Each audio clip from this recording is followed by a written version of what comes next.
open. J'en ouvre les portes.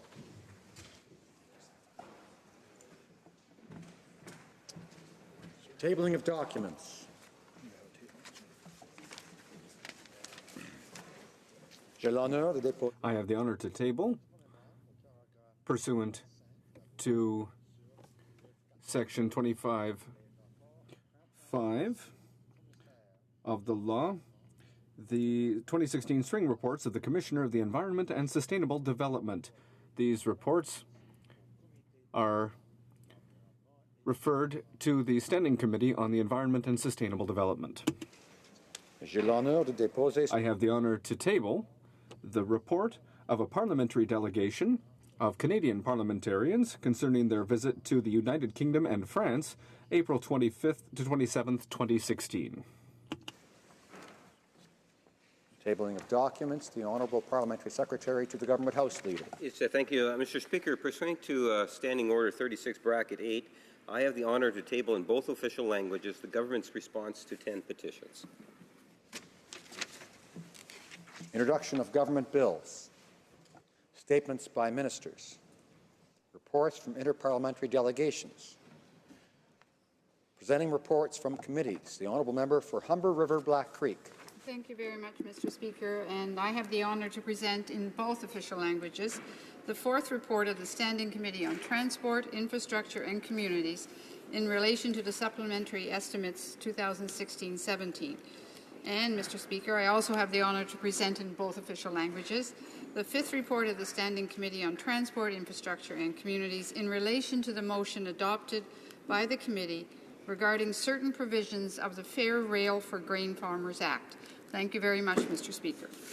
Presenting reports from committees. Introduction of private members' bills. Mr. McGregor, seconded by Mr. Aubin, moves for leave to introduce a bill entitled An Act to Amend the Canada Elections Act, Length of Election Period. This motion is deemed adopted. The Honourable Member for Cowichan-Malahat-Langford. Mr. Speaker, I rise today to introduce a bill that will amend the Canada Elections Act to limit the length of our elections. As we examine changes to our electoral process, it is not enough just to change the way we elect our representatives. We must also ensure there is fairness in the system and that all parties compete on a level playing field. Money distorts the ability for all people to have an equal voice in an election, and my bill seeks to remedy this by placing a reasonable limit on election campaigns. The current minimum length is 36 days, and there is no explicit maximum length for a campaign, which was a loophole exploited by the previous Conservative government when it allowed spending limits to increase each day a campaign exceeds 37 days. Mr. Speaker, Canadians don't need or want long elections to make their choice, which is something I heard constantly over the previous 78-day marathon campaign, a campaign that cost $443 million. I invite all members to join with me and support this bill. Thank you, Mr. Speaker. Mr. McGregor, seconded by Mr. Aubin, moves the bill be now read a first time and be printed. This motion is deemed adopted. First reading of this bill, première lecture de ce projet de loi. When shall the bill be read a second time? At the next sitting of the House. Introduction of private members' bills. First reading of Senate public bills. Motions. Presenting petitions. The Honourable Member for Moose Jaw, Lake Centre, Lanigan.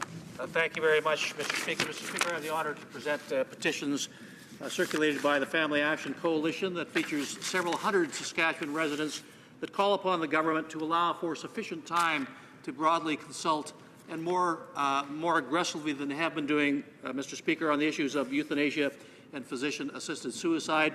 Mr. Speaker, they also ask that the House of Commons and the members therein would be stringent and would serve to minimize the occurrence of euthanasia and physician-assisted suicide in Canada and enact laws that would protect the vulnerable members of our society. And I do so today, Mr. Speaker. Thank you very much. Presenting petitions, the Honourable Member for Carleton Trail, Eagle Creek. Thank you very much, Mr. Speaker. I have the honour of presenting 5 petitions, but will be brief on each one. The first petition is from constituents in my riding who are calling on Parliament to establish a national strategy on palliative care. The second petition is from my constituents who are calling on Parliament to protect the conscience rights of healthcare providers as it relates to physician-assisted suicide. The third petition is also from constituents in my riding who are calling on Parliament to invoke Section 33, the notwithstanding clause in the matter of Canada v. Carter decision, in order for Parliament to have more time to examine the topic of physician-assisted suicide.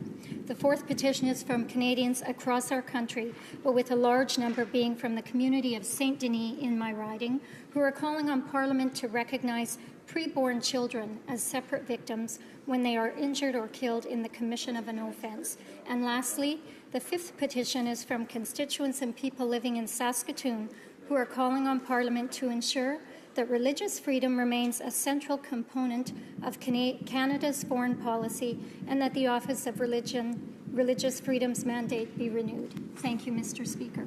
Presenting petitions, the honourable member for Central Okanagan's Milkmain Nicollet. Thank you, Mr. Speaker, and I'm pleased to rise to present a petition on behalf of constituents right across British Columbia. Family Action Coalition has put together a petition outlining that there should be adequate safeguards in any legislation such as C-14, that parliamentarians should seek to consult in a timely and robust way, as well as to make sure conscience rights are protected. Thank you, Mr. Speaker. Presenting petitions, the honourable member for Humber River Black Creek. Thank you very much, Mr. Speaker. It's a great honour for me today to be able to present a lot of petitions on the issue of home children, and it's calling on Parliament to offer an unequivocal, sincere and public apology to the home children who died while being ashamed of their history and deprived of their family. To the living yet elderly home children, this is a significant issue. I present a number of petitions, Mr. Speaker, on the issue of the home children, and I also have the pleasure of presenting thousands of petitions here in regards to the Falun Gong community, asking on their behalf that the Canadian Parliament and government pass a resolution to establish measures to stop the Chinese Communist regime crime of systematically murdering Falun Gong practitioners for their organs, and that we amend Canadian legislations to combat forced organ harvesting and publicly call for an end to the persecution of Falun Gong in China. Thank you very much, Mr. Speaker. I have thousands of petitions here that I will give to you. Thank you very much. Presenting petitions, Présentation de pétitions, the honourable member for North Okanagan Shuswap. Thank you, Mr. Speaker. I present three petitions today, all on the same issue, calling on the House of Commons to pass legislation which would recognize preborn children as separate victims when they are injured or killed during the commission of offence against their mothers, allowing 2 charges to be laid against the offender instead of just 1. Presenting petitions, the honourable member for Saanich Gulf Islands. Thank you, Mr. Speaker. It's my honour to rise this morning to present 2 petitions. The first is from people throughout my riding who are very concerned about the rights, particularly of farmers in developing countries, to save their seeds, to have in family farms the ability to save seeds to plant in the next season. This is a time-honoured right, but is threatened now by large multinationals. They ask the Government of Canada to ensure that programs are developed in consultation with small family farmers to protect this right. The second petition, Mr. Speaker, is also from residents throughout my riding, but also extending into Vancouver and even to Kirkland Lake, Ontario, calling for action to ban the threat to pollinators across Canada, neonicotinoid insecticides. Thank you, Mr. Speaker. Présentation de pétitions. Presenting petitions. Bridge. Thank you, Mr. Speaker. I rise in the House today to present 2 different petitions, the first being on behalf of 81 of my constituents who signed a petition with regards to Molly's Law, which is a private member's bill that stands up for a woman's choice to have her child. It's in order to ensure that a judge considers her preborn child when the sentencing goes through. The other petition that I am presenting in the House today is this lengthy petition from members all across the province of Alberta, my home province. And in this petition, these individuals are coming forward with the Family Action Coalition with regards to Bill C-14. They're asking for stringent safeguards to be put in place on behalf of the vulnerable. They're asking for conscience protection for medical practitioners. And they are also calling on the government to consult widely with regards to Bill C-14. Presenting petitions, the Honourable Member for Dauphin, Swan River, Neepawa. Thank you very much, Mr. Speaker. I have the honour to present a petition on behalf of the Family Action Coalition, signed by citizens from right across Manitoba. They are requesting that the government allow sufficient time for broad consultation on Bill C-14, that there are sufficient protections for the vulnerable, and that conscience rights for healthcare providers are protected. Thank you, Mr. Speaker. Presenting petitions, the Honourable Member for Elgin, Middlesex, London. That's it. Mr. Speaker, I am honoured today to present petitions signed by hundreds of Ontarians regarding Bill C-14, requesting consideration and accommodation for the medical practitioners, stringent legalization or legislation, as well as sufficient time for consultations. Thank you very much. Presenting petitions, présentation de pétitions.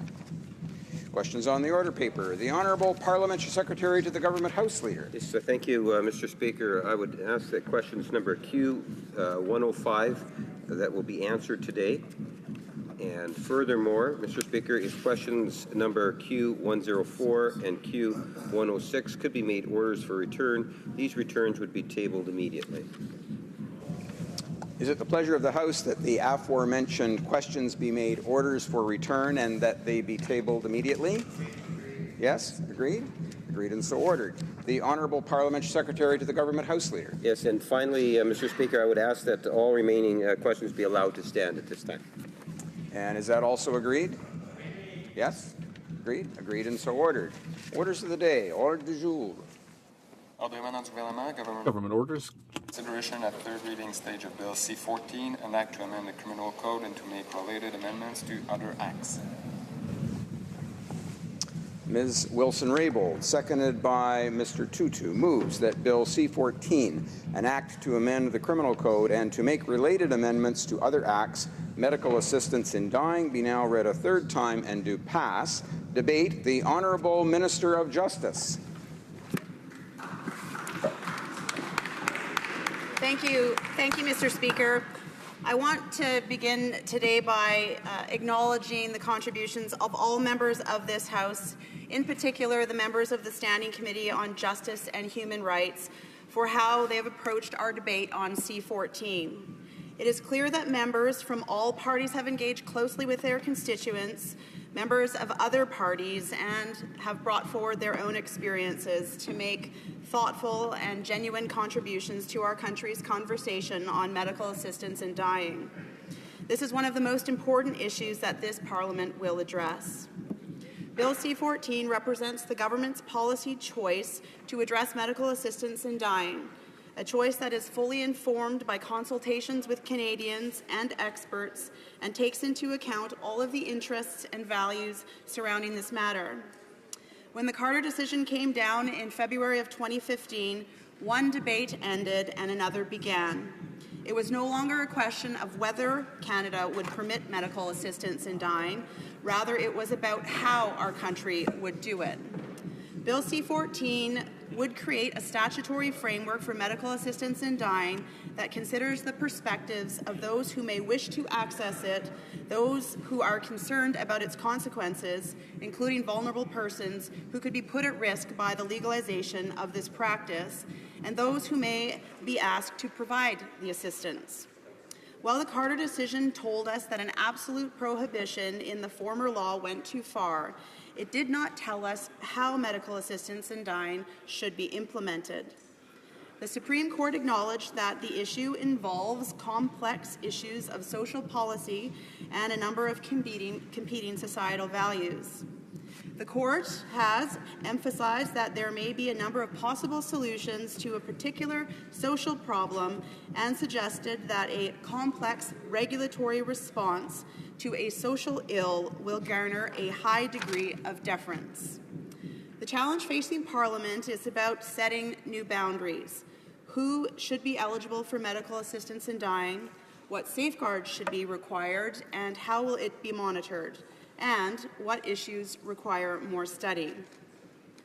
A proposed law that answers these questions must comply with the Charter, but that does not require replicating the Carter decision.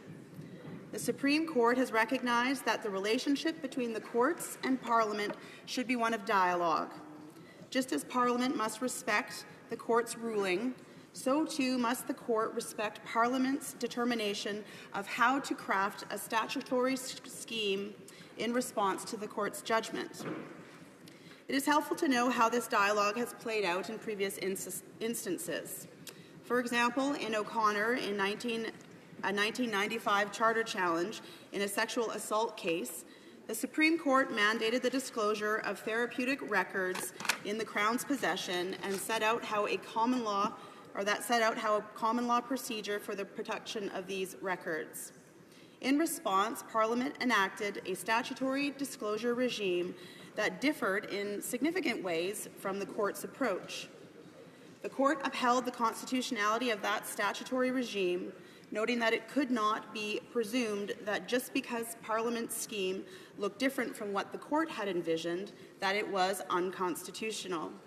Instead, there is this dialogue between the legislative branch and the courts. The court can provide the general parameters for a response, but it is for Parliament to craft the regime. Details of that regime matter because they necessarily engage fundamental choices of our rights and values and reconciling the tensions that sometimes exist between them. In developing a response to the Carter decision, the government was called on to simultaneously promote autonomy, protect the vulnerable, affirm life, prevent suicide, support persons with disabilities, respect freedom of conscience, and fully consider many other valuable interests. As we went about this, we remained mindful of our constitutional framework and the divided jurisdiction between Parliament and the provinces and territories. In weighing these values and making these policy choices, we were not alone. In the past number of months, the national conversation on medical assistance in dying has been rich and fulsome, and no doubt will continue. Following the introduction of Bill C-14, the relevant standing committees of Parliament, including the Justice and Human Rights Committee and the pre-study of the bill conducted by the Senate Legal and Constitutional Affairs Committee, have heard diverse perspectives from stakeholders and experts on all aspects of medical assistance in dying.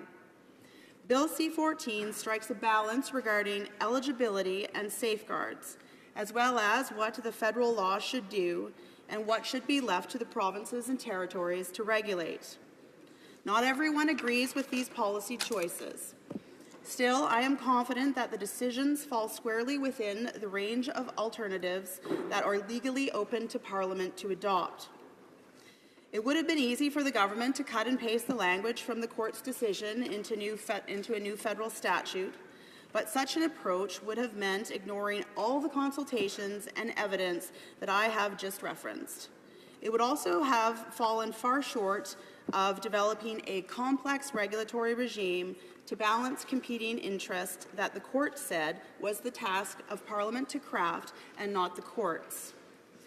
That evidence presented over the past year confirms that medical assistance in dying may pose risks to the vulnerable, even in circumstances where there is a general consensus that the person should be eligible for the procedure. That is why the bill provides significant procedural safeguards, even when all of the eligibility criteria are met. This is why the bill also puts in place the necessary legal framework to monitor how medical assistance in dying is implemented in Canada. In terms of eligibility, the policy choice made by the government was to focus on persons who are in an advanced state of irreversible decline and whose natural deaths have become reasonably foreseeable. Recall that medical assistance in dying is exceptional, because from a criminal law perspective, it is a situation where one person actively and knowingly participates in the death of another.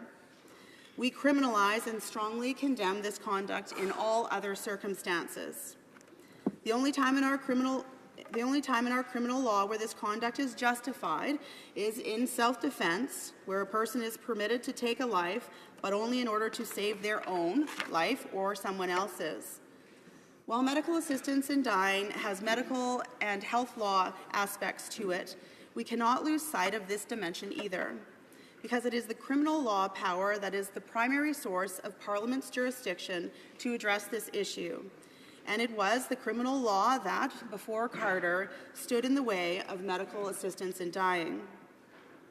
Having given careful consideration to the risks that may be posed when anyone, even a physician or nurse practitioner, is permitted to end another person's life, the balance reflected in Bill C-14 is that medical assistance in dying should be a choice for Canadians about how they die so that they may have access to a peaceful passing. The bill creates a complex regulatory regime to respect this choice and ensure that it is exercised in a voluntary and fully informed manner. Equally, the criteria ensure that for Canadians who are not declining towards death, the focus of medicine remains improving life, not ending it. We also recognize that there are those who believe that the law should permit access to medical assistance in dying in other situations. The government heard these concerns loudly and clearly. The Standing Committee on Justice and Human Rights amended the bill to ensure that one or more independent reviews be initiated within 6 months of the bill receiving royal assent, to further examine issues around the eligibility for mature minors, advance requests, and requests where mental illness is the sole underlying medical condition. We welcome this amendment and want to emphasize that we will remain open-minded to the evidence that these reviews gather, and as Canadian data begins to be generated on how medical assistance in dying is actually working. The decision to study these three issues further is supported by people who work with patients day in and day out in these three areas, who have been some of the most prominent voices calling for Parliament to proceed with caution. With respect to mature minors, the Canadian Pediatric Society, represented by Don Davies, testified before the Senate committee that there is simply not enough information to reach an enlightened decision on this matter, and that it is appropriate for the first iteration of legislation on medical assisted death not to include minors. She also stated that there have not been sufficient consultations on this issue. The usual capacity and assessment processes, which Bill C-14 supports as appropriate for adults, may not be the right approach for mature minors. We need to consider this issue further. Advance request is another area where additional evidence is needed. We have heard many times over the past year that advance requests are likely to be sought in circumstances where persons are suffering from diseases such as Alzheimer's or dementia. But even the Alzheimer's Society of Canada has stated that in its public position paper that medical assistance in dying should only be possible when a person is competent at the time the assistance is administered. They say that advance requests not only pose risks to vulnerable patients, but could also contribute to false stereotypes, undermining their message that it is possible to live well with this disease. Further study on this issue is the right policy. On mental illness as a sole condition motivating a request for assisted dying, it is not surprising that reputable individuals and organizations, including the Centre for Addictions and Mental Health and the Mental Health Commission of Canada, support further study before legislating in this area. Moving forward in this way does not deny the suffering that these illnesses can cause. Rather, it ensures that we get it right and protect some of the most vulnerable and stigmatized persons in our society. For these reasons, I believe that Bill C-14 represents the right policy choices to answer the difficult questions the Supreme Court of Canada left for us as parliamentarians to resolve for the 36 million Canadians. I'll now turn to the legal considerations, which play a crucial role in this seminal piece of legislation.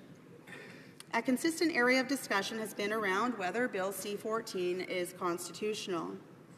As the Minister of Justice and the Attorney General of Canada, I am of the firm opinion that the bill is consistent with the Charter and is a justifiable response to Carter. Bill C-14's eligibility criteria directly responds to the Carter decision. They clarify the intended scope of eligibility, acknowledging the submission of the Canadian Medical Association, representing 83,000 physicians who will, with nurse practitioners, be responsible for implementing and applying this law in their daily practice. This organization has stated that the language in the bill is a significant improvement over what they view, from a medical perspective, the court's unworkable term, grievous and irremediable. So what was the scope of Carter? I appreciate that there are many different interpretations of the decision, and I acknowledge the Court of Appeal of Alberta recently read Carter in a broad way, while some judges in the Superior Court of Ontario have read it more narrowly. I believe that Carter was about the factual circumstances of that case. At the end of the day, Bill C-14 will be measured against the Charter as a whole and not the Carter case. As the Alberta Court of Appeal recognized, the interpretation and constitutionality of eventual legislation should obviously wait until the legislation has been enacted. Bill C-14 addresses both dimensions of Section 7 of the Charter, respect for autonomy and respect for life. The bill would strike a new balance between these interests through a comprehensive regulatory regime which will receive deference from the courts. The proposed law respects individual autonomy for persons who choose medical assistance in dying, but does so in a careful manner that preserves other crucial objectives: promotion of suicide prevention, preventing social stigma of life with a disability, the protection of society's most vulnerable persons from a risk of premature involuntary death. While Bill C-14 recognizes that an eligible person be on a trajectory towards death, the flexibility purposefully built in the bill's criteria allows medical practitioners to respond to a wide variety of medical circumstances, not just predictable diseases that are subject to fixed prognosis of life left to live. Indeed, unlike some U.S. state regimes that require a specific prognosis, Bill C-14 does not require a strict relationship between the medical condition and the cause of the person's reasonably foreseeable death.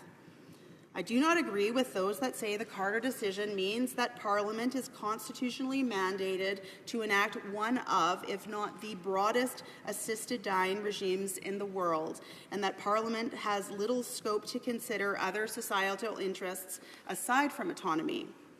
The Court acknowledged that medically assisted death involves complex issues of social policy and a number of competing interests. In matters of this nature, the Charter analysis takes into account the fact that there is no single, manifestly correct balance of competing interests that are engaged. Deference will be shown provided that Parliament's solution falls within the range of reasonable alternatives. Bill C-14 is reasonable.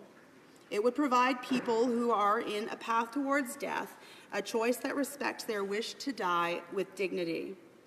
Equally, it would limit medical assistance in dying to persons in these types of circumstances in order to prevent the normalization of suicide, protect vulnerable persons who are disproportionately at risk of inducement to suicide, and affirm the equal value of every person's life. This balancing of interests addresses the inherent risks associated with permitting medical assistance in dying and represents what the trial judge in Carter described as a carefully designed system imposing stringent limits that are scrupulously monitored and enforced. Such a system is necessary because the suffering that can lead someone to request assisted dying does not just come from the condition. It also comes from how our society too often treats people with such conditions. Under an approach where any serious medical condition is eligible, the law would be saying that an assisted death could be an acceptable treatment for a soldier with post-traumatic stress disorder, a young person who suffered a spinal cord injury in an accident, or a survivor whose mind is haunted by memories of sexual abuse. These are difficult but necessary situations to talk about, because cases like these are the unavoidable consequence of an assisted dying law where the only limit on eligibility is an individual's subjective experience of suffering. As both the Justice and Human Rights Committee and the Senate Committee heard from several witnesses, the risk to vulnerable people, as well as the crucial objectives of suicide prevention and affirming the value of the lives of all Canadians, could be greatly increased unless eligibility is limited to persons who are approaching the end of their lives. As I said when Bill C-14 was introduced, assisted dying is a matter that touches us all and challenges us all. Divergent views on the bill remain, but we have a responsibility to act for all Canadians. The interim court approval process ends on June 6th. And if there is no legislation in place at that time, medical assistance in dying will lack a legal framework outside of the province of Quebec. There's even uncertainty as to whether the court's remedy in Carter, if it came into force on June 6, in place of a statutory regime, would have the legal effect of completely striking down the existing criminal law that prohibits consensual killings and the aiding of suicides outside of an assisted dying context. While most medical regulators have published interim guidelines, there would be no mandatory or consistent national safeguards. It could be possible, for example, a physician to end a mature minor's life, depending on the province. Different jurisdictions require different numbers of witnesses, and some provide no waiting period at all. Uncertainty around Carter parameters would persist and likely lead to inconsistent results in who is found to be eligible, even between medical practitioners in the same jurisdictions. We have a choice: the statutory framework in place with all of the national level safeguards and protections that I have described, or having none. Bill C-14 reflects the kind of society we should aspire to be, one that respects individual autonomy and one that affirms that the lives of all Canadians have inherent value and are equally entitled to the protection of the law. I call on all members of this House to support Bill C-14. Thank you, Mr. Speaker.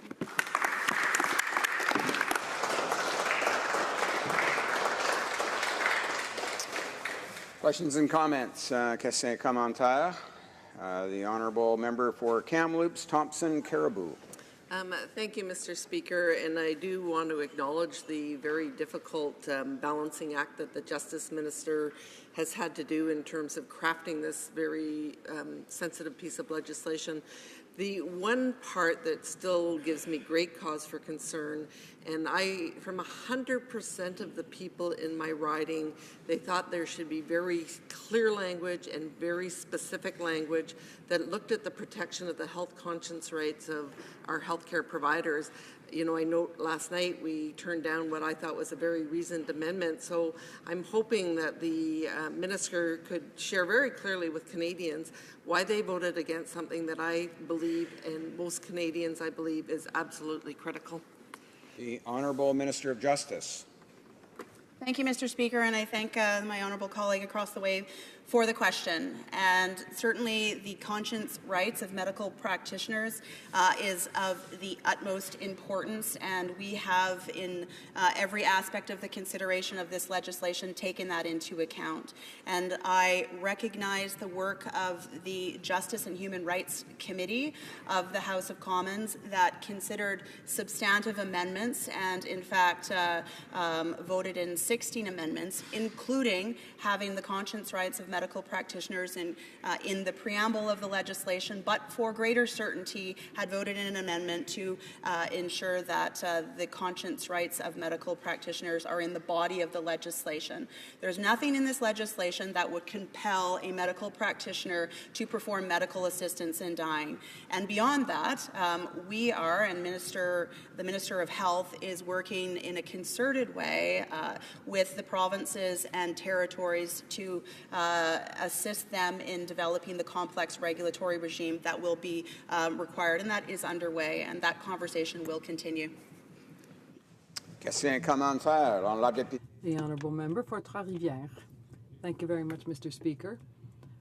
I listened to the Minister's speech with great interest, and for the last few weeks, every time we've had the rare occasion to speak to such an important bill under time allocation, I might remind people, and at the time that we're speaking now, only 3 members of my party will have the opportunity to speak during third reading.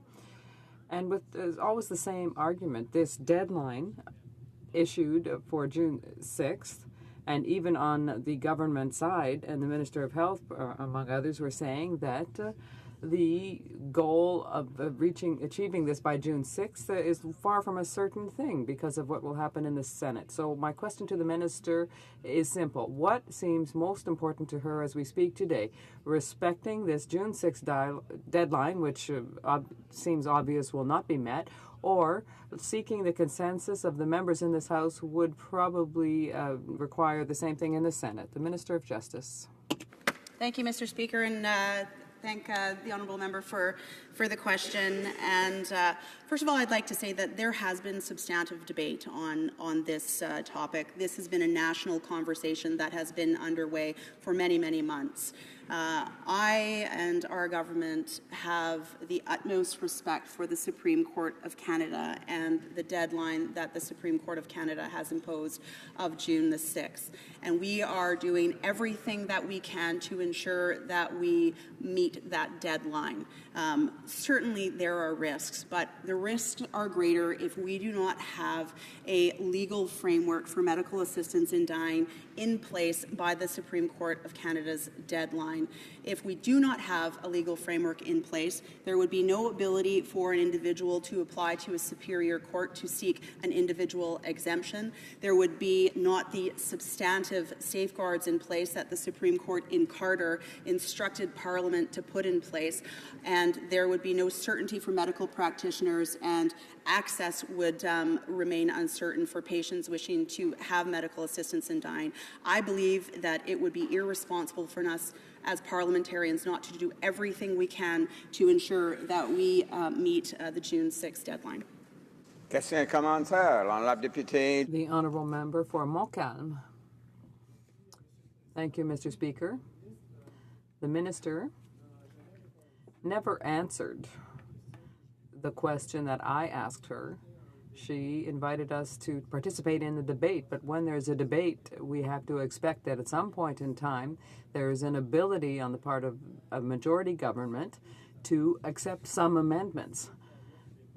Whereas the Minister refers to the Quebec legislation, she's surely aware of the fact that the Quebec law, as drafted currently, excludes any request for assisted suicide and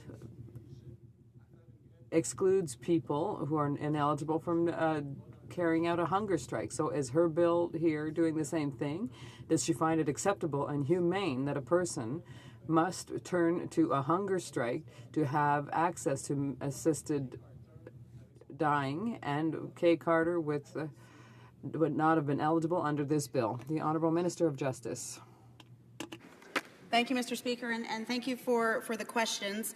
In terms of amendments, there have been 16 amendments that have been made to Bill C-14, and I would say have strengthened and the proposed legislation in terms of seeking to draw the balance between personal autonomy with protection of the vulnerable and ensuring that we do as much as we can to protect the conscience rights of medical practitioners. I recognize the members' multiple submissions to this House in terms of this particular piece of legislation, and also recognize the tremendous experience, years of discussions that the province of Quebec has had in terms of putting in place its own law.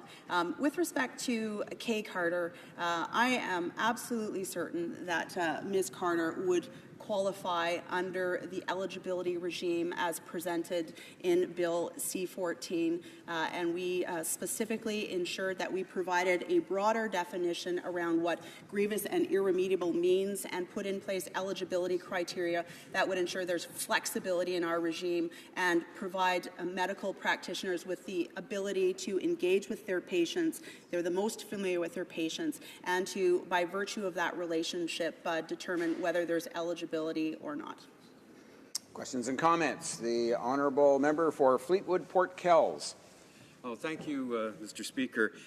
This is a question on behalf of one of my constituents who recognizes the efforts made to ensure that medical practitioners have the freedom of conscience to not participate in this process, but are wondering if that protection extends to the right not to refer somebody to someone who is prepared to permit the procedure to go ahead. Justice. Thank you, Mr. Speaker, and again thank the honourable member for the question. And I have addressed the issue of conscience rights of medical practitioners in terms of recognizing those rights in the preamble and within the body of our legislation, and also further acknowledge that the Minister of Health will be working with the provincial and territorial organizations, professional organizations, to respect the rights of medical practitioners and to move away from an effective referral, but to put in place a system that will work with the provinces and territories and the medical regulators to respect the individual choices of medical practitioners and put in place a system wherein we could provide information to those patients that are looking for medical assistance in dying and not impose something on a medical practitioner. But that's the relationship with the provincial regulators. Questions and comments. The honourable member for Foothills. Thank you very much, Mr. Speaker. And I too want to acknowledge the work that the Justice Minister and the committee have done on this legislation. I know how difficult this has been regarding the timelines, and I appreciate the amendments brought forward by the Conservative members on that committee, and that they have listened to the concerns of Canadians and addressed some of those issues. But the one issue that I had at all the town halls that I did, and the feedback that I'm getting from my constituents, is where is the framework for a strategy on palliative care, which was one of the recommendations on the Joint Committee study. There's no funding in the 2016 budget for palliative care. We tried to put an amendment through last night, which was voted down. I would just ask the Justice Minister, what is the plan long-term for palliative care? Will there be funding, and is this something that they will commit to? The Honourable Minister of Justice. Well, thank you, Mr. Speaker, and thank my honourable colleague for the very important question. And certainly I would defer these questions to the Minister of Health, but I know that in speaking with her and working with her throughout the course of the development of this legislation, palliative care in every town hall that I've been at, in every meeting that I've had with organizations or individuals, or through the recommendations that have come out of the number of panels, this is of primary importance to Canadians. It's of primary importance to the Minister of Health, myself, and our government.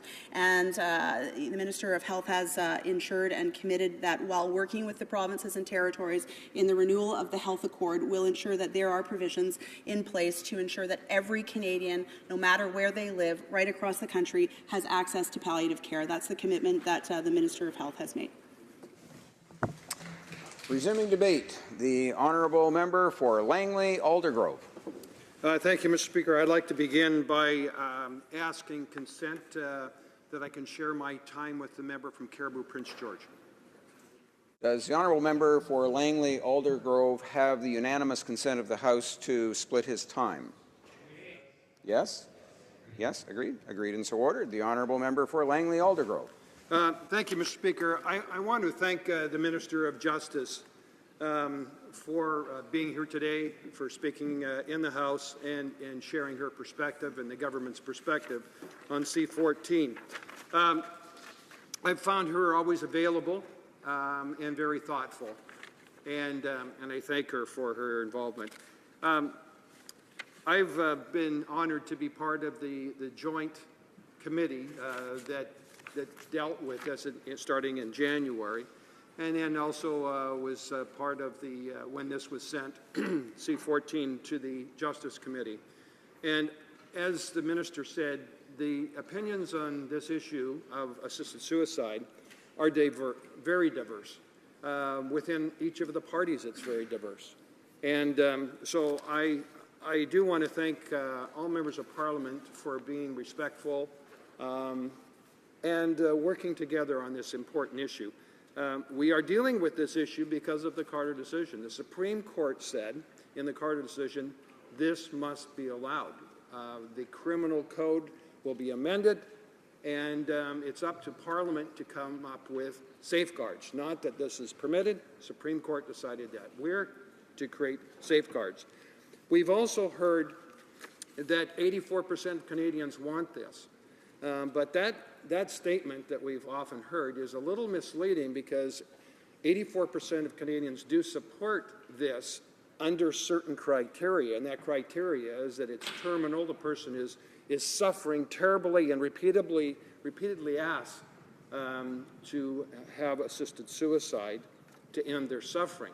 And so it's important to remember that it is under certain conditions. So what I've done, Mr. Speaker, is I've consulted with my constituents on this issue, and I received, I sent out a householder, and the householder, I was very thorough, nonpartisan, and I sent out this householder that provided a background, and it laid out all the different issues that Parliament is having to deal with: conscience protection, palliative care, who can provide this, should there be judicial oversight, should the cause of death be listed for data collection as assisted suicide, euthanasia, and on, mature minors. And, Mr. Speaker, I had the response that I had to this householder, and then 1 week ago I had our second town hall meeting on this. And in both cases, we had huge response from the constituents, from the householder. Actually, we've had more response to this through emails, phone calls, letters, and responses to the householder. More responses on this than any other issue in the last 12 and a half years that I've been a member of Parliament. And so people are very engaged on this. They're understanding what the issues are and the challenges that this House face. Now, just as a critique, and again, I thank the Justice Minister, but as a critique, I think if the government would have approached this a little differently, instead of dominating the committee structures, instead of bringing in time allocation, instead of saying no to all the amendments, and the minister spoke about the 16 amendments. Of course, those were Liberal amendments. There was all the amendments, there was one that the Conservative Party and the NDP at committee agreed with, and that was on conscience protection. We asked that all physicians, healthcare professionals, nurse practitioners, pharmacists, anybody that's a healthcare professional that does not want to be involved with this, that they have the right to say no. And the government turned down that amendment. They said no. The fact is, the parliamentary secretaries in the committee went and talked to each of the members on that committee and told them that we're not going to support that. And then the parliamentary secretary and justice actually verbally spoke at the committee and said the government does not support amending like that. What they, as the justice minister just said, is they're going to leave it up into negotiating with the provinces. And they're going to download that responsibility to the provinces. But what we're doing in C-14 is we're amending the Criminal Code of Canada. Prior to the Carter decision, it was illegal to assist anybody in a suicide. It was legal to commit suicide, but illegal, it was homicide for anybody to assist somebody. And so now under the Carter decision, a physician can, under certain conditions, provide assistance in the suicide and euthanasia. And so that amendment to the criminal code also could be elaborated that it would be a criminal offense to force, through coercion, intimidation, force any healthcare professional or any individual, anybody, to force them against their will to be participating in the death of another individual. And so that is what we as suggested, and that is actually where the Senate is now dealing with C-14, as it's being referred to them. And I believe the Senate is going to refer this back. They're going to refuse to accept C-14 the way it is, and they're going to provide proper conscience protection for physicians. We heard from the Canadian Medical Association, the CMA, that 70% of physicians in Canada say they do not want to be part of this. They do not want to be forced through coercion, intimidation, threatening that they'll no longer be able to practice at this hospital or that hospital.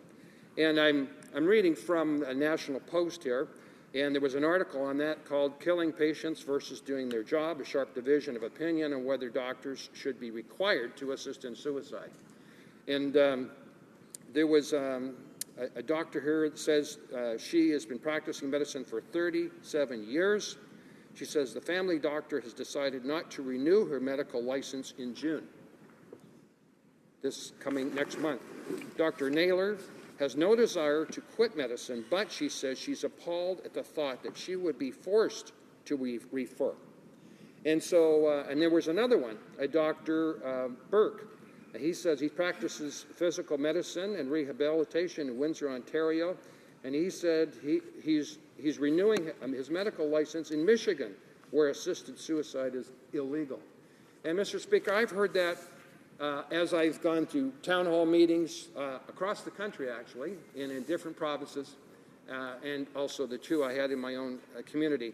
And time again, I'm having physicians and nurses. A young medical student came up to me and said, am I going to be forced to do this? And I said, well, there is a good possibility that you're going to be forced to it because the government in C-14 is going to leave it up to the provinces. And we've already heard in Ontario, the College of Physicians and Surgeons will require physicians to effectively refer, which means effectively refer, you follow that person through the whole process to make sure that they get euthanized. If that was what the request is, you must participate.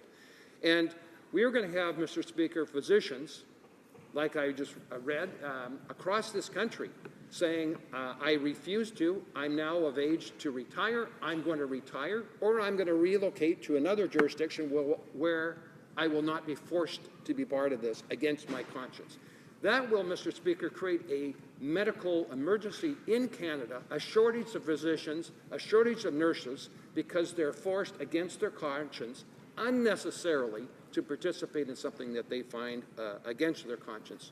So, Mr. Speaker, the government has the right, an opportunity to do the right thing, and they refuse to do it in the House, and so it'll be in the Senate. The Senate will decide and will amend, I believe, will amend C-14, and it'll come back to this House in an amended form, and we don't know how long that'll take, but it's obvious that the 6th deadline, June the 6th, is not going to be met, and I hope the government will play differently. They will cooperate with the Senate and not strike down the amendments from the Senate.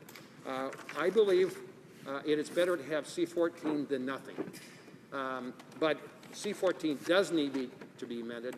The government needs to be more open-minded and congenial and work within this parliamentary environment to come up with legislation that represents where Canadians are, not where they are. Thank you, Mr. Speaker. Questions and comments? Commentaire, the Honourable Parliamentary Secretary to the Government House Leader. Yes, thank you, Mr. Speaker. And we do recognize right on the outset, in terms of why it is we have this legislation, a Supreme Court of Canada decision, which was unanimous by all 9 judges. It sets the legal framework. We've talked a great deal about the importance of palliative care, an issue that's really important to all Canadians, and investing into palliative care.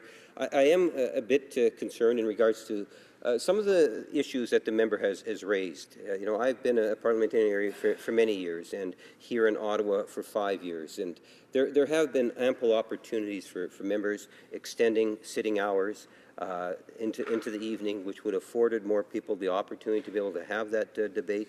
There's all sorts of other opportunities, Mr. Speaker. My question to the member is that quite specifically in terms of Bill C-14, and does the member believe that there is an obligation on members of Parliament to deal with this given the Supreme Court of Canada's decision before June 6?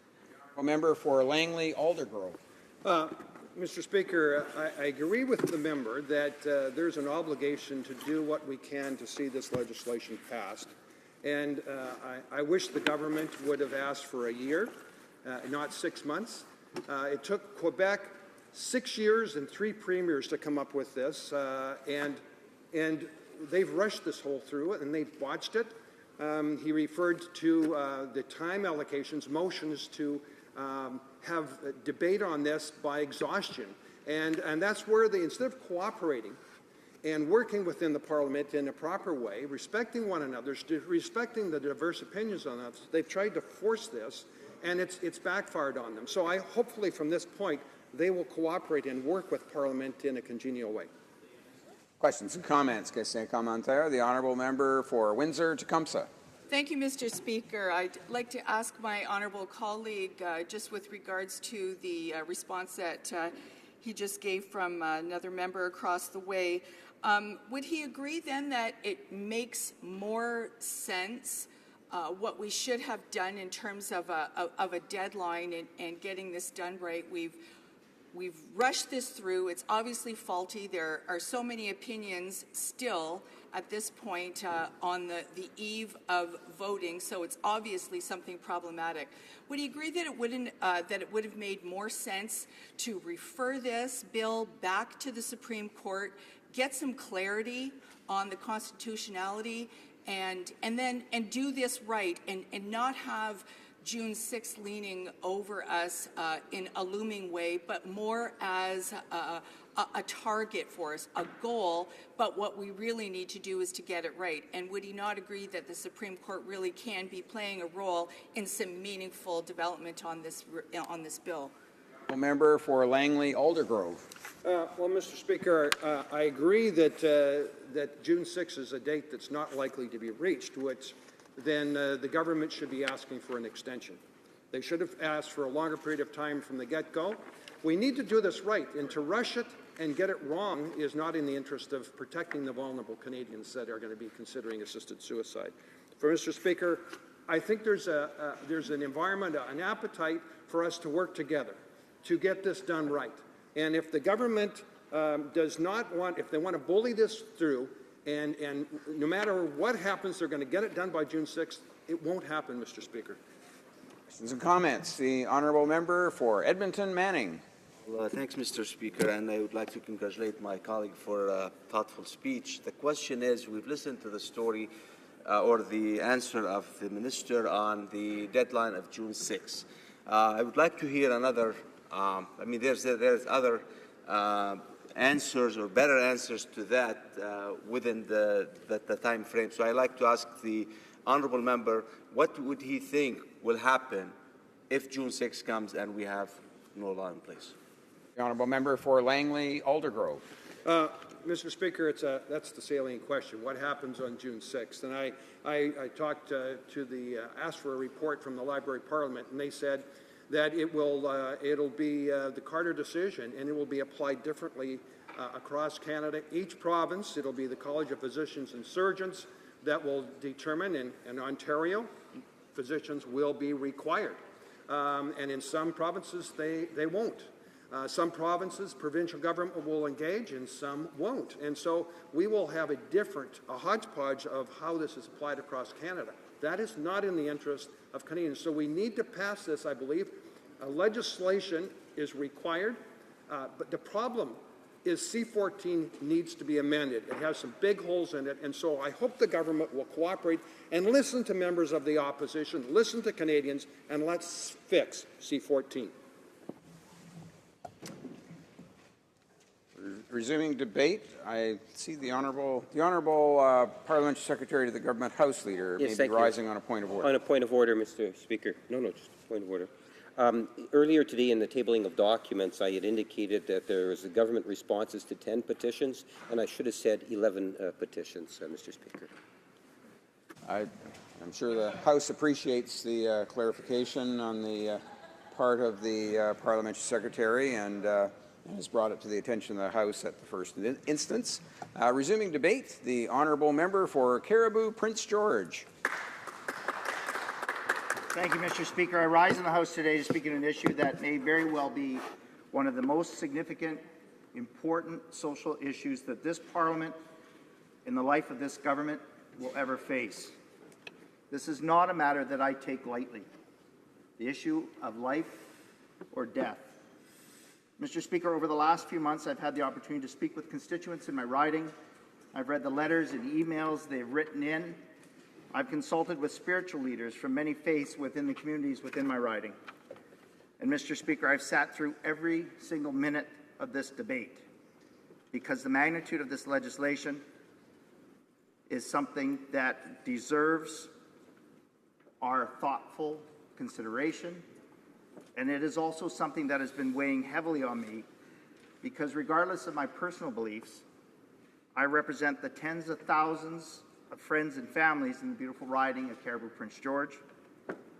And for years, I've worked toward my dream of becoming a member of Parliament because I knew that this opportunity would afford me the chance to make a difference, to be part of meaningful change, to leave our country better for generations to come. But truthfully, nothing truly prepares you to vote on a piece of legislation of this magnitude. Mr. Speaker, I'm at the point in my life where, unfortunately, I have seen my fair share of human suffering.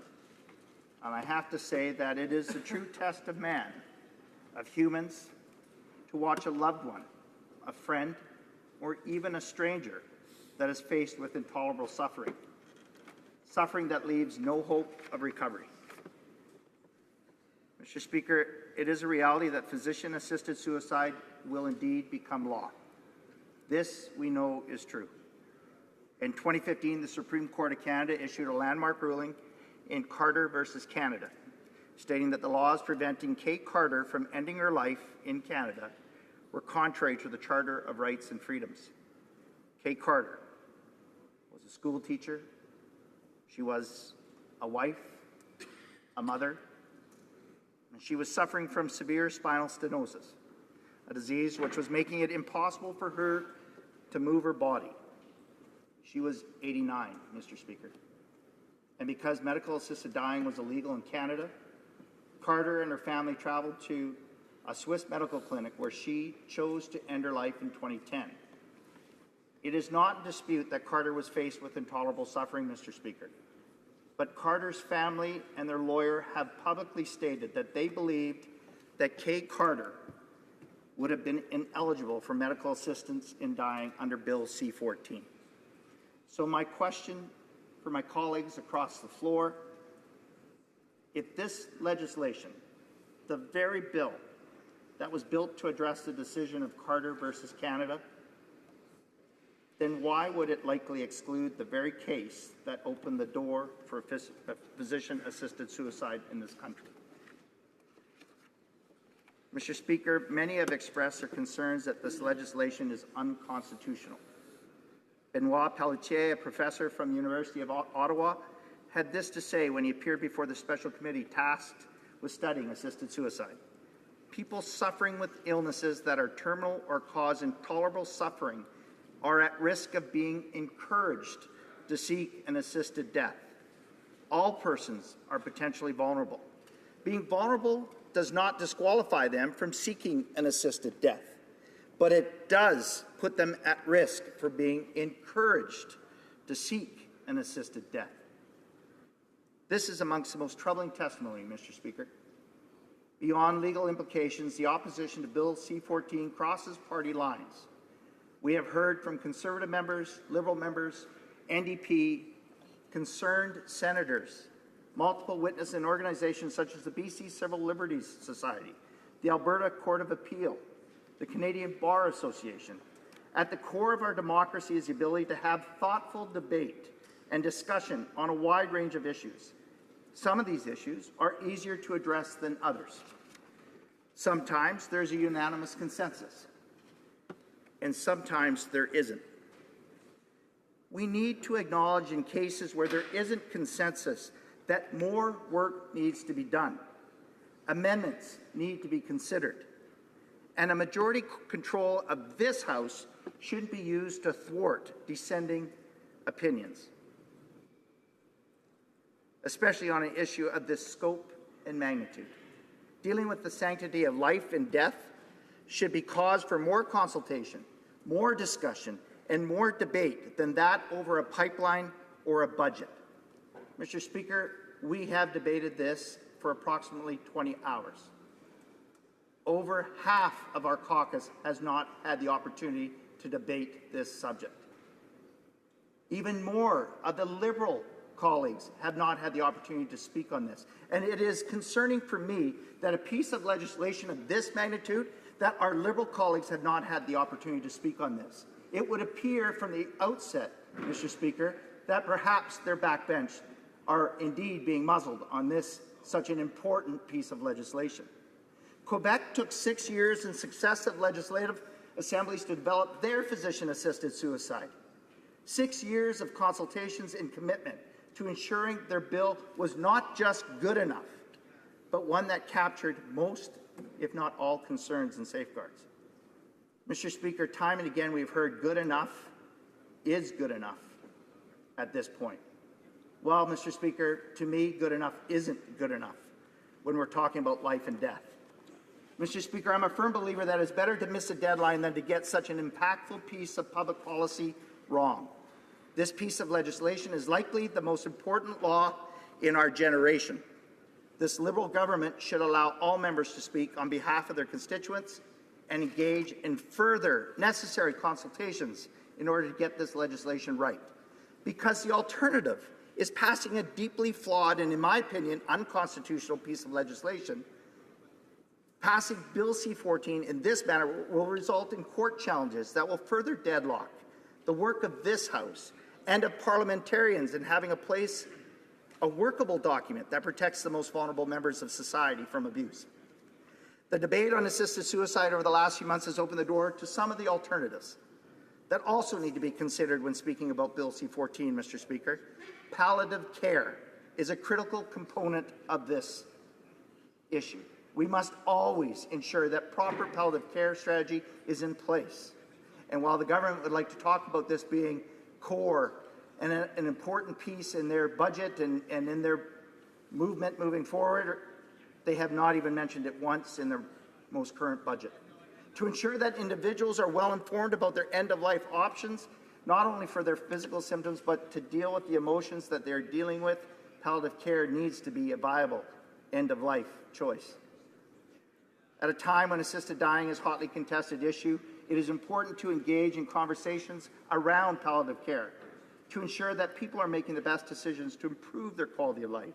We need to protect our most vulnerable. And as I've mentioned previously during this debate, I am the father of a mature child who is cognitively challenged.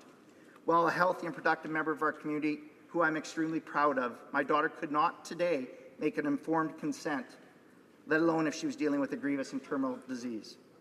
We also need to consider those professionals, the doctors, nurses, medical professionals who went into their chosen field to save lives, to improve lives, to ensure that lives are not lost and communities can be healthy. We need to ensure that these individuals are also protected and that the responsibility of this is not downloaded to our province.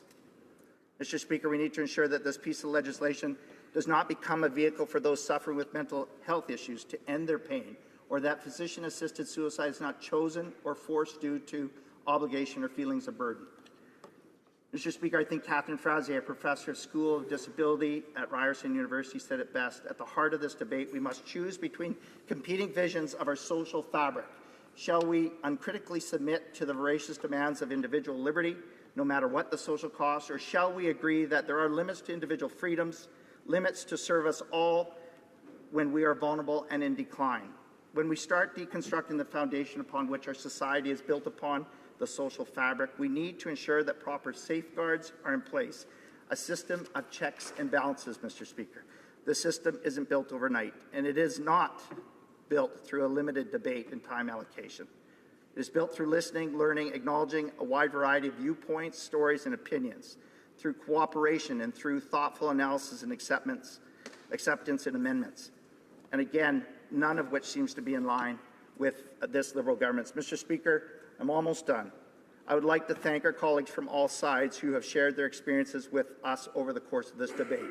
I appreciate each and every one of your views and openness for sharing these deeply personal experiences. And for those in my riding of Cariboo Prince George, the countless numbers who have shared with me their views and experiences. I'd also like to thank the members of the committee who worked tirelessly to put towards a solution. Thank you to each of you for taking the time to voice your feelings on this important piece of legislation. For the reasons I stated throughout my speech, Mr. Speaker, I will not be able to support Bill C-14 as it currently stands. Thank you. Questions and comments. Question commentaire. The Honourable Parliamentary Secretary to the Government House Leader. Yes, Mr. Speaker, if I may just kind of add on in terms of when we express our gratitude and appreciation to the many individuals that were indeed involved in where we are today, whether it was the joint standing committee between the Senate and the House, whether it was the committee membership of those after second reading. And we recognize the many hours and hours and hours of discussion and debates and presentations from all individuals from different regions of the country. In fact, Canadians have been afforded, whether through their elected officials over the last year, to get in touch and to talk with individuals and members of Parliament and other stakeholders that put in a great deal of effort. And I do believe that the member will not be disappointed in the long run, that what we will find is that this legislation is in fact charter-proof, and it will set that legal framework, and at the end of the day will be an asset in terms of going forward to ensure that the right thing is in fact done on this very, very important issue. My question to the member is, would he not acknowledge that at the very least that there has been a great deal of input into this, the creation of the legislation, whether, and the member would at the very least know that it's been since January of last year, we have seen a great deal of discussion on this issue. Full member for Cariboo Prince George. Mr. Speaker, I am not, my comments are not to diminish the work that was done by the committee in getting the bill to where we are today. Obviously, this is a topic that is hotly contested. My concern is, Mr. Speaker, there are 338 members of Parliament that were elected to be the voice of their constituents, the voice of Canadians from coast to coast to coast, and we have had approximately 20 hours of debate. We have had time allocations, and we are, again, Mr. Speaker, debating a bill, discussing a piece of legislation, the most important piece of legislation that our generation will see, and there are dissenting feelings and expressions of concern from all sides. Mr. Speaker, over half of our caucus on this side has not had the opportunity to speak to this, and I would hazard a guess that even more so on the government side have not had the opportunity to voice their true concerns to this important piece of legislation. And comments. Question commentaire. The Honourable Member for Windsor-Tecumseh. Thank you, Mr. Speaker. I'd like to ask my colleague, in light of so much wasted opportunity to discuss and really develop a meaningful piece of legislation that all of us have an opportunity to weigh in on. I really want to hear a little bit more about the importance of the role of a palliative care strategy. I found it appalling that we were introducing this bill with such a lack of information. It was almost insensitive that we would be discussing something like C-14 without any real meaningful and tangible information regarding not just palliative care, but regarding, enforcing the health care Act for home care, and I just wondered if this member can maybe expand on what would be some of the real tangible actions in a palliative care strategy that he would like to see happen in light of this. Member for Caribou Prince George. Well, I thank my honourable colleague for that thoughtful intervention and question. Mr. Speaker, the government has talked about their palliative care strategy and that it is a key component of this bill, but in reality, there was no mention of palliative care or increased spending for palliative care in Budget 2016, and it has been brought up time and time again with that. Mr. Speaker, I'm a firm believer that we must do everything in our power to ensure that those that are suffering are made comfortable, but those that are at their end of life are also given and afforded the necessities in life in terms of making sure that their end of time is as most comfortable as possible. The challenge that I have with this government is that they have not put any money towards that. It is an afterthought. And furthermore, Mr. Speaker, they are downloading the responsibilities to the provincial governments to qualify, to make sure that they're looking after conscious protection of medical professionals. But not only that, we also know that the palliative care responsibilities are also going to fall to provincial entities. Resuming debate, the honourable member for Victoria. Thank you, Mr. Speaker. Mr. Speaker, I'm honoured to rise today to speak to Bill C-14 on third reading. 4 months ago, I walked into the first meeting of a special House and Senate committee created to advise the government on its response to the Supreme Court of Canada's decision in the Carter case. We worked long hours and late nights, respectfully and constructively, with all parties and involving both chambers. We heard from witnesses and experts from across Canada and from all walks of life. And we worked, I know, that many of us thought of who had struggled and suffered for the right to control their own lives at the end. People like Sue Rodriguez, who died in 1994 after losing her battle with ALS and losing her battle in the Supreme Court of Canada a year before. I recognized important contributors like Sven Robinson, Member of Parliament, in that earlier battle.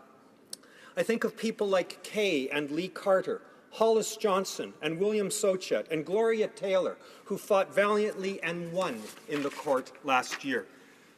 The work of the special committee proved that a thoughtful and respectful debate was possible. But more than that, it proved that a well-crafted bill could win the support of all parties and members of both houses. I say that because a broad majority of us, Mr. Speaker, from all parties and both chambers agreed on 21 recommendations to this government. So, Mr. Speaker, I never imagined that I would be standing here now to oppose this bill. This government bill ignores or rejects the majority of recommendations of that joint House and Senate committee. I am proud of those recommendations. It's true that many would have required great political courage, but all of them faithfully followed the evidence we received from the majority of experts who appeared before us. For example, I sought to have advance requests accepted by people who may lose the ability to provide competent consent at the end, because the vast majority of Canadians told us that they want that. But not only does this bill reject those recommendations, the bill defies the Supreme Court ruling, falls short of its requirements, and therefore violates the Charter of Rights for Suffering Canadians. That's the opinion of the Canadian Bar Association, Le Barreau du Québec, and many, many others. That was the ruling of the Alberta Court of Appeal a couple of weeks ago. And just days ago, a court in Ontario echoed the Alberta decision. Justice Paul Perel of the Ontario Superior Court ruled that the Supreme Court's basis for an assisted death, quote, is the threat the medical condition poses to a person's life and its interference with the quality of that person's life. He goes on, there is no requirement that a medical condition be terminal or life-threatening, close quote. So despite this, time and again, this government has limited debate and tried to strong-arm a flawed bill through this chamber. Now, to be sure, this is a complex and a sensitive issue, but not a partisan one. The Supreme Court has given us, as parliamentarians, an opportunity, not an ultimatum, to craft legislation that is consistent with the Carter decision. And as so often the case in this debate, we ought to look at exactly what the court said. So here's what they said. Paragraph 126 of the decision, quote, "It is for Parliament and the provincial legislatures to respond, should they so choose, by enacting legislation consistent with the constitutional parameters set out in these reasons." Close quote. Today, the Minister of Justice again suggested that the court instructed us to enact the bill by a particular date. The court said the opposite. So each of us as parliamentarians facing a free vote has a simple question to answer. Does this bill obey the constitutional parameters set out by the Supreme Court in Carter? In my submission, Mr. Speaker, that is the only question. If it does not, if it fails that test, then this House is being asked to knowingly infringe the charter rights of suffering Canadians and to enshrine that violation in law. The Supreme Court of Canada established that all adult, competent Canadians suffering intolerably from a grievous and irremediable medical condition have the right to choose assistance in dying. This government would have us honour that right only for patients nearing the end of life. The Canadian Bar Association has said such a restriction does not meet the floor of rights established by the court. The Quebec Bar Association, Le Barreau du Québec, has said the same. So has the Canadian Council of Criminal Defence Lawyers, the BC Civil Liberties Association, and many other respected legal organizations. I suggested removing this line to help the bill comply with the court and the charter. But that idea, Mr. Speaker, was rejected by the Liberal majority. Now, the Alberta Court of Appeal has ruled unanimously that the government's interpretation of Carter is simply wrong. In a crucial decision, the court wrote a couple weeks ago, and I quote, "Carter 2015 does not require that the applicant be terminally ill. The decision itself is clear. The interpretation urged on us by the Department of Justice is not sustainable, having regard to the fundamental premise of the Carter case itself." Close quote. This is a devastating indictment of the very argument that the government has relied upon to defend Bill C-14 against this rising chorus of critics. Surely that ruling should give us all pause. But still, some will argue that the Supreme Court cannot be obeyed right away, that medical reality dictates a balanced approach. But the government's restrictions have raised eyebrows in the medical community as well. The Federation, representing every medical regulatory authority in Canada, has called this bill's end-to-life requirement, and I quote, "too vague to be understood or applied by the medical profession and too ambiguous to be regulated effectively." Close quote. The College of Physicians and Surgeons of Ontario called it inconsistent with Carter and likely to cause confusion amongst physicians. The Canadian Nurses Association suggested going back to the words of the Supreme Court, as I have done in this place. If that were done, this controversial line could simply be deleted. I proposed doing exactly that, and my amendments were rejected by the Liberal majority on the Justice Committee. But not only are medical groups concerned about this bill, many were not even consulted. According to testimony in the Senate, neither the Federation of Medical Regulatory Authorities of Canada nor any of the provincial or territorial colleges were consulted in the drafting of this bill. So, Mr. Speaker, we have a bill with a very few, in which a few key lines have drawn heavy fire from both the legal and medical communities. These lines could be written on a napkin. They could easily be deleted, as my amendments would have done, replaced with the exact words of our Supreme Court. Who could resist that and oppose that in good faith. Yet this government has refused precisely to do that. On the first day of committee hearings, a Liberal member asked the Minister of Justice a simple question, quote, "Have we sought outside counsel to ensure charter compliance of this bill?" Close quote. The minister chose not to answer, citing only her personal confidence in the bill. Clearly, no independent confirmation of its charter compliance has been found. I appreciate what the minister told this House recently, that no one has a monopoly on interpreting the charter. And of course, the minister is right. But I'm afraid the outlier here is not the critics, it's the government. The Canada and Quebec Bar Associations, eminent legal and medical experts, the Quebec and Canadian Bar Associations, the lead counsel in Carter, all are saying that this bill does not obey the Supreme Court of Canada's ruling. And against that array, the government stands almost alone, brandishing a backgrounder from the Justice Department and refusing to refer the question to the Supreme Court or even to obtain an independent legal opinion. And now the Alberta Court of Appeal has unanimously rejected the government's argument that the Supreme Court limited its ruling to end-of-life patients. Let me repeat, a provincial court of appeal has already ruled that the government's narrow and selective reading of Carter, the legal argument that supports this bill, is not consistent with the Supreme Court's ruling and therefore infringes the patient's charter rights. And now we're being asked to enshrine that violation in law. And with what justification? No argument has been made for this bill's compliance with Carter and the Charter. Now, the minister is right that C-14's many critics cannot simply assert that the bill is not constitutional, but neither can the government simply assert that it is. No one can claim to know the inner thoughts of our Supreme Court justices. But neither can the government continue to suggest that the intention of their ruling is somehow opaque or unknowable. The ruling was not an inkblot test. It was quite clear.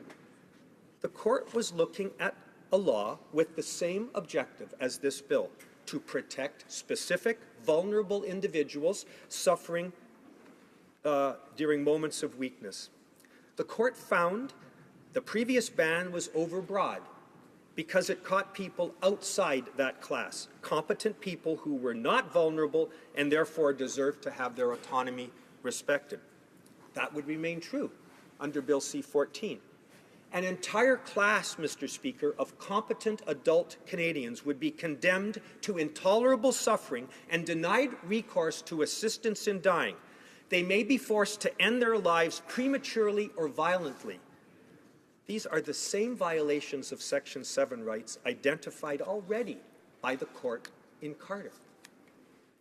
And although the court in Carter did not choose to proceed to an analysis of Section 15 infringement, the equality rights provision, the trial judge did, and she concluded that the prohibition, and I quote, imposed a disproportionate burden on persons with physical disabilities, as only they are restricted to self-imposed starvation and dehydration in order to take their own lives, close quote. As Quebec's Minister of Health warned us when he spoke out against this bill, this is precisely the same cruel option that will soon face patients if C-14's end-of-life clause is not deleted. It is shameful, Mr. Speaker, that this bill leaves suffering Canadians in that cruel position. In committee, I pressed the Department of Justice on this point. I told them the story of Tony Nicholson. This story comes from an affidavit filed in the Carter case. During a business trip to Athens, Mr. Nicholson suffered a severe stroke that caused what's called locked-in syndrome. In this state, he could not move a single muscle of his body, except his eyelids. His healthy, active mind was trapped in an unresponsive body, without remedy, without hope, and perhaps for decades more. And he said he couldn't even drink and smoke in the hopes of shortening his life. So Mr. Nicholson wrote this in an affidavit, one blink at a time.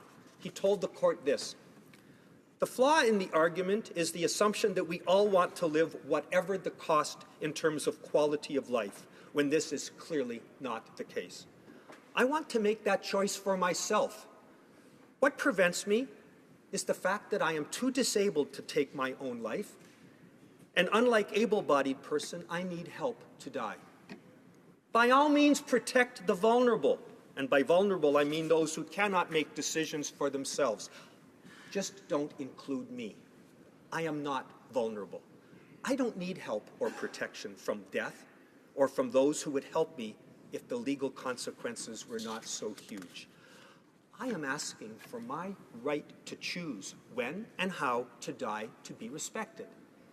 I know that many people feel that they will have failed if someone like me takes his own life and that life is sacred at all costs. I just don't agree with that view.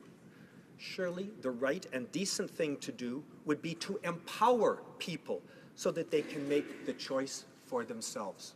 Close quote. But, Mr. Speaker, Mr. Nicholson did not live in a place which empowered him to make that choice. He didn't have the option of medical assistance to die peacefully, and so he starved himself to death. And, Mr. Speaker, if he were alive today, Bill C-14 would offer him no hope, no respect for his autonomy. This is the point I made to the Department of Justice. I was told that I was wrong. I was told that Mr. Nicholson would not have to starve himself to death in Canada. He would just have to starve until a doctor declared his life reasonably foreseeable. Those are the terms used in Bill C-14. That is what we're talking about when we say that this bill infringes the Charter of Rights for Canadians. Quebec's Minister of Health warned the government that this bill will force competent, consenting patients to endure starvation to win from this government the rights that were already granted to them in the Carter case. But the court found the previous ban unconstitutional, not only because it violated the rights of competent patients, but also because it was unnecessary. A better system was possible. Vulnerability, they said, can be assessed on an individual basis, and well-designed safeguards are capable of protecting the vulnerable. With these facts, the court could see no justification for continuing to deny the autonomy of whole classes of competent patients, like Mr. Nicholson. There is still no justification. In fact, the last refuge for the government would be to accept what is now clear, that Bill C-14 does not meet the test of the Supreme Court, but to argue that somehow it's necessary to violate the Charter, or even wise because the safeguards they've developed are too weak to handle more complex cases. This bill is flawed, but I could not accept that argument. I was proud to serve on the joint House-Senate committee that offered recommendations to the government before the drafting of Bill C-14. We studied best practices around the world and recommended many of the robust safeguards found in this bill. And above all, I have great confidence in the care and professionalism of Canadian medical practitioners. So I cannot accept that the Supreme Court was wrong in saying that well-designed safeguards can protect vulnerable people. I cannot accept that this regime is so weak or Canadian doctors so careless that it cannot be trusted to faithfully uphold the full charter rights of patients and to filter out those who aren't able to make this choice. And so I'm left with a simple conclusion. Enacting this bill would revoke from an entire class of competent and suffering adult Canadians the rights established for them by the Supreme Court. And it would do so in a manner that is neither medically necessary nor legally justified. I have sought to amend it and seen those solutions rejected. I have requested independent constitutional analysis and found none. I have called on this government to refer it to the Supreme Court of Canada, and they have not. Now I cannot, as a lawyer and a parliamentarian, support the enactment of a law which I believe would be unconstitutional from the outset. A vote for this bill against the charter rights of suffering patients, I know some of them by name, and I cannot do that. Now, the government may try to excuse the bill's imperfections as inevitable in the circumstances, and I know there are members here who recognize that the bill is flawed, but have been told they simply have to pass it by June 6. Let's be clear about what happens on June 6. The absolute ban on medically assisted dying will not be restored, nor will the offences that prevented it, such as aiding suicide, disappear from the code. In other words, crime will not become legal, nor will medical assistance in dying become illegal. Rather, an exemption will open for patients and physicians acting within the parameters of the Carter decisions. And of course, every provincial regulator has made rules to deal with safeguards over the last year anyway. They're ready to go. A federal law is not necessary, Mr. Speaker, to provide basic access and safeguards.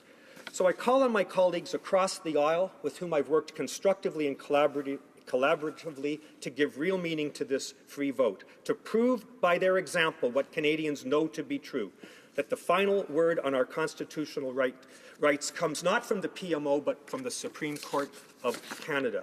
So, Mr. Speaker, I move, seconded by the member for New Westminster Burnaby, that the motion be amended by deleting all the words after the word that and substituting the following. Bill C-14, an act to amend the Criminal Code and to make related amendments to other acts, medical assistance in dying, be now read a third time, but be referred back to the Standing Committee on Justice and Human Rights for the purpose of reconsidering Clause 3 with a view to ensuring the eligibility criteria contained therein are consistent with the constitutional parameters set out by the Supreme Court of Canada in the Carter decision. Thank you, Mr. Speaker. Bravo. Bravo. It's the same one.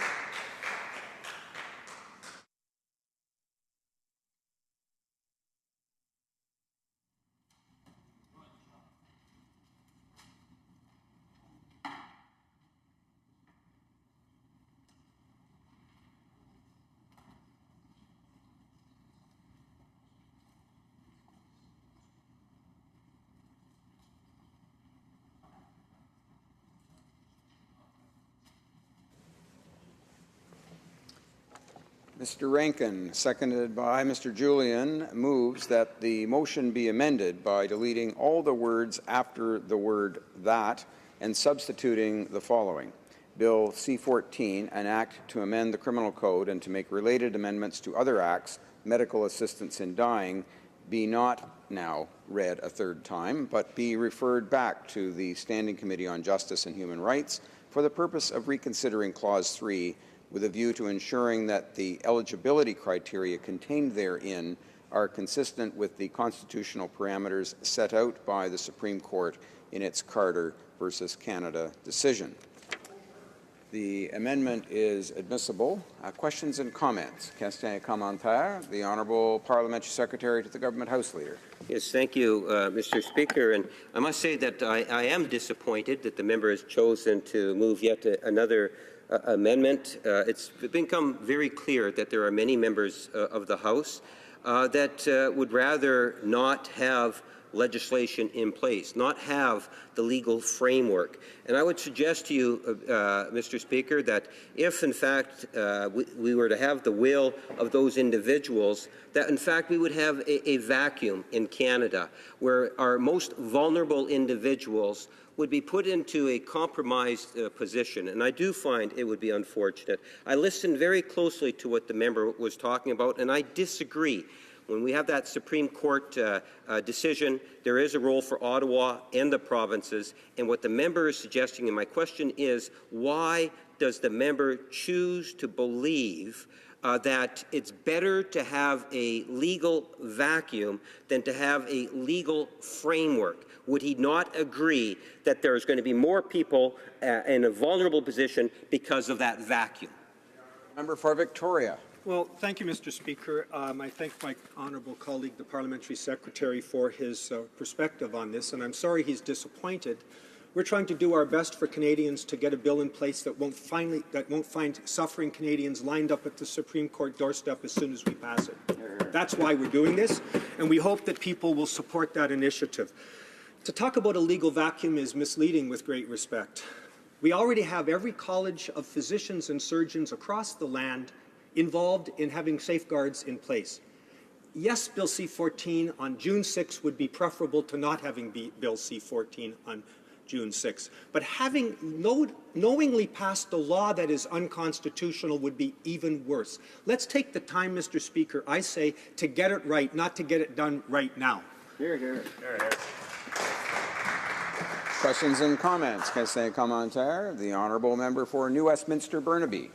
Thank you very much, Mr. Speaker. And I really like to thank the member from Victoria for what was a very substantive speech. It is something rare in this House, though we all like to speak out, Mr. Speaker, that you see a member basically pulling apart the government's arguments on assisted dying and putting forward, as the member for Victoria has, the real reasons why this government has so badly botched what should have been a nonpartisan approach on the bill, what should have involved all members of Parliament. Instead, the government has been so clearly partisan that they have risked the actual objective of the bill to accomplish some sort of legislative framework, have risked actually having that being put into place. So I'd like to ask the member from Victoria. He spoke very eloquently to the uncertainty that is created by the bill being rammed through the House of Commons. Could he speak to what uncertainty we are going to see and what Canadians are going to see as a result of having a bill rammed through the House of Commons that doesn't meet the constitutional obligations or the obligations set out in the Supreme Court decision? Honourable member for Victoria. Thank you, Mr. Speaker, and thanks to my colleague and friend from New Westminster and Burnaby for his remarks as well. This is the quintessential nonpartisan issue in this House. It was not something that was a liberal initiative or a conservative or an NDP initiative. It came forth because the Supreme Court said, if we choose, we can enact legislation to address the Carter ruling. We chose to do so. It was not a partisan issue, and I've tried, and I think the record will show, to be as constructive and nonpartisan as possible, working with Conservative and Liberal colleagues to make amendments to the bill at committee, for example. For a party that claims to be the party of the Charter of Rights and Freedoms to do what they're about to do, Mr. Speaker, is really quite shocking to me. I don't understand the medical and legal uncertainty that I tried to address during my speech is so obviously going to happen now. Don't take my word for it. It's medical and legal regulators who are saying that. So we've got to do a better job, Mr. Speaker. Questions and comments? Question commentaire. The Honourable Parliamentary Secretary to the Government House Leader. Yes, thank you, Mr. Speaker. And I think that when we hear arguments from the other side saying, well, there's this legal opinion here or there's this thought over here, I think that it's somewhat concerning in the sense that the opposition, I'm sure, is very much aware that there is extensive legal opinion from many different lawyers that have clearly indicated that what we are debating today is, in fact, in compliance with Canada's Constitution and our Charter. It will stand the test. And my question to the member is, will he not at the very least acknowledge that there is, in fact, a significant legal community that is, in fact, endorsing this legislation? Member for Victoria. Well, thank you to the Parliamentary Secretary again for his intervention. I will not acknowledge that there's a significant body of legal opinion to that effect. I will acknowledge that the Department of Justice that lost at trial and lost unanimously in the Supreme Court of Canada is of that view. I will acknowledge that they lost their case in the Alberta Court of Appeal, and I will acknowledge that earlier, a week or so ago, Justice Pinnell in the Ontario Superior Court also rejected Department of Justice view. I will say the Canadian Bar Association, Le Barreau du Québec, Monsieur Maynard, Joseph Harvey, eminent constitutional scholars from coast to coast have taken this position. I can't predict with certainty what a Supreme Court will say, but I'm confident I'd rather be in their shoes than on the side of the government with its position that doesn't appear to even have an independent legal opinion behind it. Questions and comments? The Honourable Member for Edmonton Manning. Yes, Mr. Speaker, I'd like to congratulate my colleague from Victoria for always, as usual, thoughtful speeches and analysis and approaches to many topics here in the House. And what happened yesterday, the voting against some of the greatest amendments or some of the thoughtful amendments that were presented, the government has voted those down. I would like to hear his opinion on why this have happened. And all I can see it as just for political reason, nothing but. So I like the honourable member to give me an update on that and what he thinks of it. Honourable member for Victoria. Well, I'd like to first thank my colleague and friend from Edmonton, Manning, for his very generous remarks. And I'm not clear to this moment why the government is so bent on passing a law that so many believe to be unconstitutional. I frankly don't understand why the amendments were rejected, very thoughtful amendments yesterday as well. This was purported to be a free vote, but I didn't see more than a few Liberal members stand against this bill. But, Mr. Speaker, tonight I understand we will be voting on third reading. This is the opportunity for members, particularly those concerned about rule of law, to come forward and vote against a bill which is patently unconstitutional, get it right for Canadians, and protect those individuals who had their rights given to them clearly in the Carter case and now would see those rights taken away by Bill C-14. Questions and comments? Question commentaire. The honourable member for Windsor West. Thank my colleague for the comments, and I would ask him to basically give a little bit of a perspective with regards to how we're dealing with hospice in this matter and palliative care. Very important issues raised in this chamber with the prior member for Windsor-Tecumseh, carried on by the current member for Windsor-Tecumseh, Mr. Joe Comartin. And I think it's indicative, Mr. Speaker, as well, too, is that the potential path of this bill will lead to every senator having an opportunity to be able to speak about this bill, but not members of Parliament, and what my colleague feels about that, which I think is a real shame and an affront to democracy again. The honourable member for Victoria. Well, I'd like to thank my colleague and friend from Windsor West for his question. You know, palliative care is something that the former and present members for Windsor-Tecumseh have been pushing passionately in the House and in Justice Committee, in the Senate, mixed committee of the Senate and House. You know, it's something that we wished to see enshrined in this bill. We were disappointed there wasn't a dollar of money in the federal budget for palliative care, despite promises during the campaign. We were, however, able to get an amendment through in the preamble to Bill C-14 that at least addresses the urgent requirement for palliative care. The Minister of Health herself has pointed out less than 30% have access to palliative care in Canada. That's so connected. It must be so connected with this bill that, yes, we need to do much better on that score. I just hope the government actually puts its money where its mouth is, comes up in the health accords with meaningful help for palliative care and hospice care from coast to coast to coast. It's so urgently needed. Resuming debate. The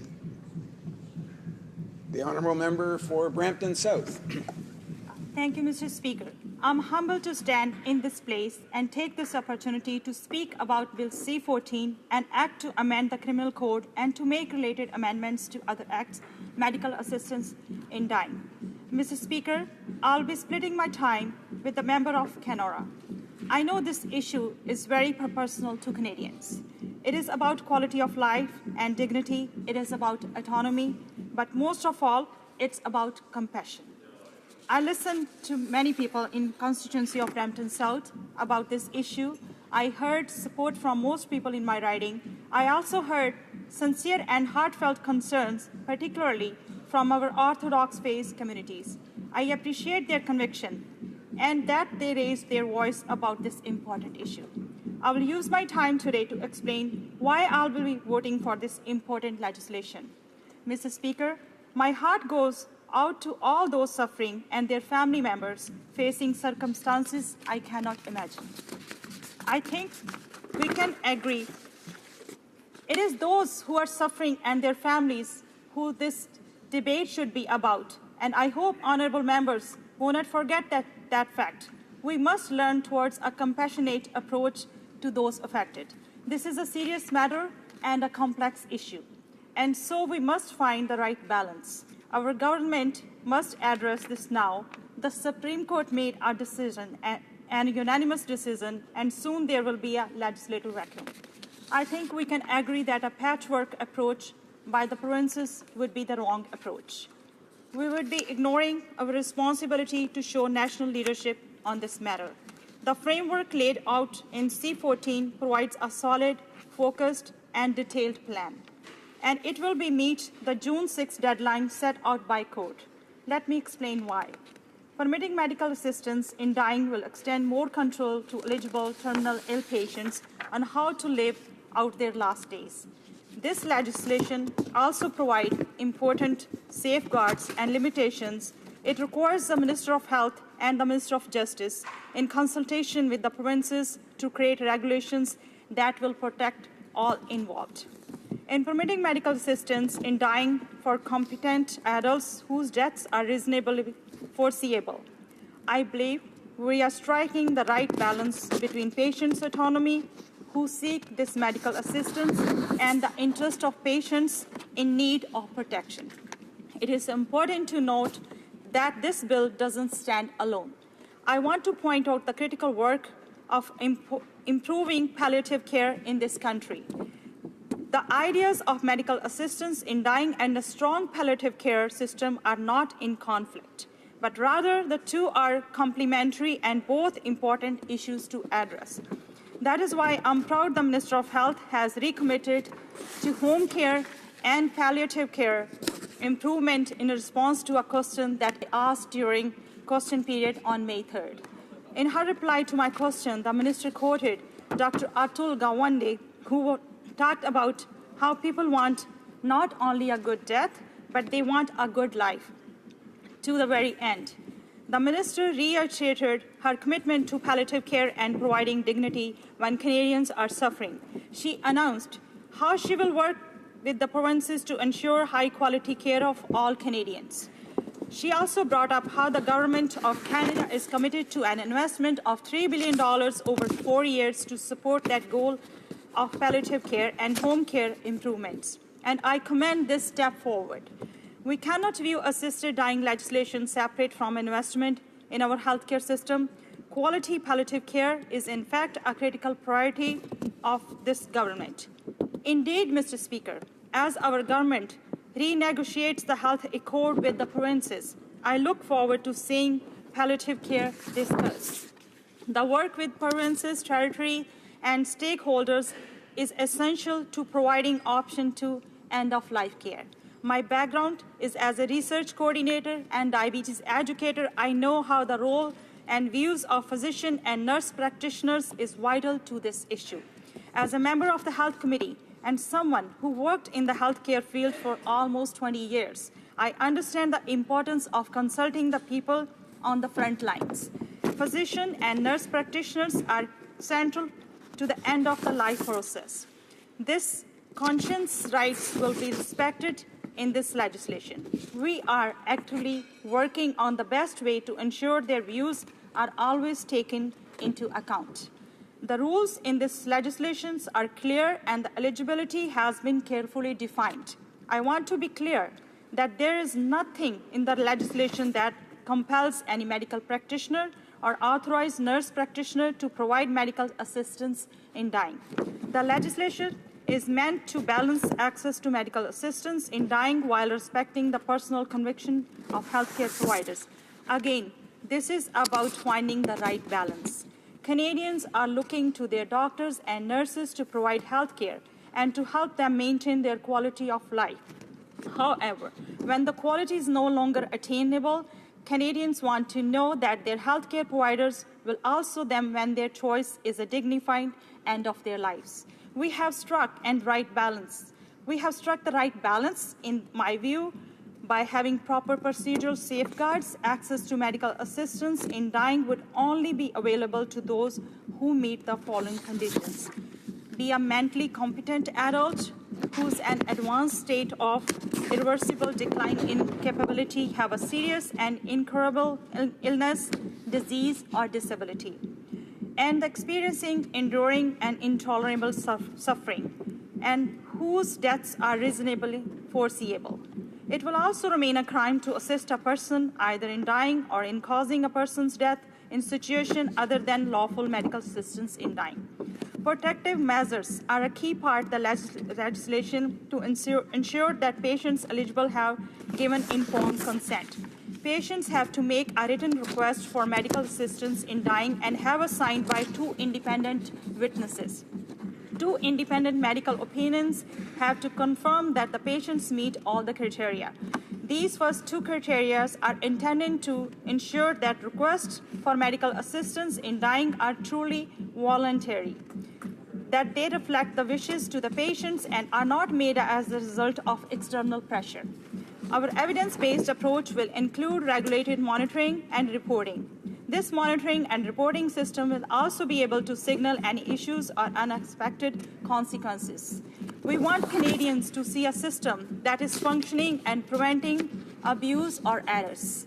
This will build up confidence and allow Canadians to make informed decisions about how the system should operate. I appreciate how other members have spoken about how we will look to international models in terms of way to work the provinces and territories. This end-of-life coordination system will respect the role of the provinces while providing access and respecting people's rights. Mr. Speaker, I want to recognize the work of the committees and the senators that have studied this matter and made recommendations around this debate. These recommendations and testimony from those on all sides of this issue should be taken into account. There have been a number of informative and heartfelt speeches by fellow members that I also want to take a moment to applaud. I also thank the Minister of Justice and the Minister of Health of their work into introducing the legislation. C-14 strikes the proper balance in the view of the Supreme Court's decision and provided a needed legal framework. As parliamentarians, we have the final say on behalf of the people we serve, who elected us to be their voice. This is a debate that engages our morality, our sense of justice, our compassion, and asks tough questions to our legal and medical system. We have talked to one another, heard some touching stories, and reflected on how this issue affects all of us. It has called on us to hear the stories coming from the perspective of Canadians that are suffering. It is often all too easy to forget what we would do if we were in their shoes. We often fail to truly appreciate the perspective and experience of those diagnosed with a terminal illness. Their dignity is challenged more and more as they reach their end. We need to pass this legislation at the soonest possible opportunity. I hope all members will support this bill with me. Thank you, Mr. Speaker.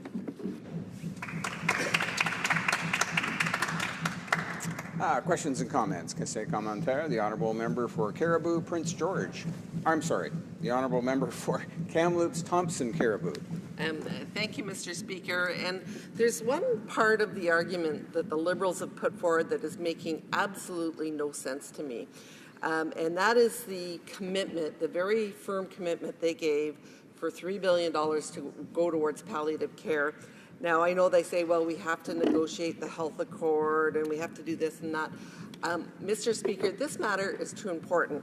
They thought that education for Aboriginals was very important. They put it in the budget, and now they're looking at the negotiation process. For some reason, the $3 billion for palliative care, I don't know if they're trying to keep their deficit somewhere below that $30 billion that they had extended it to. It makes no sense that the money for palliative care is not in this budget while they do the negotiations with the provinces in terms of how it be spent. The Honourable Member for Brampton South. Thank you, Mr. Speaker, and thank you for my honourable colleague for this question. I respect that we have heard a diversity of opinion to this bill. Palliative care is about dignity while dying from natural causes. Canadians have clearly indicated that they want to maintain their independence and their receive care at home, including at the end of their lives. Recently, federal, provincial, and territorial Minister of Health agreed to work individually and collectively to improving home care to better meet the needs of patients closer to home, including those who need the palliative care. This is the right plan that provides more options. Thank you, Mr. Speaker. Questions and comments. Question commentaire. The Honourable Member for Windsor-Tecumseh. Sure. Thank you, Mr. Speaker. I'd like to ask my honourable colleague a little bit more about some of the concepts. I'm very concerned that this idea of this being a balanced approach, that in this case, that balance is a logical fallacy here, because an evidence-based approach has been ignored so far. I don't understand how that can be compromised in this kind of a profound situation with a bill dealing with something as serious as medical-assisted dying. And is the member at all concerned that there has been no independent legal analysis sought with regards to the adherence to the charter? There hasn't been any. Is that a concern at all in this so-called balanced approach? The honourable member for Brampton South. Thank you, Mr. Speaker, and thank you, my honourable colleague, for that great questions.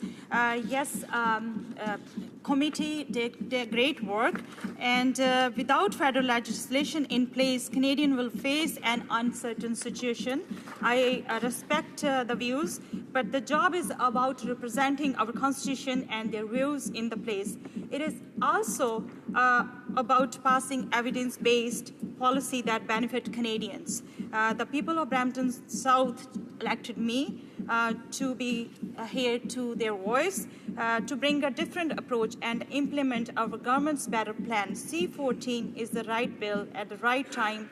I think it's the best approach. We need checks and balances. That's why the committee did a great job. Even the CMA said that Canadian Medical Association has pointed out the parameters the Carter decision are vague in the extreme and contain absolutely no critical decision whatsoever.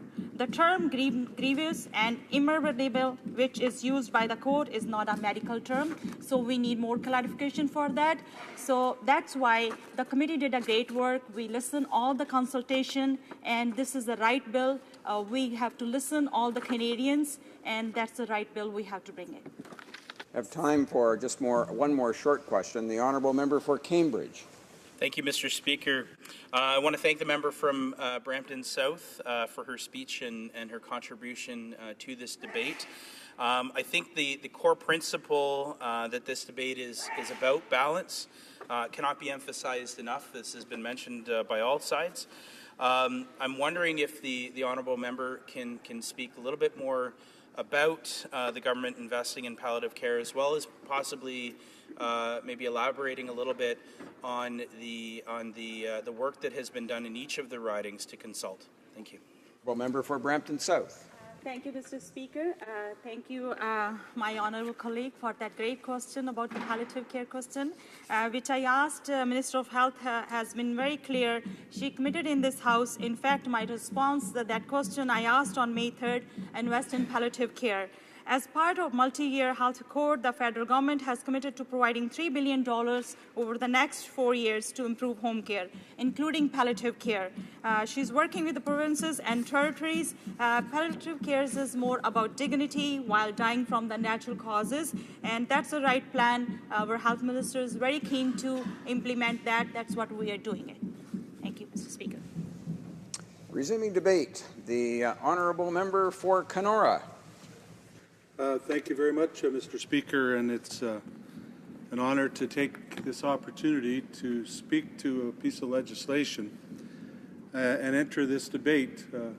And first, I want to take this short time that I have to thank the leadership of all the parties for making this a free vote, because, of course, this is such an emotional, difficult and personal debate, Mr. Speaker. And having had the opportunity to sit in this House since the 80s, I can tell you I have had the opportunity to be involved in many debates. And I can tell you from my own experience that this is one of the most difficult debates that I, as a parliamentarian, are entered into. And so I want it to be clear, as we start this discussion, that I'm supporting this legislation, and I'll lay out to some extent the reason why I feel that way. This decision has to be based, Mr. Speaker, on your own personal life experiences, and some would say your own values. But the reality of it is, everyone in this place comes from different parts of Canada, comes from different experiences, and has a different understanding in some respects of what we are entering into. But I want to start out with one particular statement that I think we all have to keep in mind, and that this is fundamental societal change. This is fundamental because we are moving to allow individual Canadians, people that we love, that we're close to, that are our neighbors, our friends, the abilities to have medical assistance and dying. So it should not be one of those debates that we should take lightly, nor should it be a debate where we talk specifically about what the lawyers are saying or what the courts are saying. Yes, they've given us a court case to deal with. Yes, they've told us what their sense is, that in fact people have a right to assisted dying, but we should not diminish the importance of what that may do to our country over the long term. So, Mr. Speaker, I want to use my experience as a Member of Parliament to explain the rationale for being extremely careful and diligent in our decisions as we move forward over the next number of years. I represent a riding that probably has the most suicides of anybody in Canada. And over the last decade, I've watched hundreds of young people take their lives. People who I know their families, I know their mom and dads, and I've watched with some horror as young people have made that kind of decision. And yes, it's a little different than what we're debating today, but it does define sort of how you feel about the objective of allowing people to make that ultimate decision of taking their own life with medical assistance of others. So, Mr. Speaker, I think we should, in some regard, be careful not to just assume what is being said by others in the House. For example, the legislation doesn't go far enough, may be not charter compliant because it's too restrictive, or that it goes too far for some people who have made equally compassionate arguments here in the House. And so this decision has to be based on where we think, as parliamentarians, we want our society to go. It's not up to the courts to define and to suggest, as some have suggested even today, that we haven't gone far enough, so therefore we have to go all the way to a particular place because it may not potentially be compliant with the Charter. Mr. Speaker, as you may know, I sat in Cabinet for a number of years and seen many legal arguments put to Cabinet on different issues by legal counsel, and many occasions I've had the opportunity to see that the decision made right and the decision made wrong, or the advice to be given not exactly as we had anticipated. And so we can't stand in this place and assure Canadians that this legislation is absolutely perfect one way or the other. And that's why, Mr. Speaker, I like the approach that the government is taking. They're taking an approach because it's very restrictive, and it gives society time to look at the other areas that we may consider as parliamentarians to allow people to take their own life. For example, minors. Well, I just said to you, Mr. Speaker, that I have had the experience of watching many young children take their lives. And to talk about minors who are willing to take their lives and make it legal and easier, if I can put it in those terms, is not something that I totally support, and I'm very concerned about that. I'm worried about the whole issue of advanced request, in the sense of it's hard to predict this situation that a person will find themselves in. And so we need to do more study of the whole issue of advanced request and minors and mental illness, Mr. Speaker. So I support this legislation not because the leadership told me to do it. As you know, I don't tend to work that way and never have.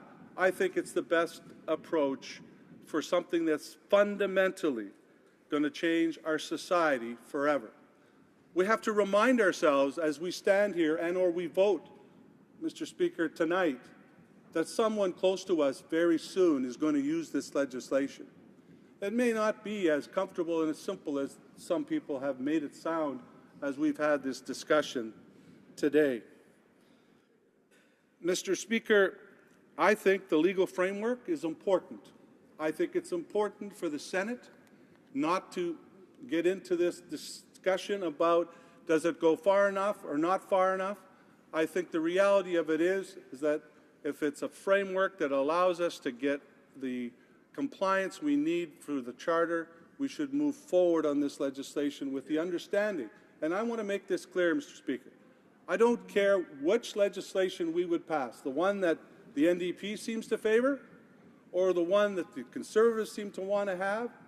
Not sure exactly which way that would go, but the reality is, as I'm standing here, that legislation will go to the Supreme Court to be tested as we move forward. It doesn't matter which legislation we pass because this is such a fundamental change to our society. There is no doubt that people will go to the Supreme Court to test the reality of this particular legislation.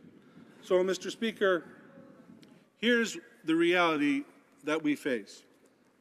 We have allowed, under this legislation, mentally competent adults who are in an advanced state of irreversible decline in capability, have a serious and incurable illness, disease, or disability, and are experiencing enduring and intolerable suffering caused by their medical condition, and whose deaths have become reasonably foreseeable, taking into account all of their medical circumstances. Mr. Speaker, I think that's a pretty large amount to start with of allowing people to seek assisted dying. And I know this is going to change our healthcare system for the next generations to have to deal with. And I strongly recommend to members of Parliament not to be too quick to judge what other generations will want to have 50, 100 years from now. And so we should be very careful about that. I believe, as most Liberals do, in individual rights. So, Mr. Speaker, I'm not suggesting that we restrict those. But the right to choose for people who are competent, I think that's fair. Having control and, obviously, the dignity in dying are very important concepts for me as a member of Parliament. So today, I'm pleased to have this opportunity to make these comments. This is not a partisan issue. This is not going to get any member of Parliament more votes one way or the other. This is a profound fundamental change in how I will deal with individuals every day who I'm close to. And I want to make sure that we get it right. And if we did restrict it too much this time, I'd rather do that than go too far. So thank you very much, Mr. Speaker, for your time. Thank you. Questions and comments? The honourable member for Battle River Crowfoot. Thank you, Mr. Speaker, and I want to thank my honourable member for his speech. And I guess just a little bit about my own constituency. When I first polled constituents, I found out that most of them were opposed to doctor-assisted suicide because they'd heard the stories of Belgium and the Netherlands, and they had seen how it was a slippery slope. Although most of them believe that if these are fairly restricted, there are cases where it may be implemented. But how do you stop the slippery slope? I guess that's my question to that member. Canadians, I think most of them want to be assured that doctor-assisted dying is limited to those who are competent individuals, competent adult individuals, and he did speak about that, not allowing those under the age of 18 when they feel they're depressed or the mental issues to be able to access assisted dying. Also, the vulnerable people, how do we confirm their capacity to consent? That was the other concern they had. But in the last part of the member's speech, he said that he's a Liberal and that he believes in individual rights. And so my question to him is, how then do we have in this legislation how we do not have in this legislation, or why we do not have in this legislation, conscience rights protections for physicians and other medical practitioners who oppose physician-assisted dying. Right now in Ontario, it is a requirement. I'm sorry. Other people will want to have to ask questions as well, and it's only 5 minutes. So I'm going to give some time to respond for the member for Kenora. Thank you very much, Madam Speaker, and I thank my colleague for the question, because it's a good one. It goes back to my original discussion at the very beginning, that I think that we should go slow, take our time, and we should not just let the Supreme Court or courts decide what Parliament should decide. We have to make decisions in this place based on what's good for Canadians and what their beliefs and values are. And yes, they will be interpreted in the courts. And this legislation will be interpreted in the courts. If, in fact, as the member has suggested, that we do not allow, for good conscience, members of the medical profession not to participate, and that is considered to be unacceptable to the courts, we will hear from that and we will have further debates. And all I'm saying, Madam Speaker, in this place, in the 17 years I've been, and this member, and my colleague has been here quite a long time himself, we will continue to have this debate because it's so fundamental a change for us as a society. And we can't compare ourselves to other countries, and I think we should be very careful about how we approach that. Questions and comments, questions et commentaires. L'honorable député. The honourable member for Trois-Rivières. Thank you, Madam Speaker. I listened with great interest to my colleague's words. There were two moments that retained my attention, in particular the first at the beginning of his speech when he saluted the fact that all of the parties were offering a free vote on this bill. And I salute that as well, obviously, but it seems to me that in addition to a free vote, there should be clear efforts to find the widest consensus possible within this House. And that's where I think that we maybe have been lacking. And at the end of his speech, he said that whatever bill is adopted here, whether it be a bill that reflects the Conservative, Liberal, and NDP point of view, it will face debate at the Supreme Court. So my question is, why refuse to send this bill to the Supreme Court for a referral to ensure that the bill is acceptable? The honourable member for Kenora. Well, Madam Speaker, I think the use of sending references to the Supreme Court should be used sparingly. I know in this House the opposition tends to like the idea that, let's send this to the Supreme Court. My point was made that it's going to go to the Supreme Court. That I am sure of. And it will go on specific matters, not based on whether we think the overall bill is charter compliant or not. I firmly believe that this bill is charter compliant. I agree with the minister that, in fact, it does meet the test, and that it will not be that bill that we're dealing with specifically. It'll be matters of whether we didn't go far enough, and others will challenge that. So lastly, Madam Speaker, I know you're trying to hurry me up. I was going to answer the other question. Maybe I'll get it to the next go-around. Resuming debate, reprise de débat. And before I go to that, I just want to remind members there's 5 minutes of questions and answers. It doesn't give a lot of time, so if you can keep your questions as short as possible so as we can get as many in as possible. The honourable member for Provencher. Thank you, Madam Speaker, and I want to start off by saying that I will be splitting my time with the member from Selkirk, Interlake, Eastman. And I also want to start off, Madam Speaker, by apologizing up front for all the times that I will reference you as Mr., because that's the way my speech is written. But I'll try and correct that as I go along here. Madam Speaker, I want to say right from the outset that I'm conceptually opposed to Bill C-14. I believe in the sanctity of life, and I believe that all life, from conception right through to natural death, has value, has worth, and has purpose. As a sitting member of the Committee for Justice and Human Rights, I spent several weeks together with the committee in significant and lengthy meetings examining Bill C-14. We spent long days listening to witness testimony from experts and organizations from all over the country, and then doing a clause-by-clause analysis of the bill. Despite the many concerns voiced again and again by witnesses, there were no meaningful amendments made to the bill. Bill C-14, Madam Speaker, is called medical assistance in dying, but make no mistake, Bill C-14 is physician-assisted suicide. It is important that we make this distinction. The gravity of this bill should not be undermined by the colorful wording. This bill will change Canada forever, and it would be naive to think that Canada's most vulnerable people will not be at risk under the bill in its present state. Madam Speaker, this is the most significant social re-engineering bill in the past 25 years because it changes how we view the sanctity of life. The Supreme Court was very clear that physician-assisted suicide is not a charter right, but it's an exemption, which could be provided on an exception basis, providing individuals meet certain criteria. The person must be a competent adult who clearly consents to the termination of life, who has a grievous and irremediable medical condition, including an illness, disease, or disability, that causes enduring suffering that is intolerable to the individual in the circumstances of his or her condition. Bill C-14 clearly goes beyond the Supreme Court decision with a mandate to study making physician-assisted suicide available to mature minors, exploring the concept of advance directives and providing physician-assisted suicide to mentally disabled individuals. Madam Speaker, this is just unacceptable.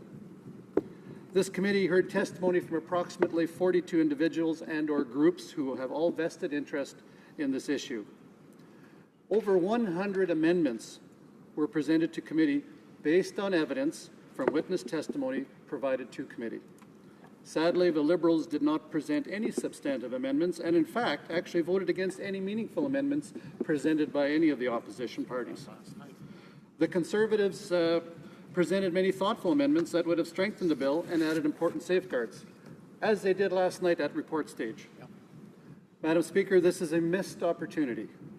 Let me highlight just a few of these missed amendments, these missed opportunities.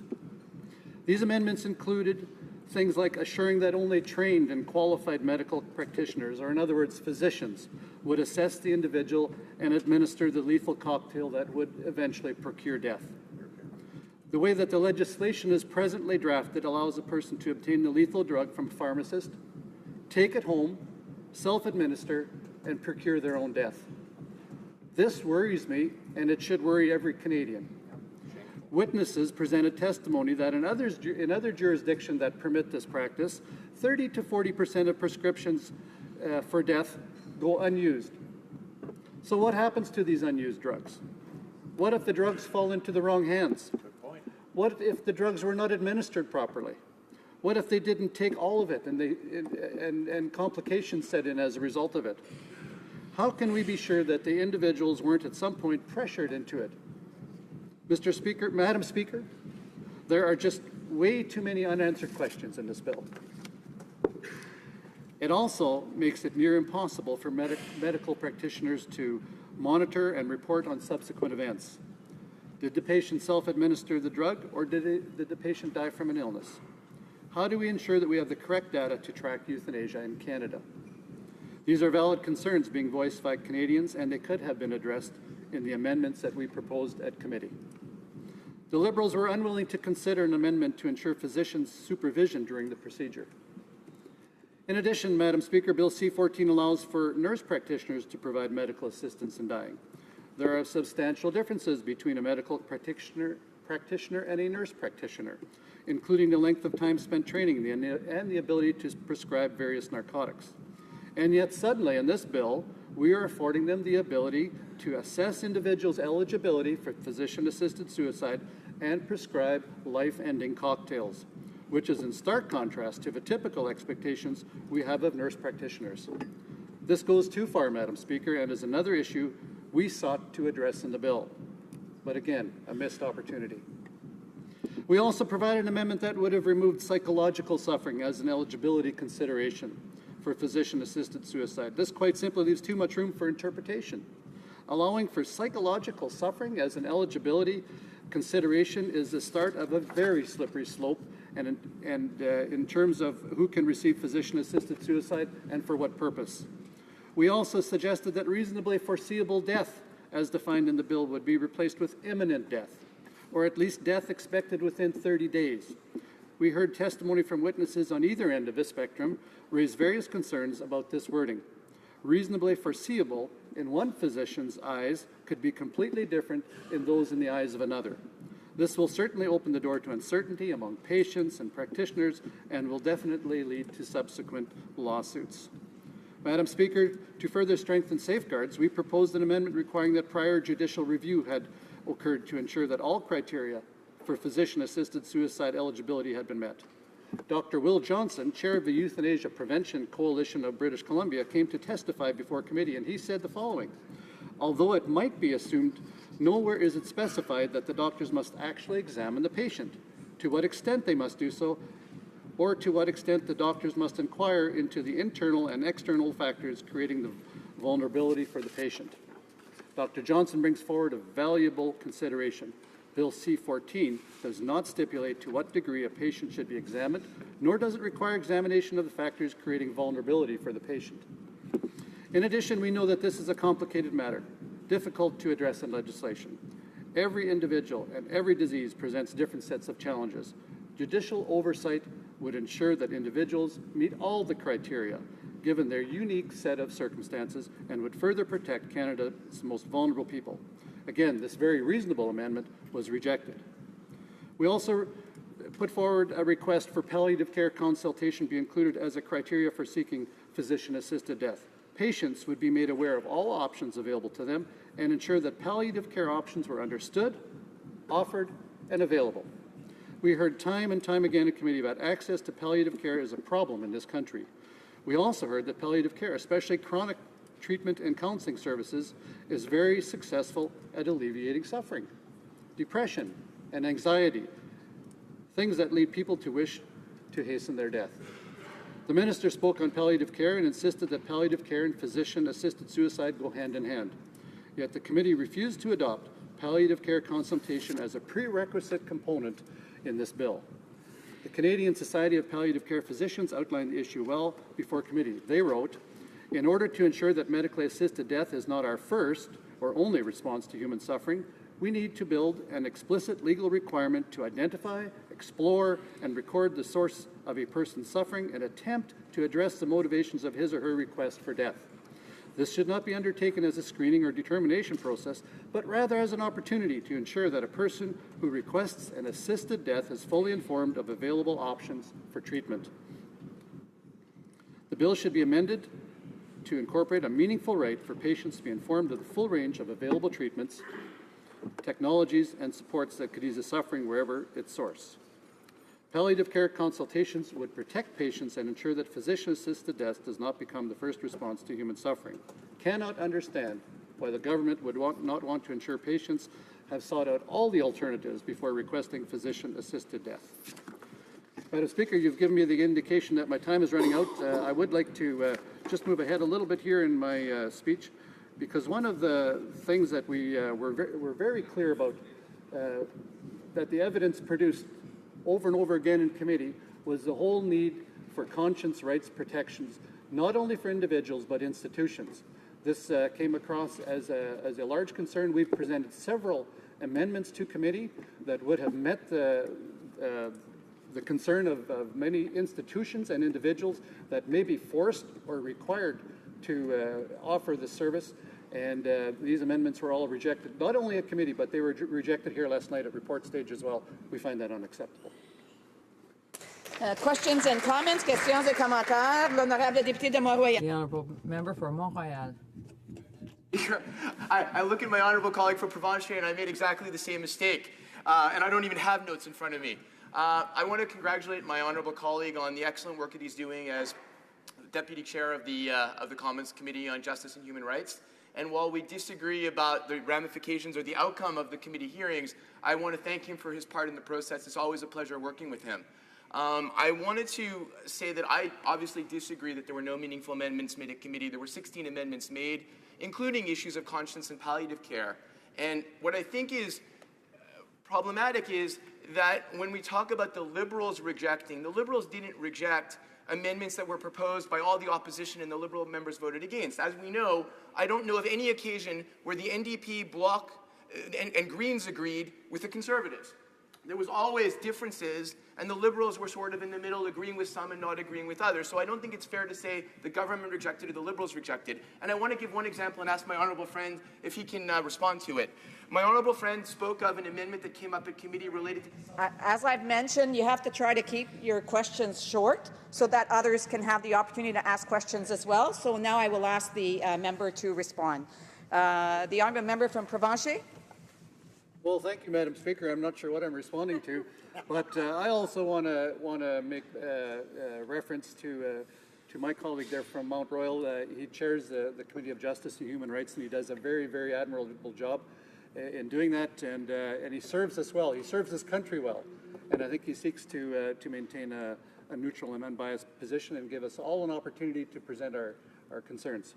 But he's not completely accurate when he states that amendments were considered, because the consideration that we asked for when it comes to conscience rights was particularly to have the bill amended and not merely to have the preamble amended.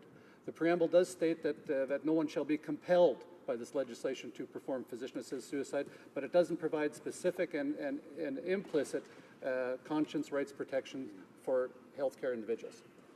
Questions and comments, questions et commentaires. The honourable member for Windsor-Tecumseh. Thank you, Madam Chair. I just wanted to ask my honourable colleague to expand on the issue of amendments being addressed. Would he agree that no opposition amendments were accepted to the core provisions of the bill and that they were mostly minor or technical clarifications in nature? The honourable member for Provencher. Thank you, Madam Speaker. I want to thank my colleague for that question, because she is absolutely correct. There were no meaningful amendments directed towards the core of the bill that were accepted. The amendments that were accepted were minor in nature, technical. The only substantive amendment of any sort, and it's weak, is that there will be a palliative care conducted along with a palliative care review conducted at the 5-year period, along with a review of the physician-assisted suicide legislation. But other than that, there was no amendments accepted by the Liberal government from either the NDP, the Bloc, the Green Party, or the Conservative Party that were of any consequence. Questions and comments, questions et commentaires. The honourable member for Kamloops, Thompson, Caribou. Thank you, Madam Speaker. And I'm going to use an example again. The Liberals had $3 billion that they promised for palliative care, and they say, well, we can't put it in the budget because, we have to negotiate with the provinces. I notice with their infrastructure money, they certainly have not sort of completed their negotiations with the provinces in terms of how that money is going to be spent. So, it's something as critical as palliative care and a promise that they've made. I would like to ask my colleague if their sort of excuse about still having to come to some sort of conclusions with the provinces actually holds any sway, because I haven't had a good answer on that issue from any of the Liberals. Brief answer from the member for Provencher. Thank you, Madam Speaker, and I want to thank my colleague for that question. It's a great question because they did make a commitment to provide funding for palliative care. The doctors, the nurses that I've talked to have said when there is proper palliative care available, the need for physician-assisted suicide just about falls down to nil. And had there been the money promised, had there been money in the budget that was promised by the Liberal government during the campaign, it would have helped to address that concern. And I think if we can provide the proper palliative care for individuals, I think we will, we're going to address the two basic fears that were told to me that people have at end of life. Number one is, can you control the pain? And number two is, can you help me with my fear? And both of those things can be addressed through proper palliative care. Resuming debate, reprise de débat. The honourable member for Selkirk, Interlake, Eastman. Well, thank you, Madam Speaker. And as I rise somewhat, concerned today that I'm finally, for the first time, speaking on Bill C-14. We're at third reading. This bill has been rammed through the House. The Liberals have brought in closure time and time again at this bill, and every time at second reading at report stage, I wasn't available or the time was so constrained and the list of speakers from all members of Parliament was so long that I couldn't get on the list. And so finally, I've been able to get up today to speak on Bill C-14 and reflect my concerns and concerns of my constituents on this bill. You know, when closure is used on dealing with issues of conscience, like we're dealing with today with the physician-assisted death or doctor-assisted suicide, however you want to call it, we need to take the time to have the debate, to have the discussion amongst parliamentarians and talk to the appropriate experts to ensure that we get this right. And I can tell you that by rushing this bill through the legislative process here in the House, and if they try to do it over in the Senate, I can guarantee you mistakes are going to be made, and this bill will be facing court challenges in a relatively short period of time.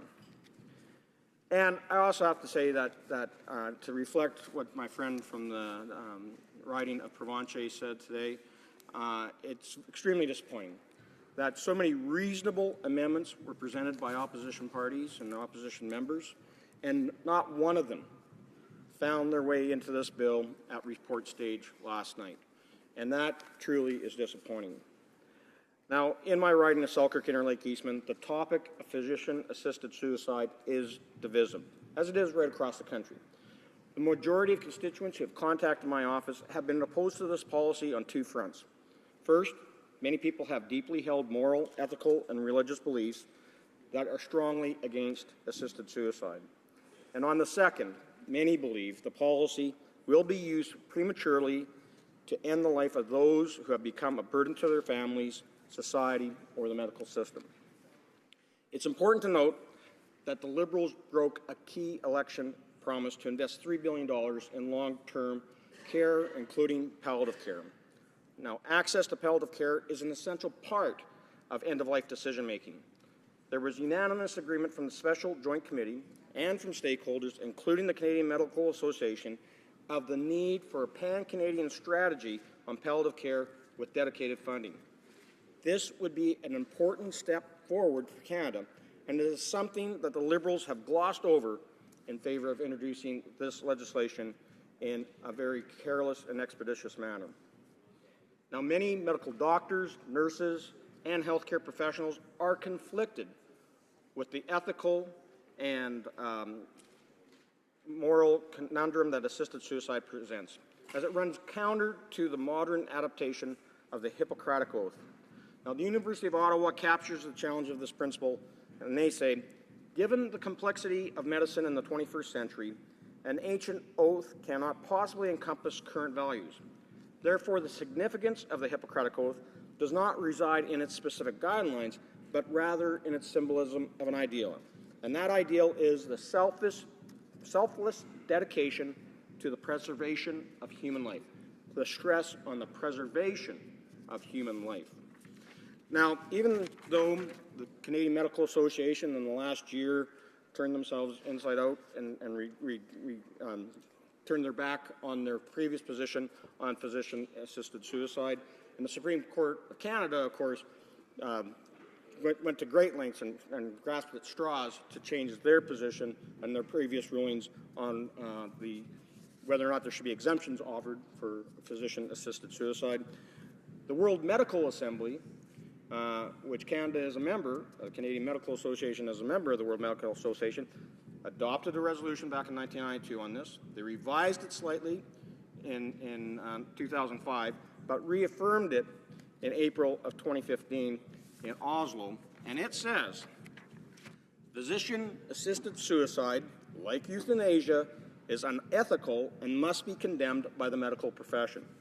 Where the assistance of the physician is intentional and deliberate, directed at enabling an individual to end his or her own life, the physician acts unethically. However, the right to decline medical treatment is a basic right of the patient, and the physician does not act unethically, even if respecting such wishes results in the death of the patient. So quite clearly, the World Medical Assembly Doctors and physicians from right around the globe are saying that this is unethical.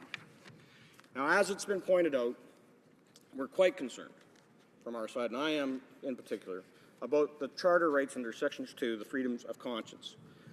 And as it's been noted, that there was a minor amendment made to Bill C-14 in the preamble to allow for the protection of individuals, but not institutions. So, is it strong enough in the preamble to be considered legal in a case that goes before either the courts or the Canadian Human Rights Commission or one of the provincial human rights commissions, that if Section 2 is defined in the preamble, but is not actually not in the clauses of the legislation itself? So institutions are exempt. And I know that some of us have had conversations with some institutions that are very concerned about this. I look to the St. Boniface Hospital in Winnipeg, a Catholic-run hospital, and they are quite concerned that they, as an institution, are going to have to violate their own religious and moral beliefs as an organization to provide assisted suicide, because they believe in the sanctity of life, as many of us over on our side here do. Like most Canadians, I have watched loved ones succumb to lengthy chronic debilitating illnesses. Dying with dignity is desired by all Canadians. Unfortunately, only a handful of us will ever die in our sleep with minimal discomfort or pain. I do not believe we should institute a policy that will provide physician-assisted suicide to every Canadian when they near their end of life.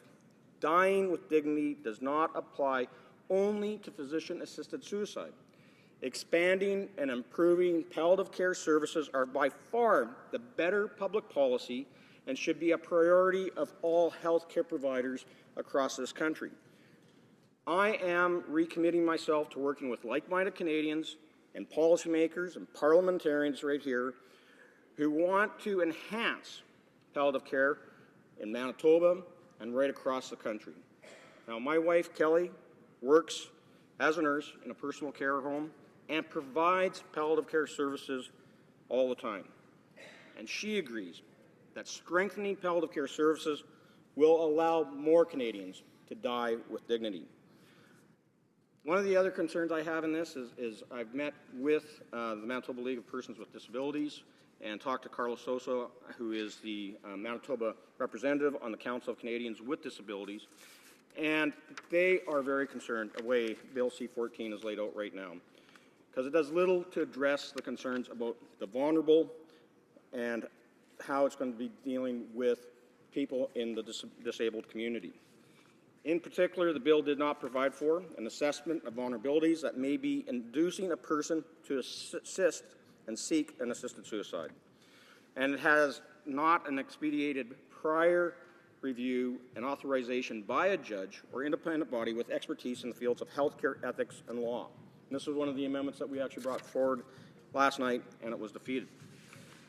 Now, Rhonda Weed, who's the co-chair of the Canadian Council of Disabilities and the Life Ethics Committee, said, in the Carter decision, the Supreme Court of Canada gave the Government of Canada 2 assignments. 1, develop a regime to provide dying people access to assisted suicide, and 2, protect vulnerable Canadians who at a time of weakness may be influenced to accept medical aid in dying. Unfortunately, Bill C-14 has some serious gaps when it comes to protecting the vulnerable. Canada must do enough to protect people like her and other Canadians with disabilities who can be made vulnerable by both their health conditions and their social and economic circumstances. Madam Speaker, I am privileged to belong to a political party that allows for free votes on issues of moral and religious beliefs. On policies such as physician-assisted suicide, Conservative members of Parliament are free to either reflect the will of their constituents or vote according to their personal beliefs. As someone with very strong Christian values, I cannot support Bill C-14.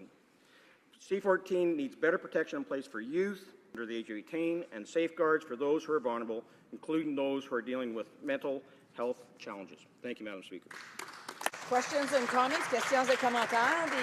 L'honorable député de Mont-Royal. The honourable member for Mount Royal. For his speech, I'm sure he inadvertently stated something that's not correct, which is that conscience amendments weren't added to the bill. We did have a conscience amendment that was drafted in conjunction with the member for St. Albert Edmonton, the member for Victoria, myself, and the member for Central Nova that is in the bill. The preamble was amended.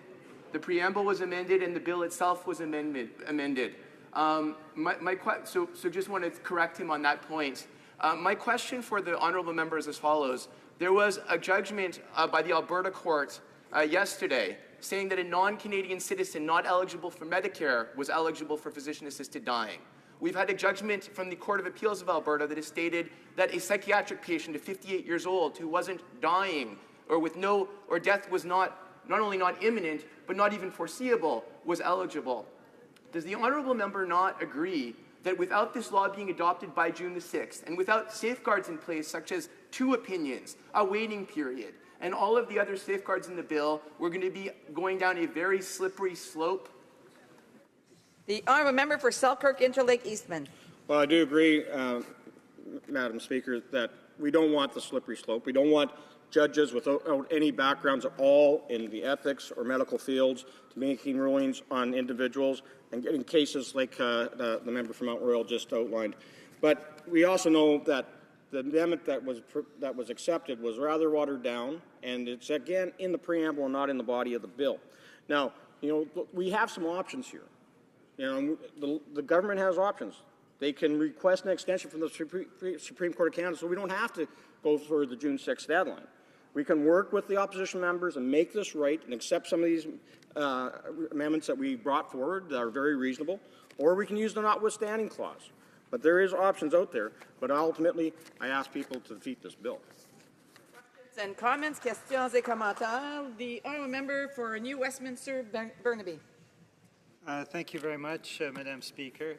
And we're dealing with a closure motion today that allows very few members of Parliament to speak. We saw a couple of weeks ago the government pull C-14 from the order paper a number of times when members of Parliament actually wanted to speak on it.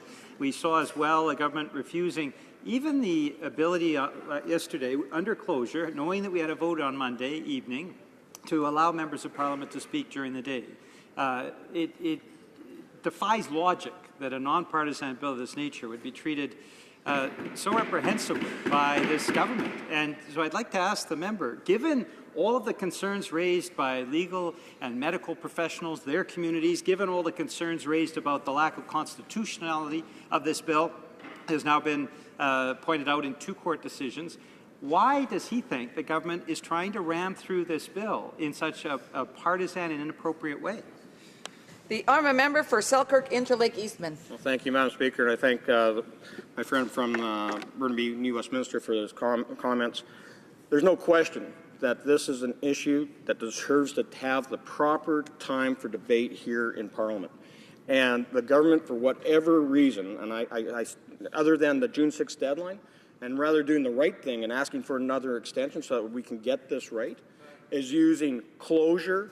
They're using very autocratic measures to delimit debate and not allowing us as parliamentarians to express the will of our constituents or of our own personal beliefs. We know that we should have this time to get it right, and whenever we see these types of motions, especially on legislation that's going to affect the long-term history of Canada, that this is something that's going to be going on into the future with little chance for amendment or change, we got to get it right, and the only way you can do that is not to be using closure and draconian measures that the Liberals have forced upon us. We have time for a brief question. The honourable member for Langley, Aldergrove. Oh, sorry. Oh, Battle River Crowfoot.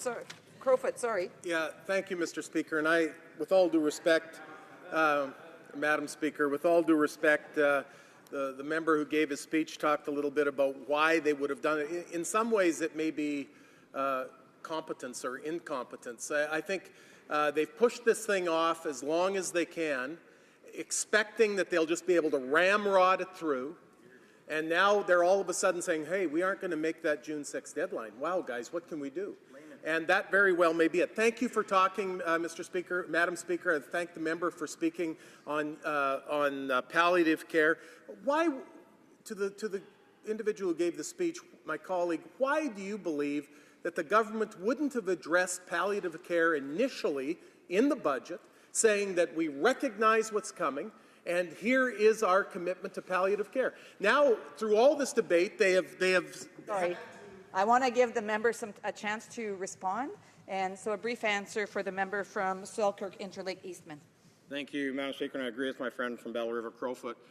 There's no question that this is being ramrodded through without proper consideration, and there's no question that the issue of palliative care is not even addressed in the budget or in this policy development that we're working on right now. And if we are properly going to be dealing with end-of-life issues, we've got to have palliative care. All they want to do over there is talk about those issues without actually committing the dollars that they promised that they're going to commit. Resuming debate, reprise de débat, l'honorable député de Lac-Saint-Louis. Honourable member for Lac-Saint-Louis. Thank you, Madam Speaker. I will be splitting my time with my honourable colleague for Pierrefonds Dollard.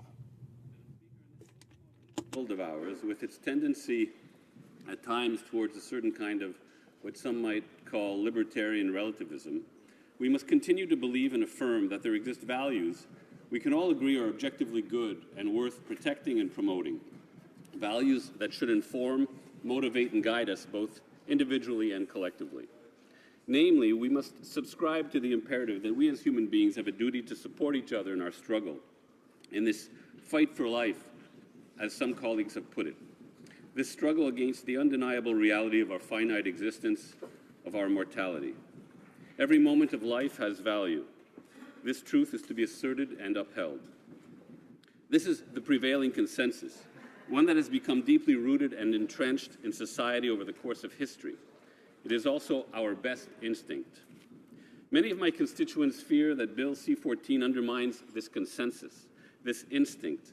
I understand this fear.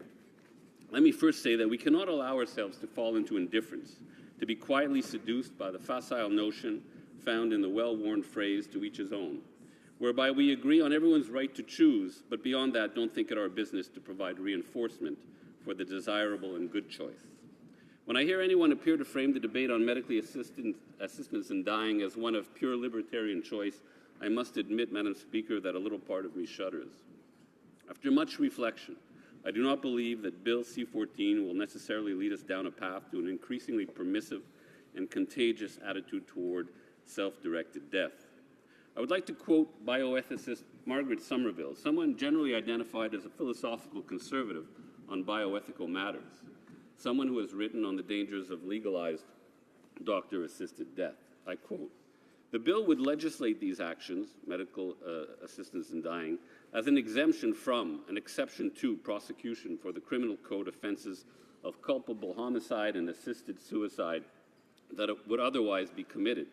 Treating medically assisted dying as an exception will help to ensure, as is essential, that it does not become part of the norm for how Canadians die." End quote. In other words, Madam Speaker, Bill C-14 does not normalize medically assisted dying as perhaps has occurred in Belgium and the Netherlands, the two most often cited examples of the slippery slope.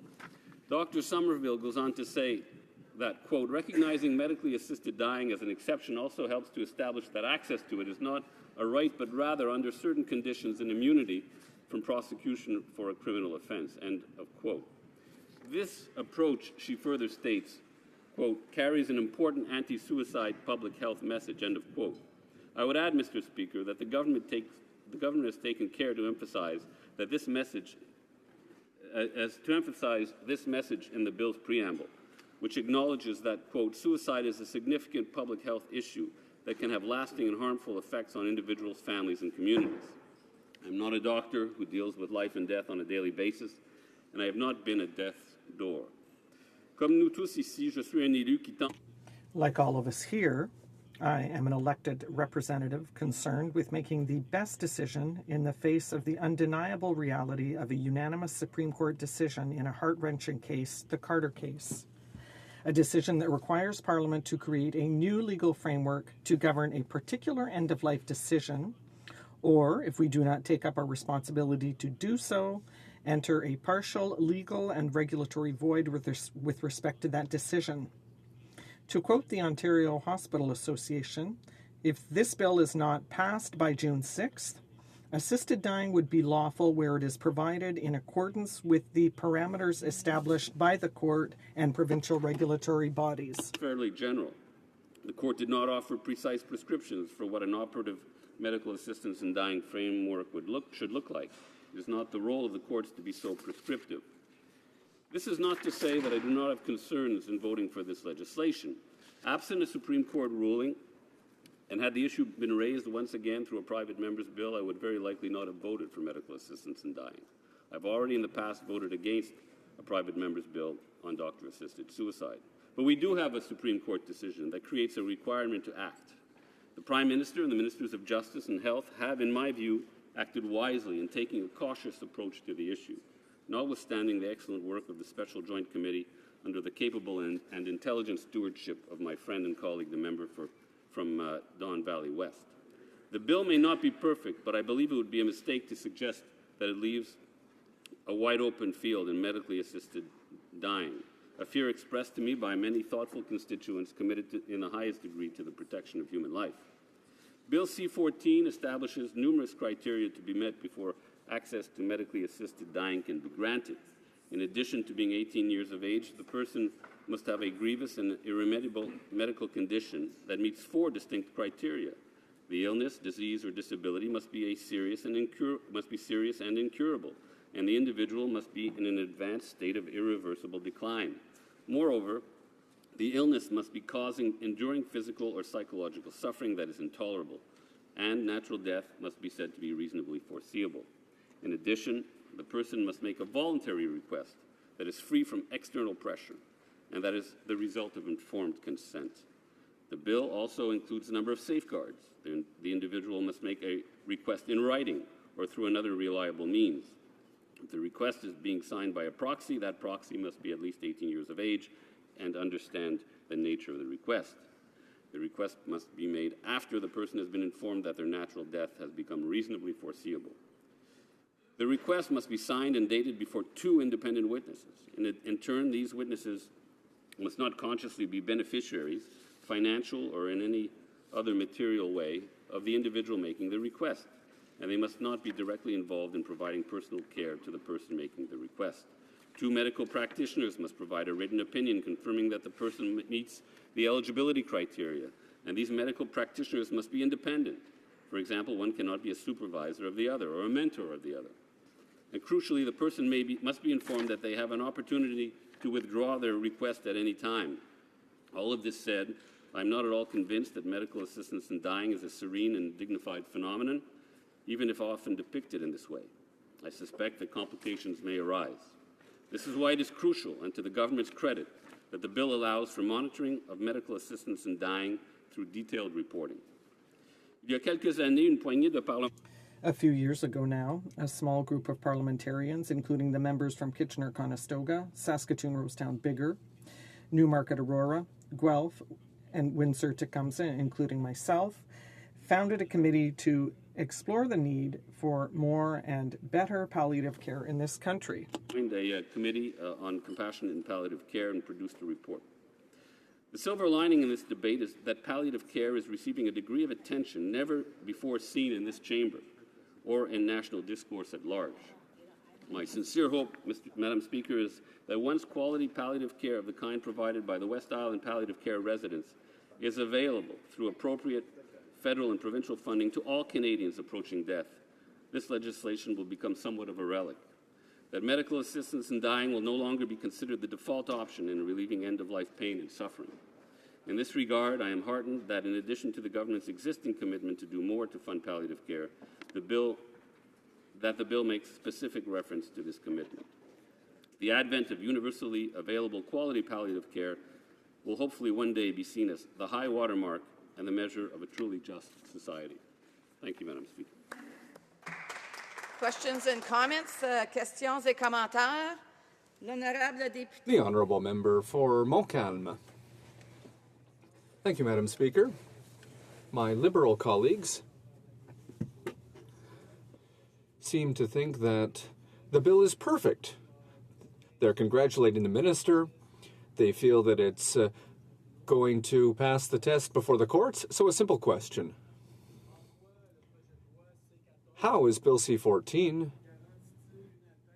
How does it guarantee that it gives reasonable access to life, freedom of conscience in terms of respect for autonomy, and the right to personal security, a person suffering from a grievous and irremediable illness, how does it do all that if that person must go on a hunger strike to reach the point of a reasonably foreseeable death?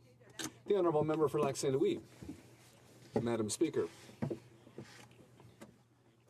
I'm not familiar with the specific case cited by my colleague. Here we're talking about Carter. We believe, and the Minister of Justice has said this on several occasions, we believe that Ms. Carter would have been admissible under the parameters set out in this bill. This is an opinion that I share and that I respect. Obviously, there will be differences of opinion generated by this bill, but I am certain that we're not finished with court cases, Madam Speaker. Questions and comments? The Honourable Member for Laurentide-Labelle.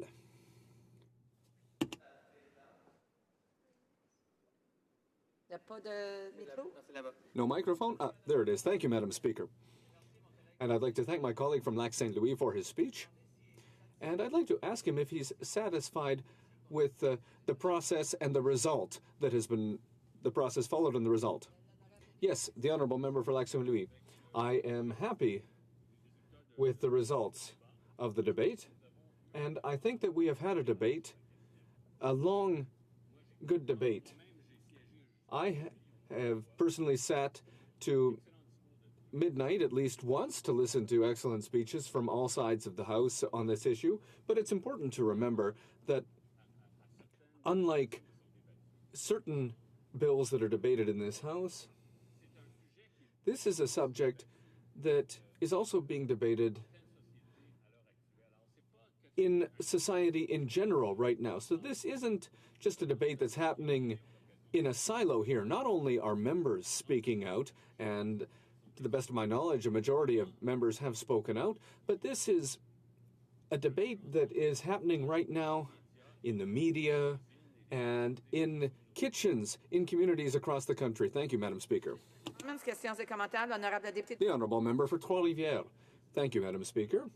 I'd like to thank my colleague for his words. I'd like to go back to the question concerning the criteria of a reasonably foreseeable natural death, because we've seen cases in Quebec of people who have gone on hunger strikes to satisfy that criteria. Does he not believe that this criterion goes completely against the Carter decision?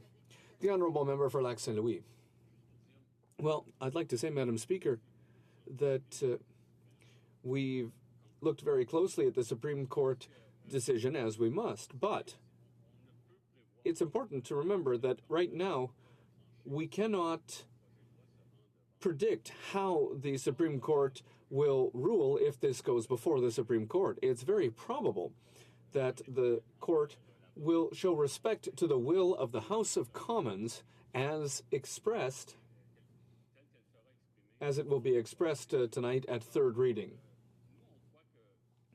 So we believe that this bill respects the parameters set out by the court in the Carter decision, and we also believe that the court will respect the will of this House, which is truly and sincerely attempting to act in good faith to respect the Supreme Court's decision in the Carter case. Resuming debate, the Honourable Member for Pierrefonds-Dollard. There's a poem by the great Welsh poet Dylan Thomas entitled, "Do Not Go Gentle Into That Good Night." It's a poem of a son calling out to his dying father to fight his imminent death, and it ends as follows. "And you, my father, there on that sad height, curse, bless me now with your fierce tears, I pray. Do not go gentle into that good night. rage. Rage against the dying of the light. He is imploring his Father to fight to the very end, to rage against the dying of the light. This stanza, I believe, describes the very essence of Western philosophy when it comes to dying. Simply put, do not accept death. But life is terminal. It's the very definition of life is to die. A rock does not live because a rock does not die. A tree lives because a tree dies. A person lives because he or she dies. So, am I going to die? This is the subject of an excellent TED Talk by a first responder. It's about a paramedic who would often arrive at the scene of an accident only to find the victims whose injuries were so severe that they were not going to survive. And these victims would inevitably look up to this paramedic and ask the question, am I going to die? In those moments, he would always lie and say no. And he did so because he thought that was the kind, caring thing to do. Then a few years ago, he arrived at the scene of a severe motorcycle accident to find a victim who again asked him the same question. For some reason, he told the truth and said yes. The reaction was not what he expected.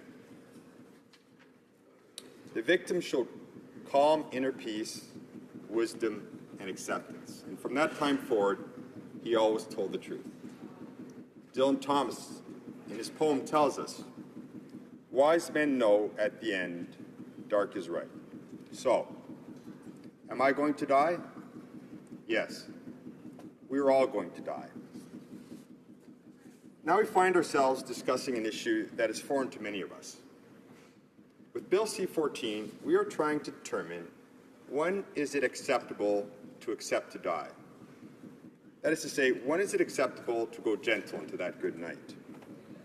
This is essentially what we are debating with this bill. Some argue the bill should follow the Supreme Court's ruling to the letter. Some argue the bill should be broad to encompass all possible scenarios. Some argue the bill should be narrow and restricted so as to protect the vulnerable. Some argue there should be no bill at all, and we should not be on this path, regardless of what the Supreme Court says. Here in this House, we've had great debate on this matter. It has been passionate, intelligent, and respectful. It's been the House of Parliament at its best. For example, the member from St. Albert, Edmonton, who was on the special joint committee that prepared the guiding report for this legislation, has spoken eloquently on why he believes this bill is missing certain key protections. On the other hand, the member from Victoria, who is also on the special joint committee, has expressed in a thoughtful and intelligent manner his strong belief that the bill is too restrictive in certain areas. I myself have received numerous personal letters from many sides of this argument. Letters from people who are suffering now and fear not being able to access this gentle path when their time comes. Other letters are from caregivers who look after the grievously sick, the aged, the mentally incapacitated, and they are deeply concerned that these vulnerable people will not be protected. My own father has written out on this bill. I was out meeting constituents a few weeks ago, and a lady came up to me and said, I really like what your father wrote in the newspaper. Now, people get confused at times. I didn't know about this, so I just said thank you. But when I got home, I called my father and asked him, Dad, did you write something in the paper? And he said, yes. And I said, can I see it? Can you email it to me? And he said, no, I've erased it because he doesn't like to keep clutter on his computer. So I asked him, can you explain to me the gist of what you said? And he went on to explain that the term reasonably foreseeable natural death is a difficult one even for a physician. You see, my father had suffered severe heart attacks 25 years ago and was told to put his affairs in order by his physician. But here he was using his own example of his own life to say, I'm alive 25 years later. He is alive because on a dark night 25 years ago, he chose to rage against the dying of the light. None of these people are wrong. Everyone has an opinion, and everyone's opinion is valid. For each person, that destination, that moment in time when it is acceptable to accept death is different, and rightfully so. So if the destination is uncertain, how do we arrive at it? Cautiously. There is a concept in engineering called overshoot. Simply put, the faster you arrive at a destination, the more likely you are to overshoot it. For example, if you're driving a car towards a stop sign and you're going very, very fast and you slam on the brakes, you will shoot past the stop sign. On the other hand, if you go very, very slowly, it'll take you a very long time to get that stop sign and you'll even stop short. So, we have an uncertain destination that is different for each person. How do we get there? Cautiously. We go towards that destination slowly. This is precisely the approach that the Minister of Health and the Minister of Justice have decided to take. With Bill C-14, we are moving forward to this destination slowly, and we accept that we may even stop short. The bill acknowledges this. It is explicitly written into the law that it will be re-examined in a few years' time to allow precisely for coming adjustments.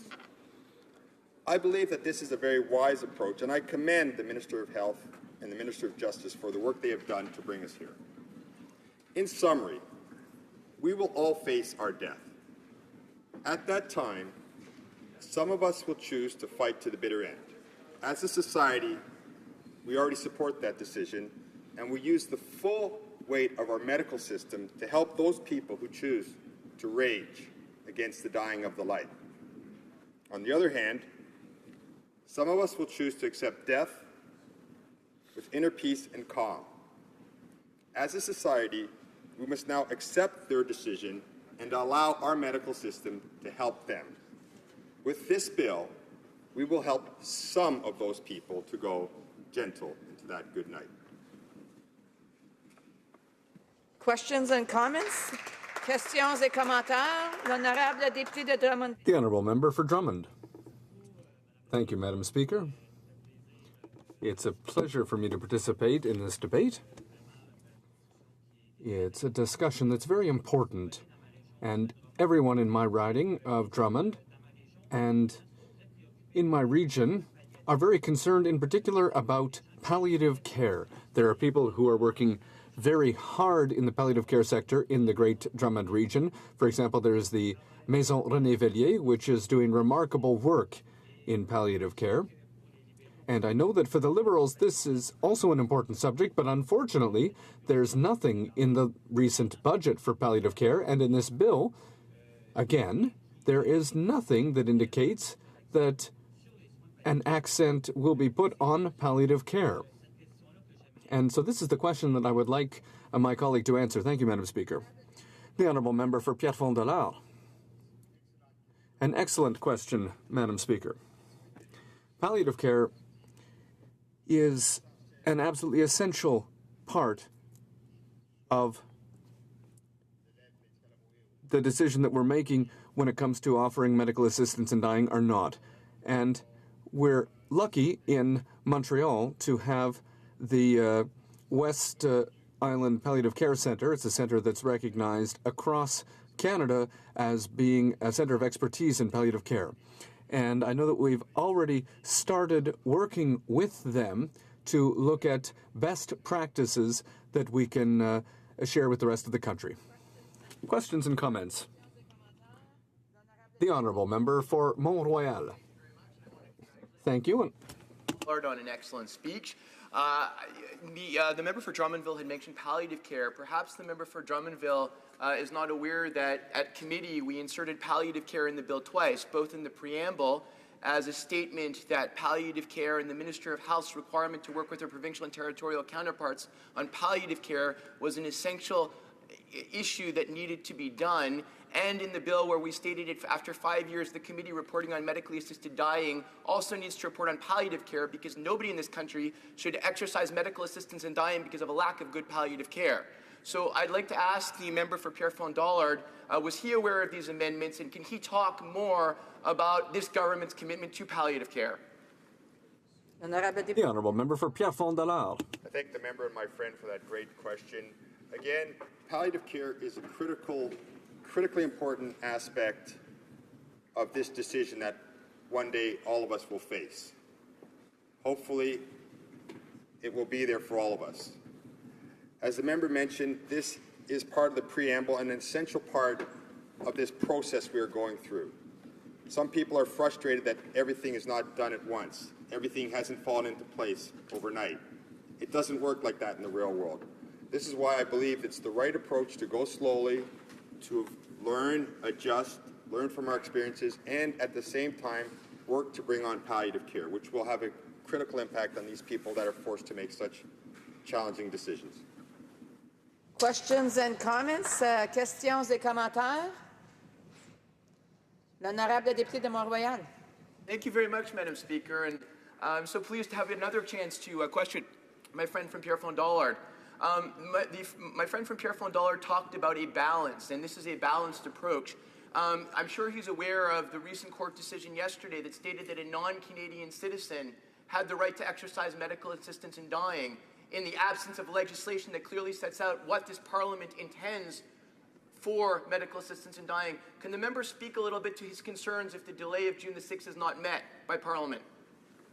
Honourable member for Pierrefonds-Dollard. I think the country as a whole is concerned about this issue, and I think it's incumbent upon us as legislators to put something in place. I disagree with people who say no law is better than this law. I would tell them no law is perfect. No law is perfect, and no law will not be amended, and no law will not be subject to changes as we learn and experience and go forward. And I would strongly encourage those who oppose it and say they're going to vote for nothing to do their job as legislatures and put something in place and then work to make it better. Resuming debate, reprise de débat. The honourable member for Renfrew-Nipissing-Pembroke. Madam Speaker, I'll be sharing my time with Bruce Gray, the member from Bruce Gray, Owen Sound, and it's with great humility that I stand in my place today as the Member of Parliament for Renfrew-Nipissing-Pembroke to represent the good people of my riding on such a weighty issue as the one before Parliament today, medical assistance in dying. This debate strikes right at the heart of who we are as a nation, and I pray we get this right as is humanly possible.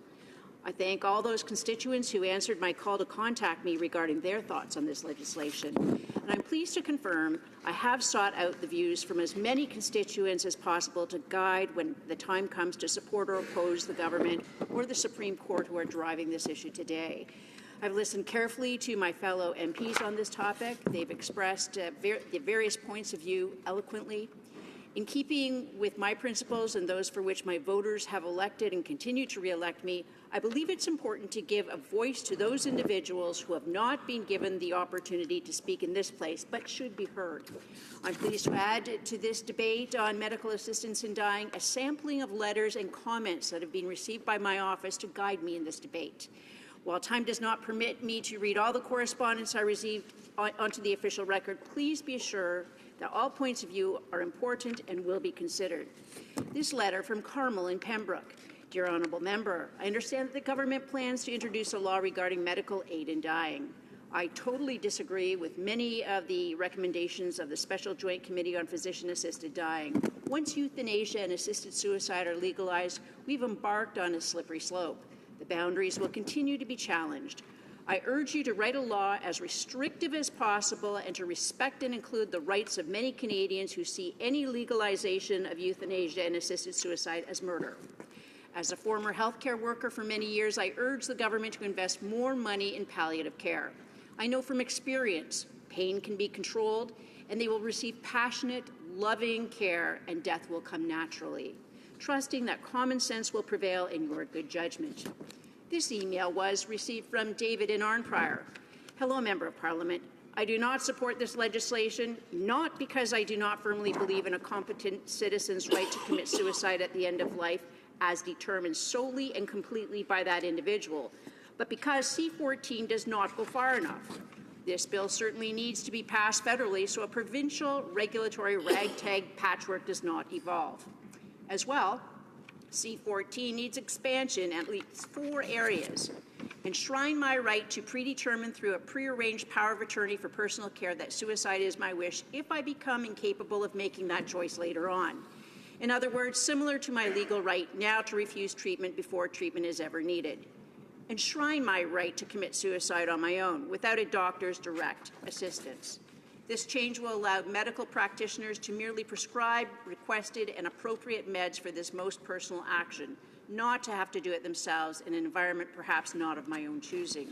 Following from number 2, assure that a broad array of competently trained caring medical practitioners beyond merely MDs are available to assist as I may desire, the so-called death doula model.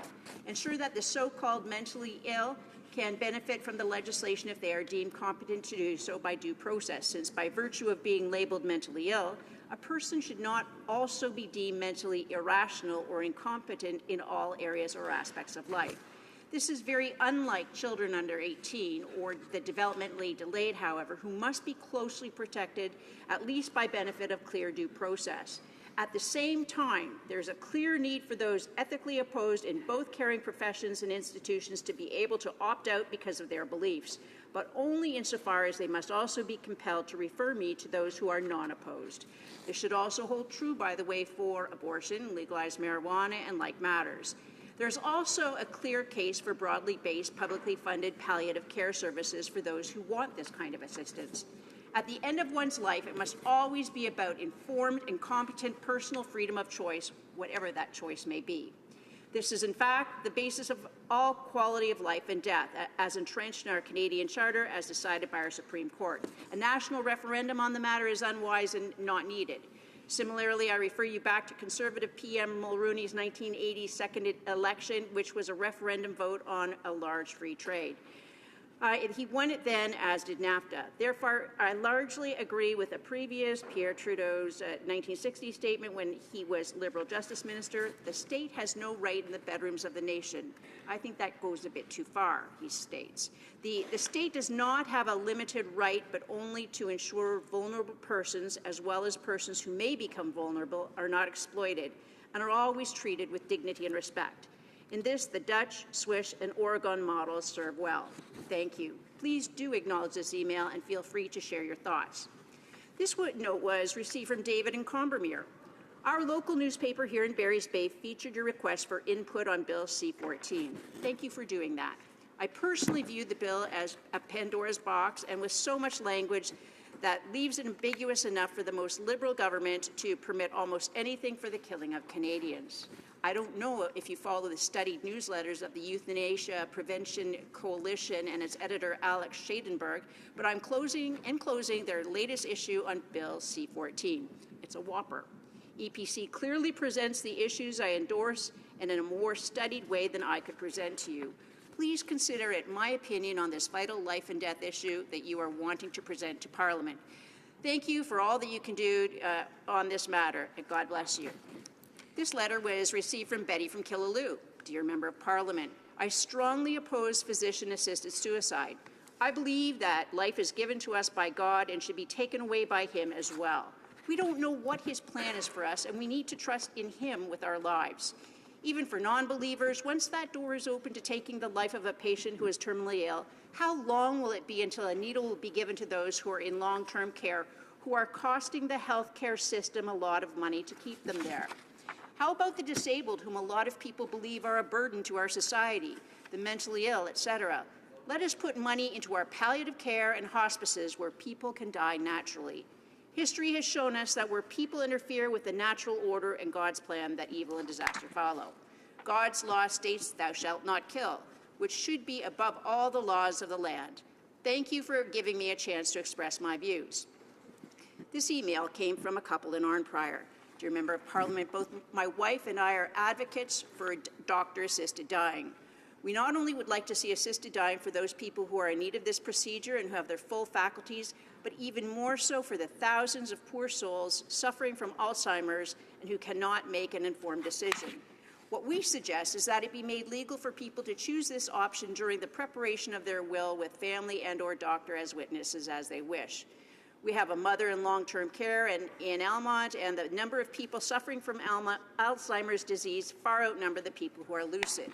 I'm sure if these people had a choice, it would be to end their lives rather than sit in wheelchairs all day and to be treated through no fault of their own like babies. Our total hearts and admiration go out to the nurses and aides who care for those in need. We cannot thank them enough.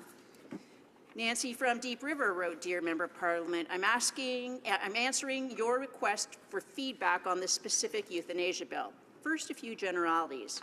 I see the entire dynamics against a background where there is a movement for a culture of death and a movement for a culture of life. The culture of death tends to be hidden and manipulative. The well-researched documentary CD called Agenda provides evidence of this. There are elitists who want to reduce the world population by almost any means. Some of them want to make a shambles of the capitalist system so that their socialist ideal swoops down as the savior of the world. It's ironic that these elitists are socialists. I've read the CIA supported the radical feminist movement, which has been instrumental in tearing down family structures and consequently economic stability. Hillary Clinton said quite clearly, if not in these exact words, because I don't remember exactly how she expressed it, that in our society there are Judeo-Christian values that we have to get rid of. Some specific examples show this. They rope in well-intentioned liberals like fools conned into their service. Now to the specifics. The most dangerous thing about the bill is there's nothing in the law to protect the conscious rights of medical personnel. This means we would have legislated immorality if the bill passes in its current form. Such a law would corrupt an important sector of citizenry. Corrupt citizens are antithetical to a healthy democracy. If conscious protection is not in the law, it is almost certain that somehow the inconvenience of non-participating physicians will be swept aside by a bureaucracy, just as it now is in Quebec. The bill does have some restrictions. I can believe it was drafted in order to satisfy the Supreme Court's mandate in a careful manner. There are two facts against optimistic view of these restrictions. Note the language we hear on the news about beginning gently with euthanasia.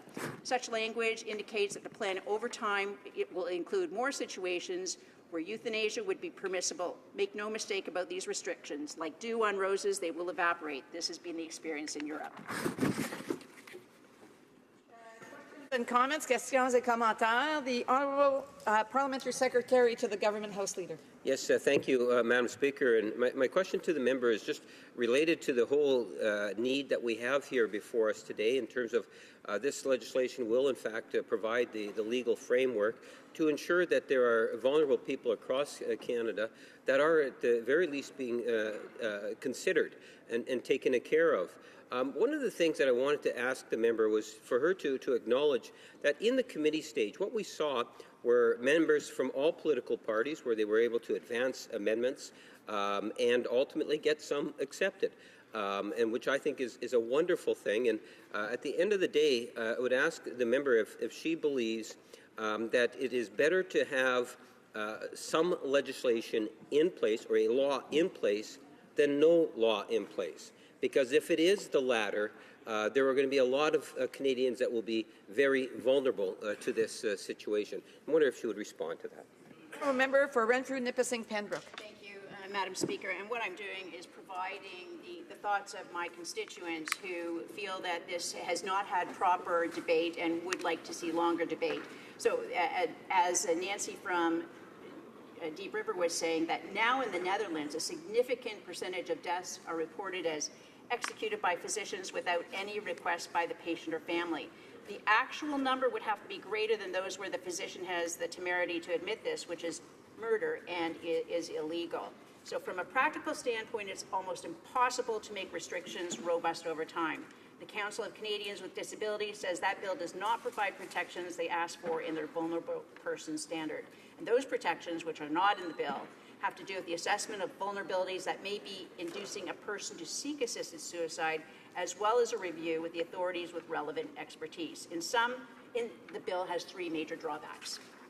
Questions and comments, questions et commentaires. L'honorable député. The Honourable Member for Trois-Rivières. Thank you, Madam Speaker.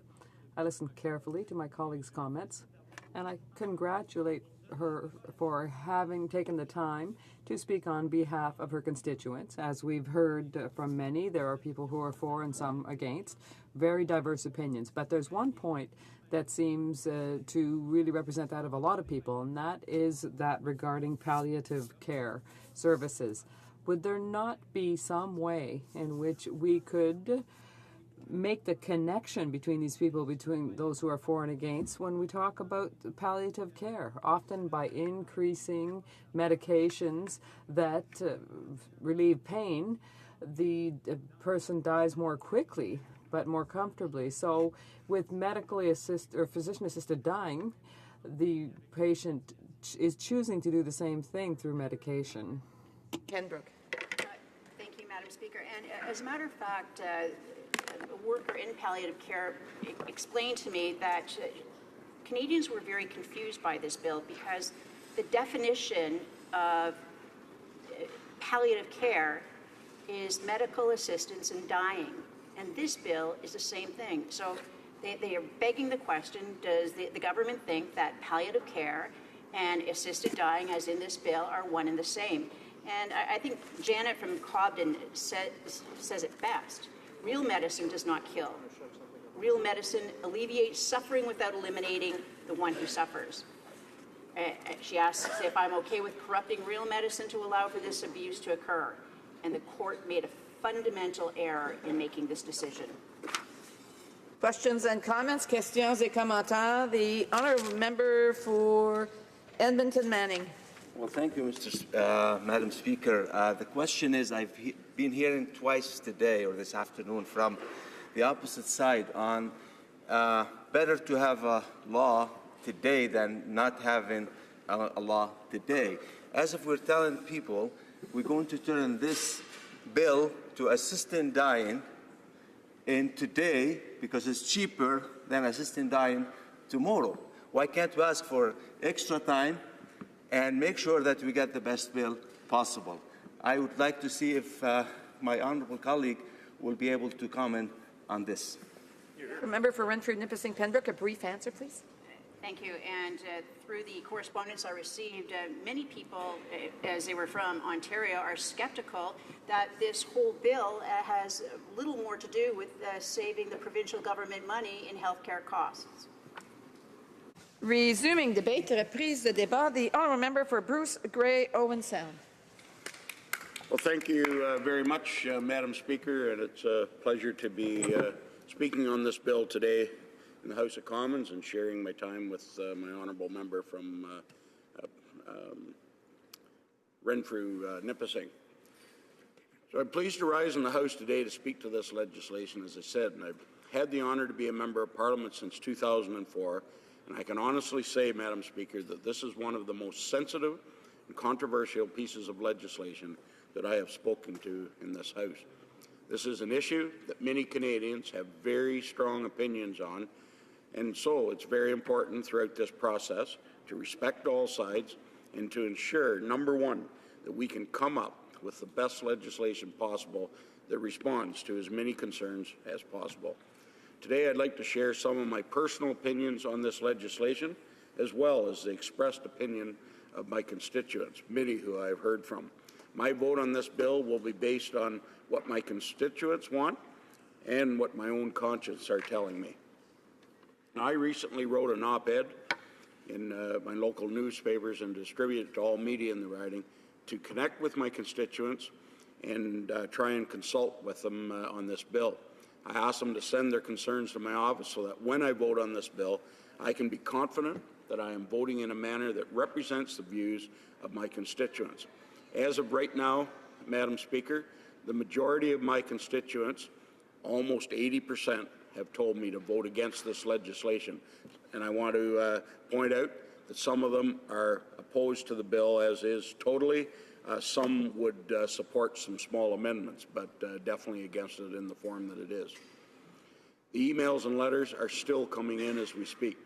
And the main concerns that have been presented by those who disagree with this bill are the need for further protections for the vulnerable, further protections for the conscious rights of health care workers, and the need for an improved national palliative care strategy. I share many of the same concerns as my constituents. I think that it is absolutely vital that there are safeguards for those who are vulnerable. For me, this includes three different types of people, three different groups of people, I should say. First group would be children. I think that we need to have a more robust discussion and study on whether or not children under 18 years old should be allowed access to physician-assisted dying and who has the authority to make that decision. Secondly, it is paramount that those who have debilitating diseases such as Alzheimer's disease have a number of safeguards to ensure that they have fully consented to receiving physician-assisted death while they were in a sound state of mind. I think that the bill, as it is currently drafted, does have a number of important first steps, but I feel as though it could go much further. The question is simple. Are there enough safeguards? Are we certain that we have it right? I appreciate the work that was done by the special committee that was struck to hold consultations before drafting, and also the work done by the Justice Committee. But this has been a very one-sided and rushed process. When it comes to protecting the vulnerable, I do not want to leave any stone unturned. A matter like this deserves an intense and lengthy study by parliamentarians, all parliamentarians. It is very disturbing to know that at this point, the government is not willing to have that full debate. Furthermore, Madam Speaker, it was made very clear in this House last night that the government is not willing to even entertain the notion of adopting none, zero amendments, and that's wrong. On such a sensitive matter, it would have been my hope that the government would take a more sincere approach to working with other parties in an attempt to get this bill right. A number of important amendments that would have addressed some very serious concerns were voted down by the government last night. I was deeply disappointed to see partisanship take precedence over common sense. It was refreshing, Madam Speaker, to see that some individuals in all parties did vote using their conscience and their beliefs, and that doesn't happen enough in this place. So I thank those members. Finally, the question of whether or not this bill would allow for those with mental illness to have access to physician-assisted death has been expressed by some of my colleagues. I'd be very troubled if this is the case. It is my firm belief that mental illness is, in fact, an illness. That being said, Madam Speaker, I'd find it very troubling if an individual who was suffering from a mental illness had access to physician-assisted death. Mental illness, Madam Speaker, quite possibly could mean that someone in a very poor state of mind, to use that terminology, could ask for assisted suicide when they would, in all likelihood, maybe not make this choice in a sound state of mind. I believe this sends a wrong message to others suffering mental illness. I am afraid that it would encourage more suicide, assisted or otherwise. There are many groups in my riding that have put in a tremendous amount of work to combat mental illness and educate those suffering with mental illness that help is always available. We need to send that message. Help is always available. Being able to seek physician-assisted death for a mental illness would, in my mind, run counter to this work. I think that this is another area that deserves a much closer study so that we, as members of Parliament, can be confident that this bill does not allow this. Furthermore, Madam Speaker, Nurses Week was only just a few weeks ago. In light of this, I think it's very important to reiterate that we need robust protections for the conscious rights of health care professionals. Last night, the government had an opportunity to recognize the conscious rights of health care professionals, but chose not to take it. An amendment proposed by my colleague, the member for Sherwood Park, Fort Saskatchewan, would have recognized that medical practitioners and health care professionals are free to refuse to provide direct or indirect medical assistance in dying. Unfortunately, the government voted against this amendment. Madam Speaker, the Charter of Rights and Freedoms states, everyone has the following fundamental freedoms. And what is number A on that list? Freedom of conscience and religion. I urge the government to put partisanship aside and recognize the charter rights of healthcare professionals. No one should be forced to perform any task that goes against their freedom of conscience or beliefs. I am not trying to reopen a previous debate held in this House, but I have to use an example that is very similar to the point that I am trying to make right now. Therefore, I would compare this to ministers or clergy who do not believe in performing same-sex marriage.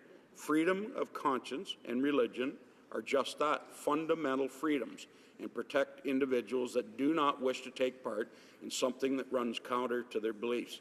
This is the same kind of thing that's in this bill, or not in this bill. Simply put, someone should not be required to participate in something or provide any service that they do not believe in. I think that this must be an important consideration in designing the regulatory framework. Again, I wish that we had more time to hear from concerned healthcare professionals about this. I'd like to conclude, Madam Speaker, with a comment on the timeline of this issue and voice my concerns surrounding putting forward legislation in such a rushed manner. As I said earlier, Madam Speaker, I've been a member of Parliament since 2004, and in that 12 years that I've spent in this place, this bill is near the top of the list or at the top of the most intense and deeply sensitive matters that I have spoken to. I fully recognize, as we all do in this House, the limitations and the orders that come from the Supreme Court. But having said that, rushing through this bill and getting it not right is not worth the sake of a few days or a few weeks, whatever it takes. And I urge all members to think about that. And you know, it's June 6th is a date that everybody has hard ingrained in their mind. But I think that the courts will allow flexibility. In fact, I'm quite sure the courts would allow flexibility. So let's take the time and do it right. And given the sensitivity and public concern with this issue, I do not think that it is appropriate or prudent to rush through this process. I fully understand that there is a stated deadline, as I said, that the court has given Parliament to have it done. But with this in mind, once again, I have to point out, Madam Speaker, that the Supreme Court, I have a number of concerns with the Supreme Court limiting the ability of members of Parliament to have the time to have a robust debate and to allow for a more intense study of this important issue. And, Madam Speaker, on too many instances, I've heard some members say, well, we'll just have to revisit this in the future, or we'll revisit that part of it, as if they are admitting that this is a flawed bill. And it is a flawed bill. As members of Parliament, I do not think that we... Excuse me? I'm sorry. Sorry, the time is up. Oh, perfect. So questions and comments, questions et commentaires. The honourable member for Fleetwood, Port Kells. Thank you, Madam Speaker, and thank you to the two previous speakers, because they between them laid out the essence of the challenge facing the House in coming to a reasonable decision on this. It's very difficult, I think, to get something as complex as this right the first time. And I can appreciate, in fact, why the previous government basically backed away from this kind of process, because they did have the better part of a year to deal with the consequence of the Supreme Court decision. But particularly when you look at the preamble, and I wanted to ask the question of the honourable member, it says there, whereas everyone has the freedom of conscience and religion under Section 2 of the Canadian Charter of Rights and Freedom, and whereas nothing in this Act affects the guarantee of freedom of conscience and religion. Furthermore, this morning I had the opportunity to ask the Health Minister whether or not that extended to the freedom not to refer somebody ahead. What additionally would the member prescribe that would provide the kind of comfort that he seems to, ask for in terms of medical practitioners? The honourable member for Bruce Grey, Owen Sound. Well, thank you. Through you, Madam Speaker, I'll thank the honourable member for the question. I think it's very clear and obvious that the government, the minister, is trying to pretend that safeguards for people in the healthcare professionals, doctors, etc., are protected. And, Madam Speaker, it's clear to all or most Canadians, including a lot who voted for this government, that the safeguards are not in place. And you know what I really find ironic, Madam Speaker, is that, a few weeks ago or a few months ago, we were all saddened and to hear about the rash of suicides in Attawapiskat. And here, all of a sudden, we switch gears and we're into a bill that basically is suicide in another form. So I don't get the irony in it. Questions and comments? Questions et commentaires? The honourable member for Kamloops, Thompson, Caribou. Thank you, Madam Speaker. And I did hear my colleague from Bruce Grey, Owen Sound, talk with great passion about the issue of mental health. And he also talked about the amendments that had been proposed. And to me, what was a very logical amendment was that someone perhaps with cancer who had an underlying mental health issue would have a psychiatric assessment as part of their decision making. So I was really surprised that something that seemed so important and logical as having a psychiatric assessment was turned down in this House, and I'm just wondering if my colleague again could make some comments on that particular issue. The honourable member for Bruce Grey Owen Sound. Well, thanks to my honourable colleague and friend for a great question, and she raises a very good point, is that another safeguard in the bill that I talked to in my speech that she asked about is for people to make sure that when they make the decision, if it comes to that in their life where they want to have assisted suicide, that their decision is made in a strong state of mind. And that condition that could have put that in place in this bill was an amendment that went before this House last night and was turned down by the government. Why? It just looks like partisanship, and we got it right the first time. We're not willing to listen to anyone when they say the opposite. Well, it showed last night, Madam Speaker, that they're not willing to listen to any advice on the bill, and that's very disappointing. Resuming debate, reprise de débat, the Honourable Minister of Health. Thank you, Madam Speaker. The topic that we are addressing today is a solemn one. I should let you know that I'm going to be splitting my time with the member from Surrey Centre. So as I said, we're addressing a solemn topic today. And as a result, the past few weeks have been emotional for all parliamentarians, myself included, as we have wrestled with the matter of assisted dying. The government had the responsibility to respond to the Supreme Court decision that was made in February of 2015. I joined my colleagues in addressing that responsibility after we formed government in November of 2015.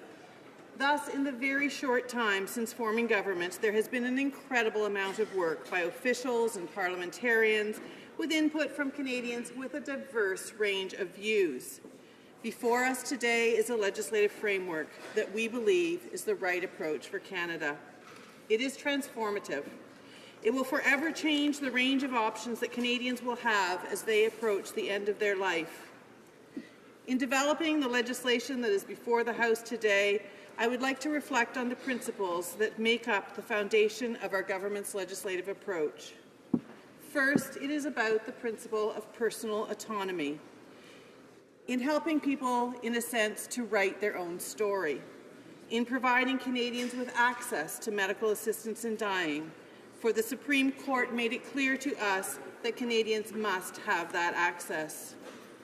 We have the responsibility to abide by the Charter of Rights and Freedoms, and we have the responsibility to put forth legislation that respects the decisions of the Supreme Court of Canada. This legislation before the House today, if passed, will do just that. The legislation also respects the principle of the inherent value of life. It is written, therefore, with appropriate safeguards that will protect vulnerable individuals. It also firmly upholds the conscience rights of healthcare providers. Over the past several weeks and months, I have had conversations with members in this chamber from all sides of the House. The Minister of Justice and I have appeared at committees in the House and the Senate. I have personally had numerous meetings and phone calls with many interested advocates, in addition to the witnesses committees have heard on this particular legislation. It is worth noting today that the professional bodies that represent healthcare providers are supportive of this legislative approach. This includes the Canadian Medical Association, the Canadian Nurses Association, the Canadian Pharmacists Association, and Healthcare Can, which represents our nation's hospitals and academic health sciences centres. Just today, parliamentarians received an open letter from 36 organizations representing the vulnerable, including the Canadian Association for Community Living, which has come out in support of this bill. Each organization may have continued areas of interest in which they wish to seek clarifications or undertake work further with my department or with provinces and territories so that they can properly work with their members on implementing assistance in dying. As I have said in the past, this is an iterative process, and it is why we will not only study further potential areas of assisted dying within a short period of time if the legislation passes, but there will also be a parliamentary review of this important legislation. Now let us discuss the matter of timing. The Supreme Court of Canada gave our government an extension to put a legislative framework in place by June the 6th. Before going further, allow me to say that I respect the roles and responsibilities everyone has here as parliamentarians, as well as the responsibilities that senators uphold in the upper chamber. There is a good reason for all of us to want to reflect and to investigate this legislation in a thoughtful manner on behalf of Canadians. The reality is we are facing a finite amount of time before there is a legal void, an absence of legislation to address the matter. Despite what some may say, there are real and very serious challenges if there is no legislative framework in place. As I said yesterday, there is a real risk that there could be no law in place by June 6th, and it's important to underscore what is at stake. First, organizations like the Canadian Medical Association and the Canadian Medical Protective Association have made it clear that they believe that there is a vast majority of doctors who will not participate in assistance in dying without a legislative framework, despite the protections that some say the Carter decision provides. Doctors are being advised by the appropriate associations to seek legal counsel before proceeding with any form of assisted dying, including consulting patients. And this will pose significant access issues and result in a situation where the Supreme Court's decision is not being realized. Second, it would be illegal for any other healthcare providers to offer assistance in dying. That means nurses, pharmacists, social workers, and other providers recognized by amendments passed at committee. They would face no legal protection. In particular, pharmacists who are needed to dispense medications required for medical assistance in dying require clarification. Finally, there is the possibility that some could receive assistance in dying without a legislative framework in place that would not otherwise have been eligible under the government's approach. This means, for example, that the risk of someone facing severe depression could seek assistance in dying and that the safeguards to protect that individual would be inadequate or non-existent. I also want to remind us that medical assistance in dying is unlikely to be the choice for the vast majority of individuals at the end of life, and at its core, our healthcare system is there to keep Canadians healthy. We know that Canadians should have access to high-quality palliative care. This is something that I have been and will continue to be committed to addressing with our provincial and territorial colleagues, along with the delivery of our government's platform commitment of $3 billion for home care. Madam Speaker, our government put forth this legislation that will transform end-of-life care options for Canadians. It's an approach that respects their rights under the Charter, that protects our most vulnerable, and considers the needs of healthcare providers. I want to thank my fellow parliamentarians for your attention to this bill. Many of us are new to this role, and this is no small matter that we've been asked to address on behalf of the 36 million Canadians that we represent. I thank them for engaging in the conversation with respect and dignity. I thank them for doing their utmost to consider the perspective of others, even if it differs greatly from their own. And I thank them for the serious discourse we have undertaken in a situation where it is likely impossible to write legislation that would entirely satisfy every diverse view. Recognizing our responsibility to implement legislation, I urge members to support Bill C-14 for today's final vote, and I look forward to working with the Senate if this House wishes to proceed to the next stage of our legislative process. Thank you. The honourable member for Kamloops Thompson Caribou. Thank you, Madam Speaker, and I'd also like to thank the Health Minister and acknowledge the very difficult job they have had in crafting this piece of legislation. The one piece that I find very, very bothering is the $3 billion commitment to palliative care. And I know they argue that they have to work out a deal with the provinces and health accords. There is many, many items in the budget, and I could pull out 5 or 6 where commitments have been made in the budget and all the T's and I's aren't dotted. So why was the money for palliative care not in the budget this year? Does she not believe that they could work something out with the provinces and territories in a timely way on such an important issue? The Honourable Minister of Health. Madam Speaker, I thank the honourable member for her question, and one of the themes that we have heard over and over again in this House is for the importance of Canadians having access to high-quality palliative care.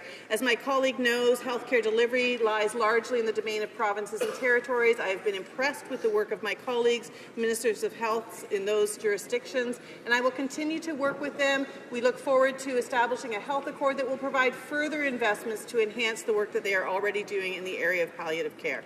Questions and comments. L'honorable député. The Honourable Member for Saint-Hyacinthe-Bagotte. Thank you, Madam Speaker. When we put the question to the representatives of the Departments of Justice and Health, what were the legislative foundations concerning the clause on reasonably foreseeable death, they referred us to the Minister. So I still haven't been convinced, Madam Speaker,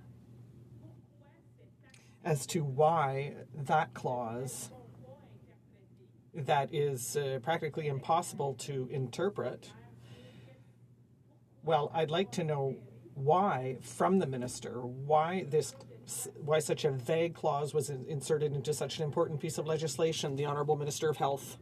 For her question, and this is certainly a question we have heard before, and I'm pleased to answer it today. As you know, we were asked to establish legislation on the matter of medical assistance in dying. The Carter decision included language around grievous and irremediable conditions, but in drafting the legislation, it was felt that there had to be further clarification, which has in fact been supported by healthcare workers, who in one sense didn't want to be limited by a particular deadline to say that it's expected that this person is within 6 months of dying. This is a piece of language that has been supported to respect the professional opinion of healthcare providers who know when a grievous and irremediable condition has reached the point that death is reasonably foreseeable. Thank you. Questions and comments, questions et commentaires. The honourable member for Charlottetown. Thank you, Madam Speaker, and I'd like to thank the Minister again for her speech. 2 quick questions, if I may. If we do not have legislation in place by the 6th of June, or if there's a gap, what happens to the process that is presently available for patients to apply to a court to be granted medical assistance in dying? And the second is, if we do not have a bill in place by June 6th, or if there is a gap thereafter, will medical assistance in dying be available to people who do not have a health card and who are not covered by Medicare? The Honourable Minister of Health. I thank the honourable member for his question, and it's an important one. I urge the members of this House to understand the seriousness of the matter of a legal void which may exist, and I recognize that some have argued that that's not an important point. But I want you to understand, if what is important to you is that Canadians have access to medical assistance in dying, the best way to do that is to support this legislation. Without it, healthcare providers require further clarification. They are being advised to seek legal counsel. There will be serious problems with accessing medical assistance in dying. I'm also concerned about the other end of the spectrum, where patients might access assistance in dying and there are not adequate safeguards in place. My colleague also raises the matter of the fact that the legislation makes it clear that this assistance in dying is available for Canadians who are otherwise supported by our universally funded public health insurance plan, and there would be serious concerns about whether or not, in fact, there would be access to assistance in dying by people that did not fall into those eligibility categories. Questions and comments, questions et commentaires. The honourable member for Saanich Gulf Islands. Thank you, Madam Speaker, and to the honourable minister. Again, with real sincerity, to both the Minister of Health and Minister of Justice, I know how difficult this has been, and I think all Canadians are grateful for the care and the approach. But that doesn't change that in the result, right now, today, I don't feel I can vote for C-14. It grieves me to say so, but I don't believe it's compliant with the Carter decision. And I see this as a strange conflict, in a sense, between two professions in Canada, the legal community and the doctors. And I know what the doctors want from Parliament, and I know what the legal community is telling us, and as a trained lawyer, I don't see how C-14 is compliant with Carter. Please, because future judges will read these debates for guidance, how on earth could Kay Carter access medically assisted dying under C-14? A brief answer from the Minister of Health. Let me say, as a healthcare provider, that is my understanding and my belief that when people like Kay Carter would be able to access assistance in dying under this legislation. I will also say that I would refer her to the Minister of Justice and the documents that she has presented in this House, which affirm the fact that this legislation meets the requirements of the Charter of Rights and Freedoms, and I look forward to further conversations to support that. Statements by members, déclaration de députés, l'honorable député. Honourable Member for Rivière du Nord.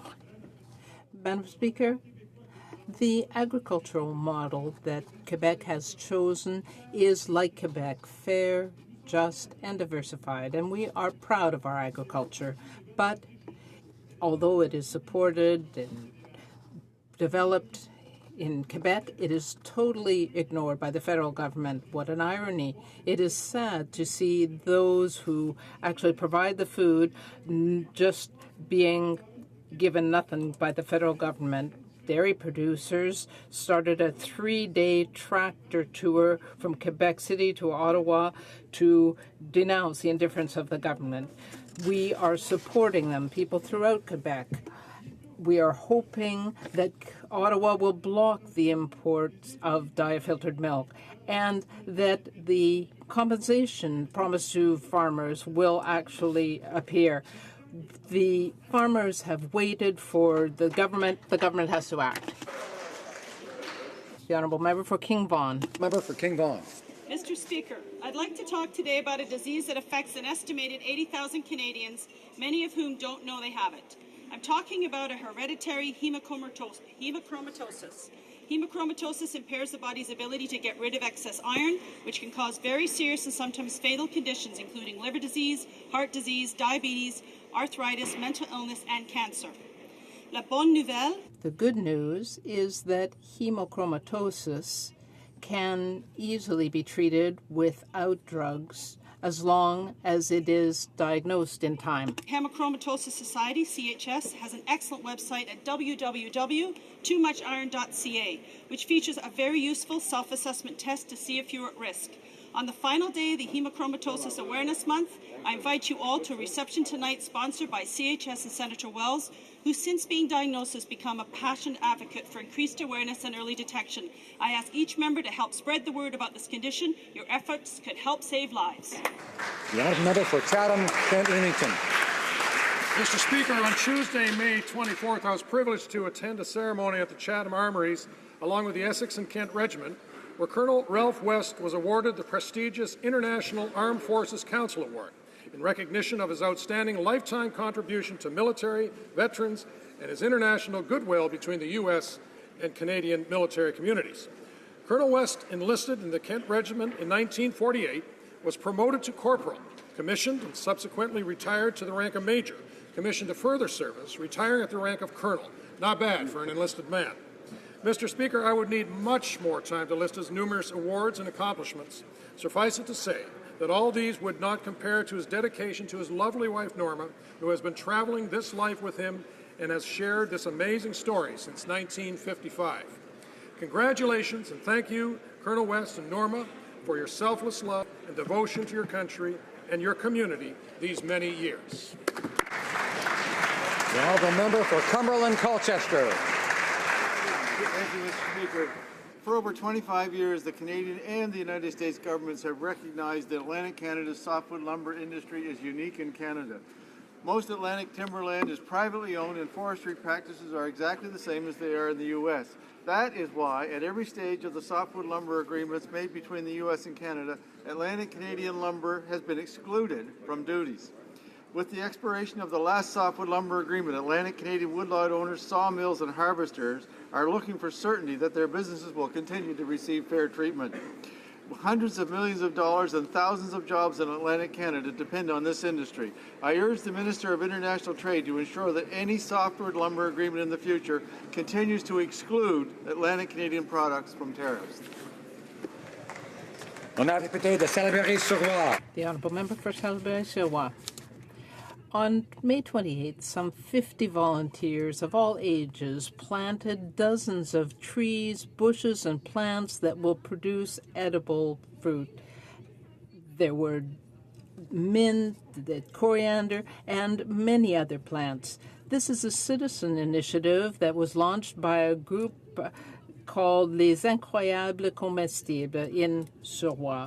And their goal is to transform green spaces into food-producing areas. I want to thank Jasmine Cabouya, Racine and Valliere, Martine Chouinard, Audrey Bordeaux, and others for their work.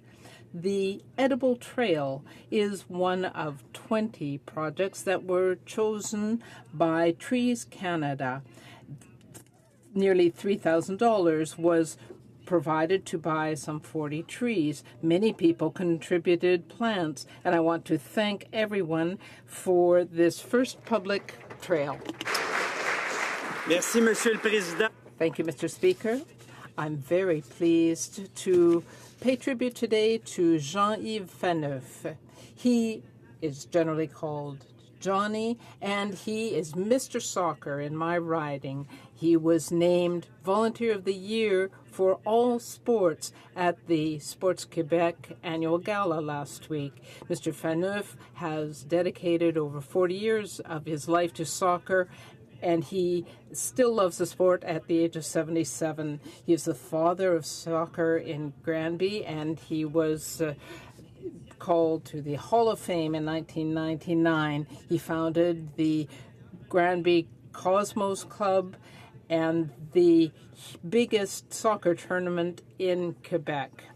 I want to say that he deserves our recognition for his great contribution. Johnny, we are all very proud of you. For Saskatoon University. Mr. Speaker, yesterday I had the privilege of attending a meeting in regards to the plight of North Korean refugees in China. I and other members of this House heard how these refugees are preyed upon, how North Korean women are kidnapped to be forced wives in China, only to be kidnapped years later and returned to North Korea, leaving their children behind. We heard how these defectors are forced to live, never sure of the basic necessities of life, fearful that at any moment agents of North Korea will swoop down and take them away. Assisting North Korean defectors is something that all parties of this House have spoken of in the past. The issue, therefore, is not a matter of inattention. It is a matter of attention. It is a matter of action. The government, with the support of the opposition parties, needs to act on previous motions brought in this House. Canada needs to take concrete action to help refugees fleeing North Korea. We need to support NGOs that provide life-saving assistance. There are many issues that divide this House. This is not one of them. Canada needs to be involved in aiding North Korean defectors, and we need to do it now. For St. John's East. Thank you, Mr. Speaker. I rise to draw the House's attention to a special community organization in my riding that fosters talent and mentorship through music. Shalloway Children's Choir first performed 25 years ago this March as the Newfoundland Symphony Treble Chorus under the direction of Susan Knight, work for which he was made a member of the Order of Canada. The choir has earned numerous national and international awards. Last year, under the direction of Kelly Walsh, they received top honors at one of the largest and oldest choral competitions in the world, the prestigious Langland Music Festival in Wales. But the best work of the choir is not on the stage.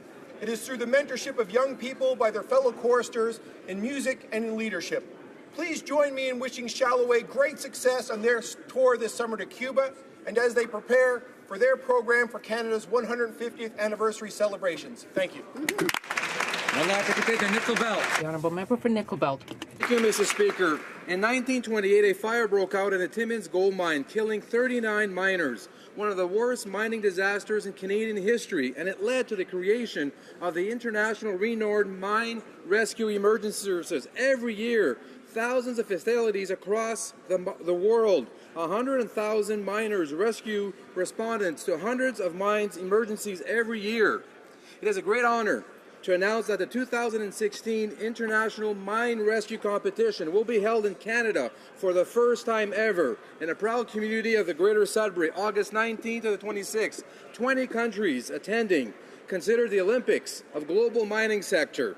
Mr. Speaker, I invite all of you to show your gratitude to the brave workers who risk their lives to ensure that miners return home safely each day. And thank you to Workplace Safety North for their hospitality. Thank you. Merci, Miigwech. Thank you. For Red Deer Mountain View. Mr. Speaker, last week the Red Deer Rebels hosted the MasterCard Memorial Cup Tournament in the beautiful city of Red Deer, Alberta. I want to thank the participants, the organizers, and the dedicated volunteers for their unwavering commitment to this historic tournament. The Sutter family and their organizational team made us all proud. Each year, the Memorial Cup brings together rising stars as the champions from 3 CHL member leagues, along with the host team, compete for junior hockey's highest honor.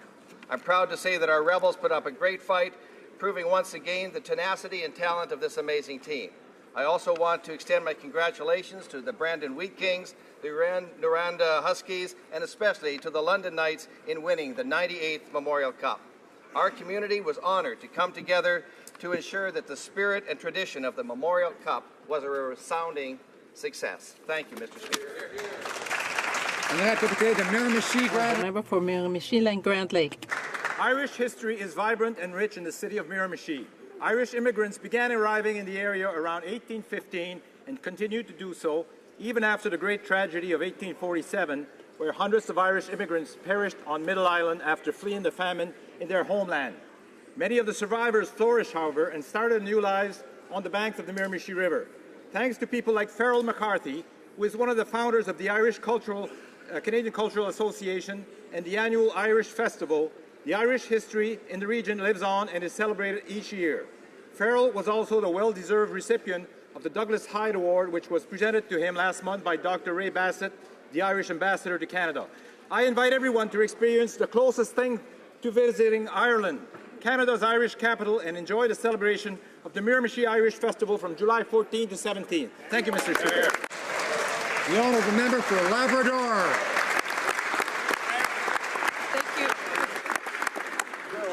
Thank you, Mr. Speaker. I want to thank members of Parliament who participated in the TELUS Days of Giving. Each year, through TELUS Annual Days of Giving, this leading company mobilized their workforce to give of their hearts and hands to make a difference in the communities where they live, work, and serve. Since TELUS began the Days of Giving, they have mobilized over 112,000 Canadians to volunteer at over 3,100 activities.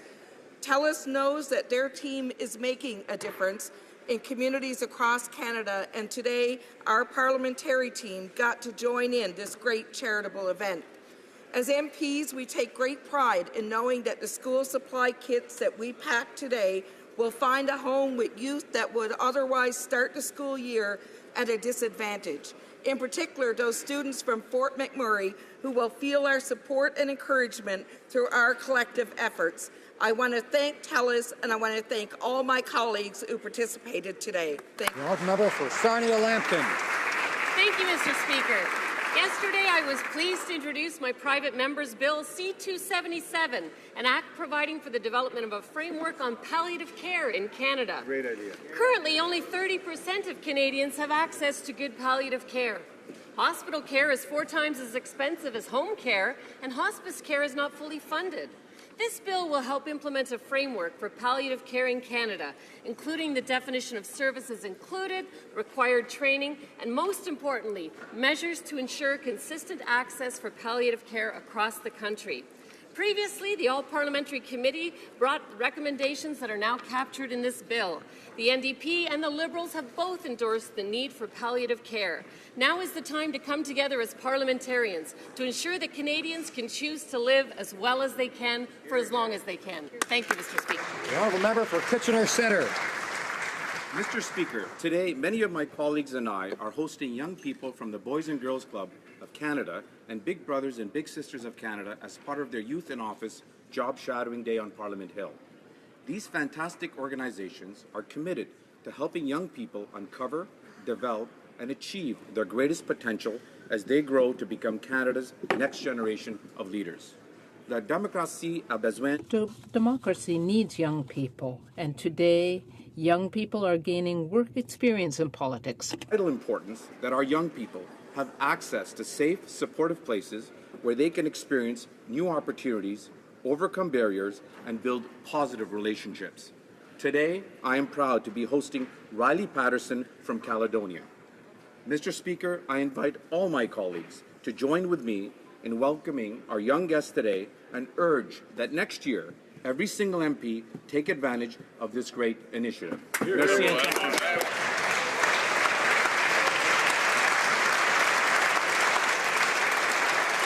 The honourable member for Elmwood, Transcona. Thank you, Mr. Speaker. I rise today to say Hi Neighbour. The Hi Neighbour Festival is a staple of Transcona culture dating back to its inception in 1964. An 11.5-foot statue of Hi Neighbour Sam with the festival's mascot towers over Regent Avenue just west of Plessis Road. It was originally placed at the Crossroads Shopping Centre in 1968 and then spent many years at the local Canadian Tire before being moved to its current location. During the Hi Neighbour Festival, residents and visitors of Transcona are invited into Transcona's downtown to enjoy food, entertainment, and to celebrate the neighbourhood. While there are many things to take in during the festival, I'd be remiss if I didn't mention a few family favourites: the Transcona Legion's Pancake Breakfast, the Hi Neighbour Parade, and last but certainly not least, the Baba's Kitchen Luncheon at the Ukrainian Catholic Parish of St. Michael, or St. Mike's as it's commonly known, where you can taste world-class homemade pierogies. I look forward to being home in Transcona this weekend to celebrate the Hi Neighbour Festival. Hi Neighbour! The honourable member for Banff Airdrie. Mr. Speaker, I rise today in recognition of Canada's vibrant tourism sector as we celebrate Tourism Week. This week, I invite my honourable colleagues and all Canadians to celebrate the contribution of tourism to Canada's economy. $80 billion per year industry is Canada's largest service export, employs more than 600,000 Canadians, and is supported by small and medium-sized businesses nationwide. In my own riding, in communities like Canmore and Banff, more than 16,000 jobs and over 1,000 businesses are tourism-based. While the sector is thriving, we must build on our previous work toward improving competitiveness, increasing international visitation, and ensuring that our public policies are developed to help realize Canada's full potential as a top tourism destination. And as official opposition critic for tourism, I look forward to continuing to work with tourism stakeholders to build on these principles and to support innovation and jobs all across this country. Hear, hear. Member for Vaudreuil-Soulanges. Today we are happy to welcome over 100 young Canadians to Ottawa for the third installment of the Youth in Office event. This incredible initiative, championed by the Boys and Girls Club of Canada and the Big Brothers Big Sisters of Canada, allows young Canadians to shadow parliamentarians for the day, giving them a once-in-a-lifetime opportunity to experience the inner workings of our democracy. I first would like to pay tribute to the incredible work done by each of these organizations that have been serving our country for decades. I'm also proud that some 100 of my colleagues here in the House have decided to pair up with these young people today. In the House, I would like to offer my best wishes to the youth present in Ottawa today and extend our congratulations to those graduating this summer and moving on to the next great chapter in their lives. Thank you.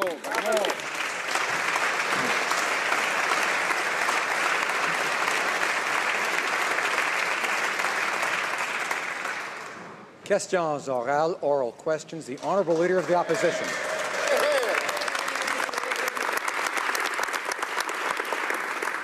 Mr. Speaker, Canadians are learning that when it comes to this Prime Minister, his instinct is to shut down debate. With Motion 6, he tried to take complete control of Parliament, and he has repeatedly shut down debate in the House of Commons. And just last night, the Prime Minister rammed through the assisted suicide legislation, refusing to accept any amendments from any of the opposition parties. Mr. Speaker, does the Prime Minister respect that each of us has a job to do here and that the Parliament actually belongs to Canadians, not the Liberal Party? Right Honourable Prime Minister. Mr. Speaker, I'm happy to rise to correct the record that there were actually 16 amendments from different parties accepted throughout the committee process. But indeed, the Supreme Court gave us a deadline of June 6th, which we are endeavouring to meet. It's important to be able to put forward a framework that both protects vulnerable people and defends and respects the rights and freedoms of Canadians. That's exactly what we're doing, and I'm happy actually to underline the fact that it was obviously a free vote last night on all sides, and that is a victory for Parliament. Honourable Leader of the Opposition.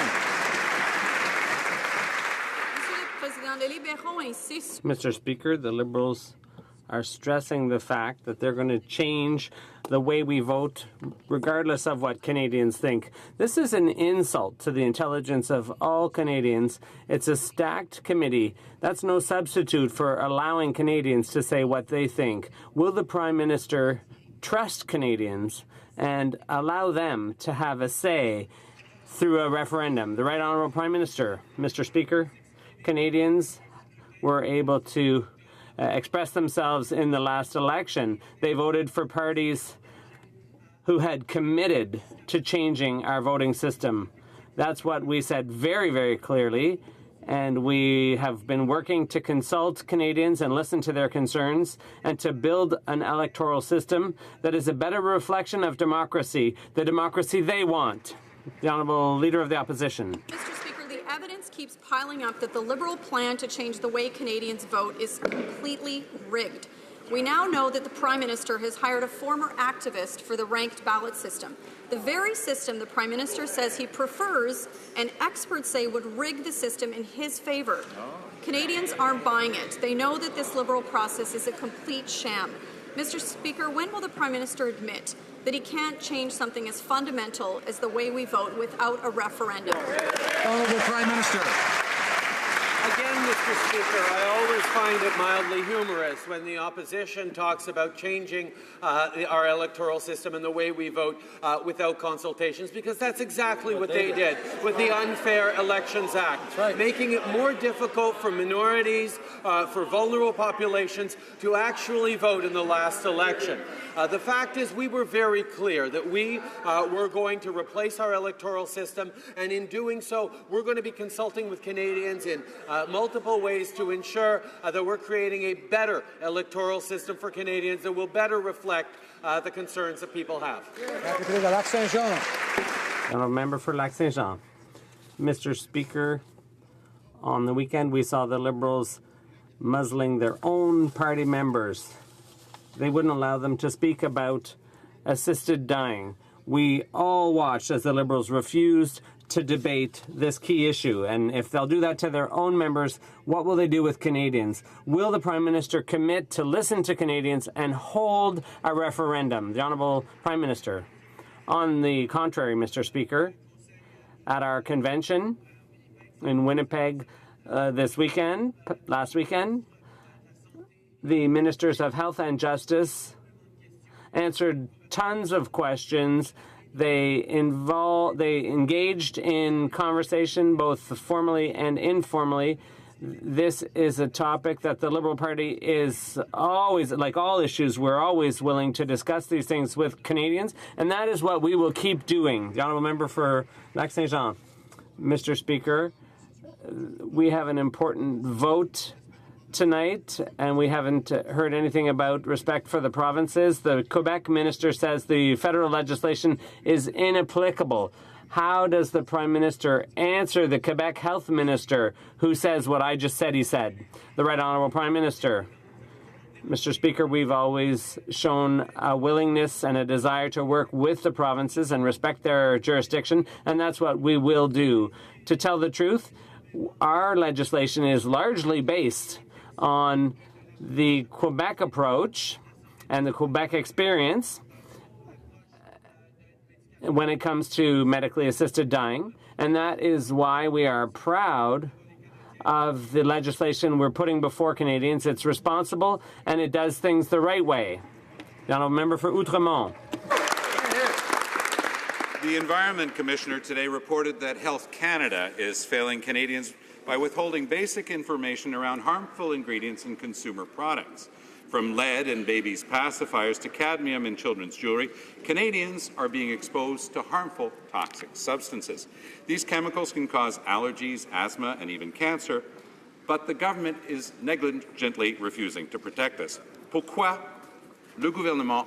Why is the government refusing to protect Canadians from these toxic products? Speaker, we're very pleased to accept the recommendations of the Commissioner of the Environment, and the Health Minister is engaged to follow up on some of these troubling issues. It's important to protect Canadians' health and safety. That's a responsibility that any government has, and that's precisely what we're going to do.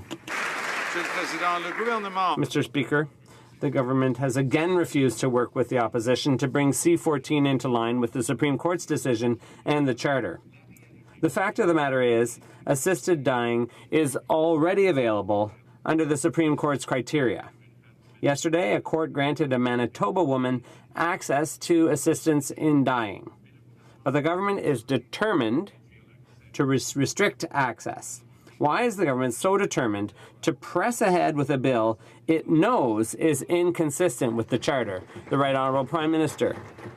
First of all, Mr. Speaker, Bill C-14 is Charter compliant, and it's compliant with the Supreme Court decision. That's precisely what we've been saying for a long time. And as of June 6, Canadians will no longer have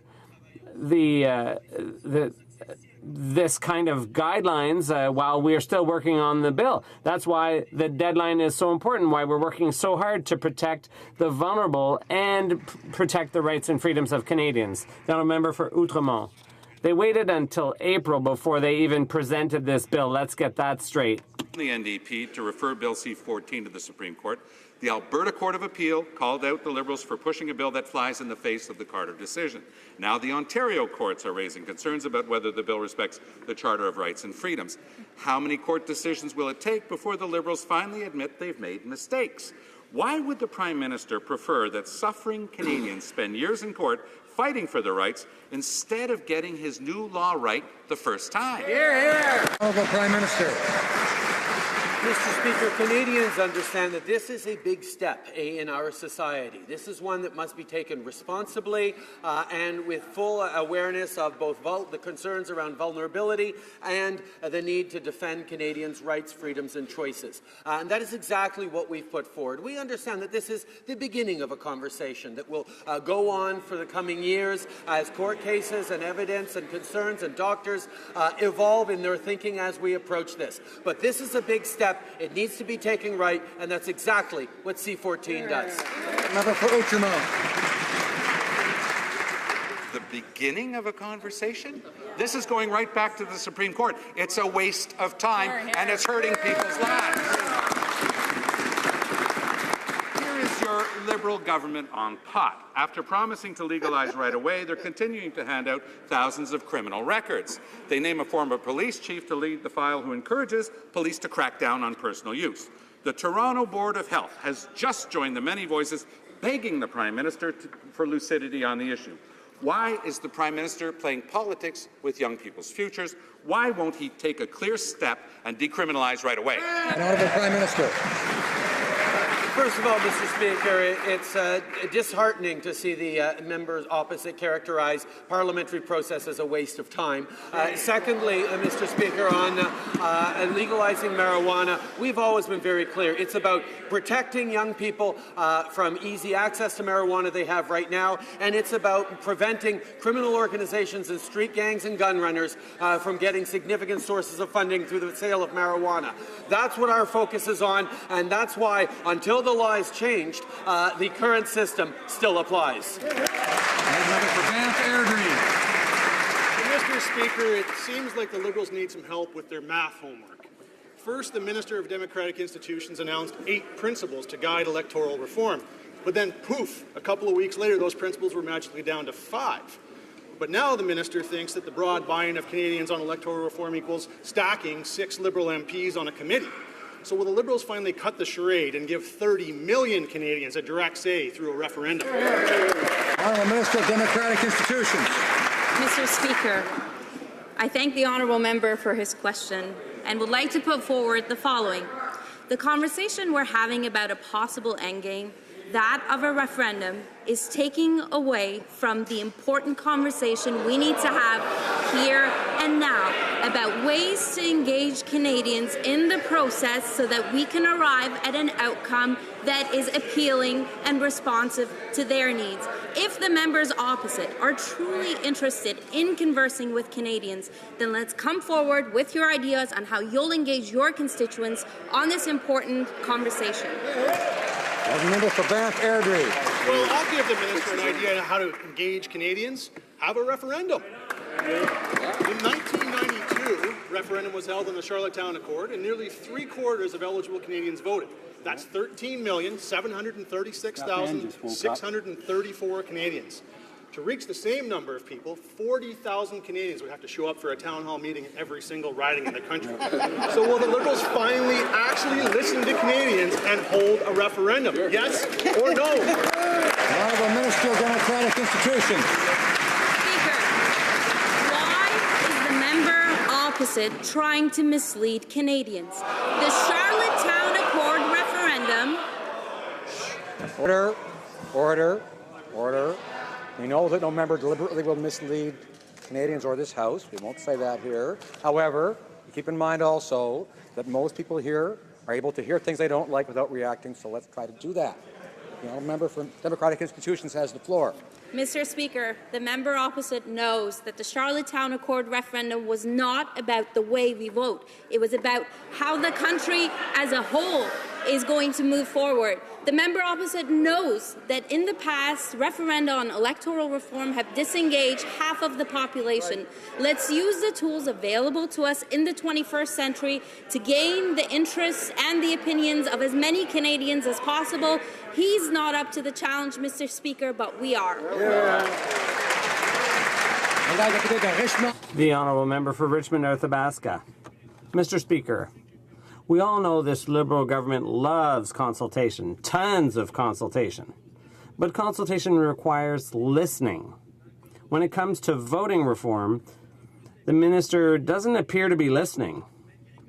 Despite the fact that 73% of Canadians are in favour of a referendum, the government is categorically rejecting the idea. Mr. Speaker, can the minister tell us why she isn't listening to Canadians and is refusing to hold a referendum after her so-called consultations? The Honourable Minister. Mr. Speaker, I've said and will continue to say that this is an important opportunity for all of us to engage in an inclusive listening exercise with our constituents. Now, Mr. Speaker, I understand that the members opposite have a hard time with the concept of listening, but my job as minister is to listen and to reflect on the voices of those that I've heard. I will continue to listen to Canadians. I will continue. I suggest to colleagues that when they're accused of not listening, order, alors, je suggeste au député de Lac-Saint-Jean. I would suggest that the member from Lac-Saint-Jean and others, when they're accused of not listening, that would be a good time to listen to each other. The Honourable Minister of Democratic Institutions has the floor. Oh, no, elle a fini. Well. Oh, no, she's finished. Okay. The Honourable Member for Richmond, Athabasca. Mr. Speaker, Canadians are intelligent, very intelligent, and that's why the vast majority of them are calling for a referendum. Mr. Speaker, we don't know much about how the committee is going to consult Canadians, but one thing we do know is that the Liberals are going to retain full control. Mr. Speaker, why won't the minister legitimize the consultation by confirming that all Canadians will have a say in a referendum after her so-called consultations? The Honourable Minister. The debate about the motion to strike the all-party committee that we committed to during the election has yet to take place in this House. The makeup, the mandate, the ways that the committee will engage in the conversations, it's up to every member in this House to shape that conversation. I hope the members opposite will engage in a respectful and productive and constructive conversation about how the committee could act as a productive forum for Canadians to be part of this conversation. Member for Lanark, Frontenac, Kingston.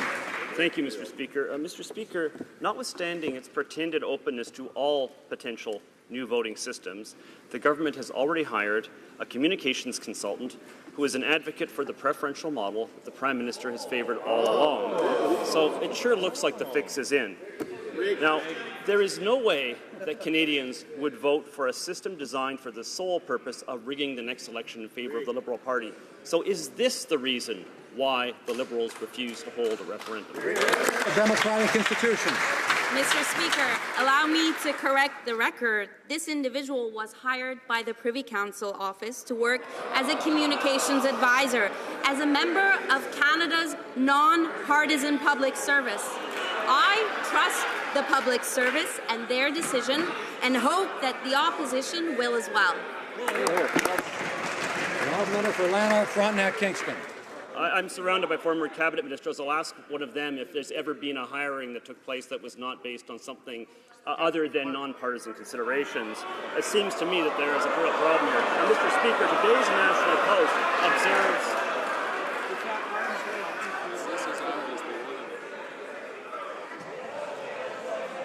Order. What was I saying a moment ago about listening?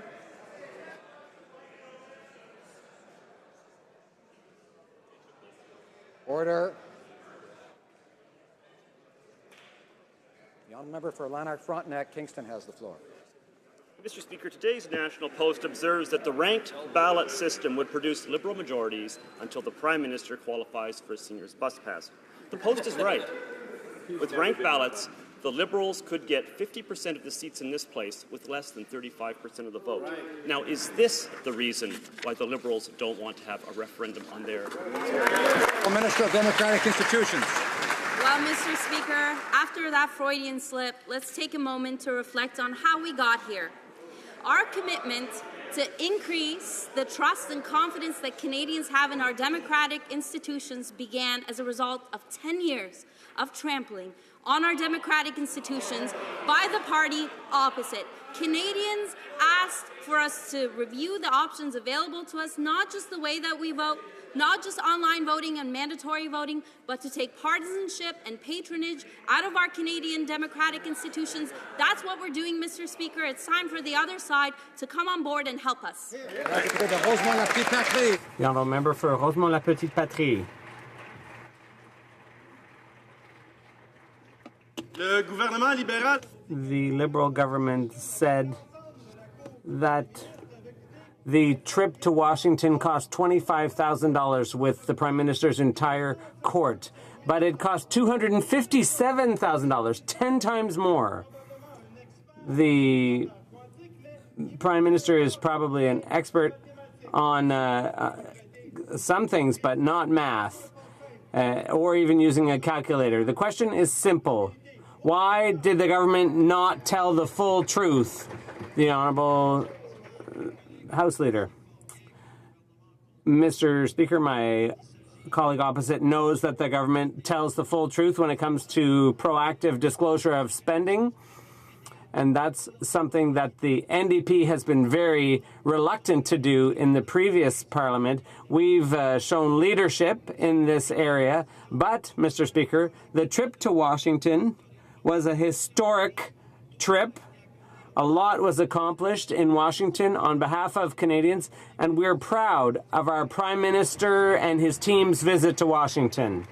Mr. Speaker, after wasting more than 7 months, Liberals are now actually openly talking about failure when it comes to democratic reform. The Minister has said over and over and over again that she wants to work with other parties, so here's a radical idea. How about Liberals actually work with the other parties to get this job done? Canadians watch Liberals stack the deck using their false majority and evasive answers to simple, straightforward questions. So here's one more for the Minister. Are Liberals actually willing to change the way Canadians vote unilaterally? Yes or no? The Minister of Democratic Institutions. Mr. Speaker, I thank the member opposite, and I look forward to our meeting following question period. Mr. Speaker, Canadians asked us to bring our electoral system into the 21st century. We will do that after listening to Canadians, especially those who have traditionally been marginalized. Mr. Speaker, we will not move forward on any reforms unless we have the broad buy-in and support of Canadians, and I look forward to working with my honourable colleague to that end. Honourable member for Milton. Thank you, Mr. Speaker. Mr. Speaker, last night the Finance Minister had 4 answers to answer some pretty simple questions. For example, when do you plan on balancing the budget? Sadly, no answer. But one thing he did like to talk about after 4 answers, and the one question he could answer was how he was going to spend taxpayer dollars. The answer, as fast as he could get his hands on it. So, Mr. Speaker, we know where this ends. Can the Finance Minister just level with Canadians? When is he raising our taxes to pay for his out-of-control spending? Well, Minister of Finance. Mr. Speaker, I'm pleased to take the question and to talk to Canadians through this House about what we plan on doing. We were very clear that we want to improve the lives of middle-class Canadians and those striving to get in it. So we put measures in our budget, reducing taxes, taking the child care benefit and making it better for families who really need it, that are helping them today. We talked last night about long-term investments, investments that are going to improve our growth rate, change that so future generations will be better off. We're facing up to the challenge left us from the previous government, Mr. Speaker, a low-growth environment. Member for Milton. Mr. Speaker, the minister last night talked about his $6 billion contingency fund that he's padded in there just in case. When asked whether or not he was going to return it to Canadians, he said he was going to spend it. That is simply irresponsible. So I know it was late. I want to give him a chance to clarify today.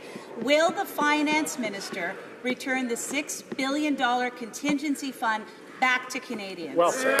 Minister of Finance. Mr. Speaker, taking the reins of the government at a time of low growth that was left to us from the previous government, means we need to be prudent in our expenditures. So we looked at the state of our finances and we looked at the challenges that we were facing, challenges because the last decade was the lowest growth in the last 8 decades, and we said we need to be prudent. So what we did is we put in a factor for prudence, a factor that makes sense. From there, we're going to make investments that are going to make a real difference. They're going to turn the dial on low growth. They're going to make it better for this generation and the next generation, Mr. Speaker. The member for Calgary Nose Hill. Mr. Speaker, a few months ago, the Liberal government cut 8,000 placements from the caregiver program. Many Canadian families make use of this program to care for sick loved ones or for their children. The Prime Minister himself has made use of the caregiver program in order to hire nannies for his family. Why are the Liberals cutting this program so drastically when the Prime Minister has benefited from it? Good question. Honourable Minister of Immigration. Mr. Speaker, far from cutting this program, we cherish this program, and the processing times are coming down over time. Indeed, as the population ages, older people like my mother, who takes advantage of a Filipino caregiver, will increasingly benefit from the system. So as the population ages, it will be of increased benefit for both younger Canadians and older Canadians, and it is a program that we cherish. Member for Calgary Nose Hill. Mr. Speaker, apparently it's well cherished by the Prime Minister as well. The Prime Minister actually applied for a second nanny under the caregiver program after the employment of his first nanny ended. So one could argue that while that application was in process and he was criticizing the program that thousands of Canadians use, that would perhaps be the definition of hypocritical. So why does the Prime Minister ask Canadians with this drastic cut to the caregiver program to forego benefits that other Canadians need? Honourable Minister of Immigration. Well, Mr. Speaker, as I was trying to explain, this is an excellent program which serves Canadians very well, both the parents of young children who need care and older Canadians who need care as well. And as our population ages, Mr. Speaker, this need for care will accelerate, and so more and more Canadians will be beneficiary of a child care program and a caregivers program that serves all across this country. Member for South Okanagan, West Kootenay. Mr. Speaker, 100 days have now passed and we still have no deal on softwood lumber. The American industry claims Canadian producers are unfairly subsidized, and we've fought 4 expensive trade battles in the last 35 years. In spite of assurances by the Trade Minister, little has been done to fix the problem, leaving Canadian producers, including those in British Columbia, to fight to survive. Why is this government putting our forest industry at risk? Minister of International Trade. Thank you for the question, Mr. Speaker. Mr. Speaker, I am very aware of the importance of the forestry industry to Canada and to BC, and I'm working hard on this issue. Last week, we had a visit from officials from the USTR to Ottawa to discuss the issue.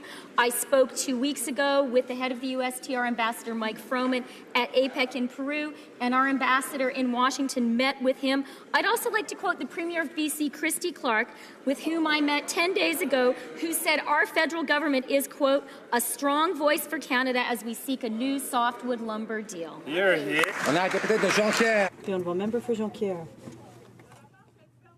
The report that the government promised in 19 days on the next softwood lumber agreement might well be holding on by a thread, Mr. Speaker. Canadian negotiators met with Americans last week, but what are we being told? Well, there's no progress and no future meeting planned. Analysts aren't optimistic that an agreement will be concluded shortly. So why is the government dragging its feet? Why is it jeopardizing the livelihood of 60,000 workers in Quebec, including 5,000 in my region? The Honourable Minister. Thank you for the question. Our government acknowledges the importance of the forestry sector for Quebec and for Canada. Representatives met with our team last week, and there will be future meetings as well. I met on Monday. I will meet on Monday with the Quebec representative. We are working on a good agreement for Canada. Honourable member for Longueuil-Charlemagne. Mr. Speaker, the number of people affected by humanitarian crises has exploded over the past 10 years. Conflicts in the Middle East have led to the largest displacements of populations since the Second World War. Climate change is generating things such as drought and record high temperatures. Can the Minister of International Development inform this House of recent action taken by the Government of Canada to respond to these urgent needs? The Honourable Minister. I'd like to thank the member for Longueuil-Charlemagne for the question. In humanitarian assistance, we have seen a sharp increase in needs. And in that context, I participated in the World Humanitarian Summit in Turkey last week.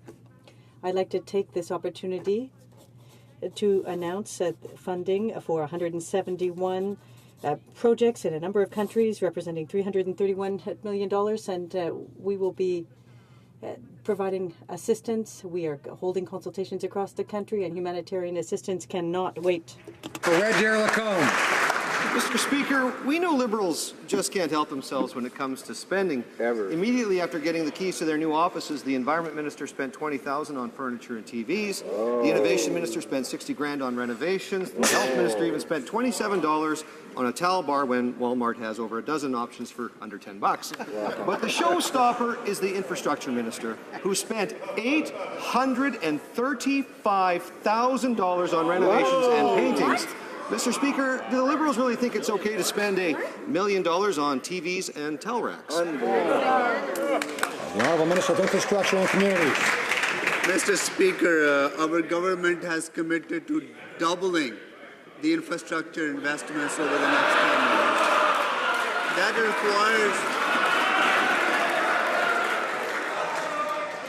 requires... Order.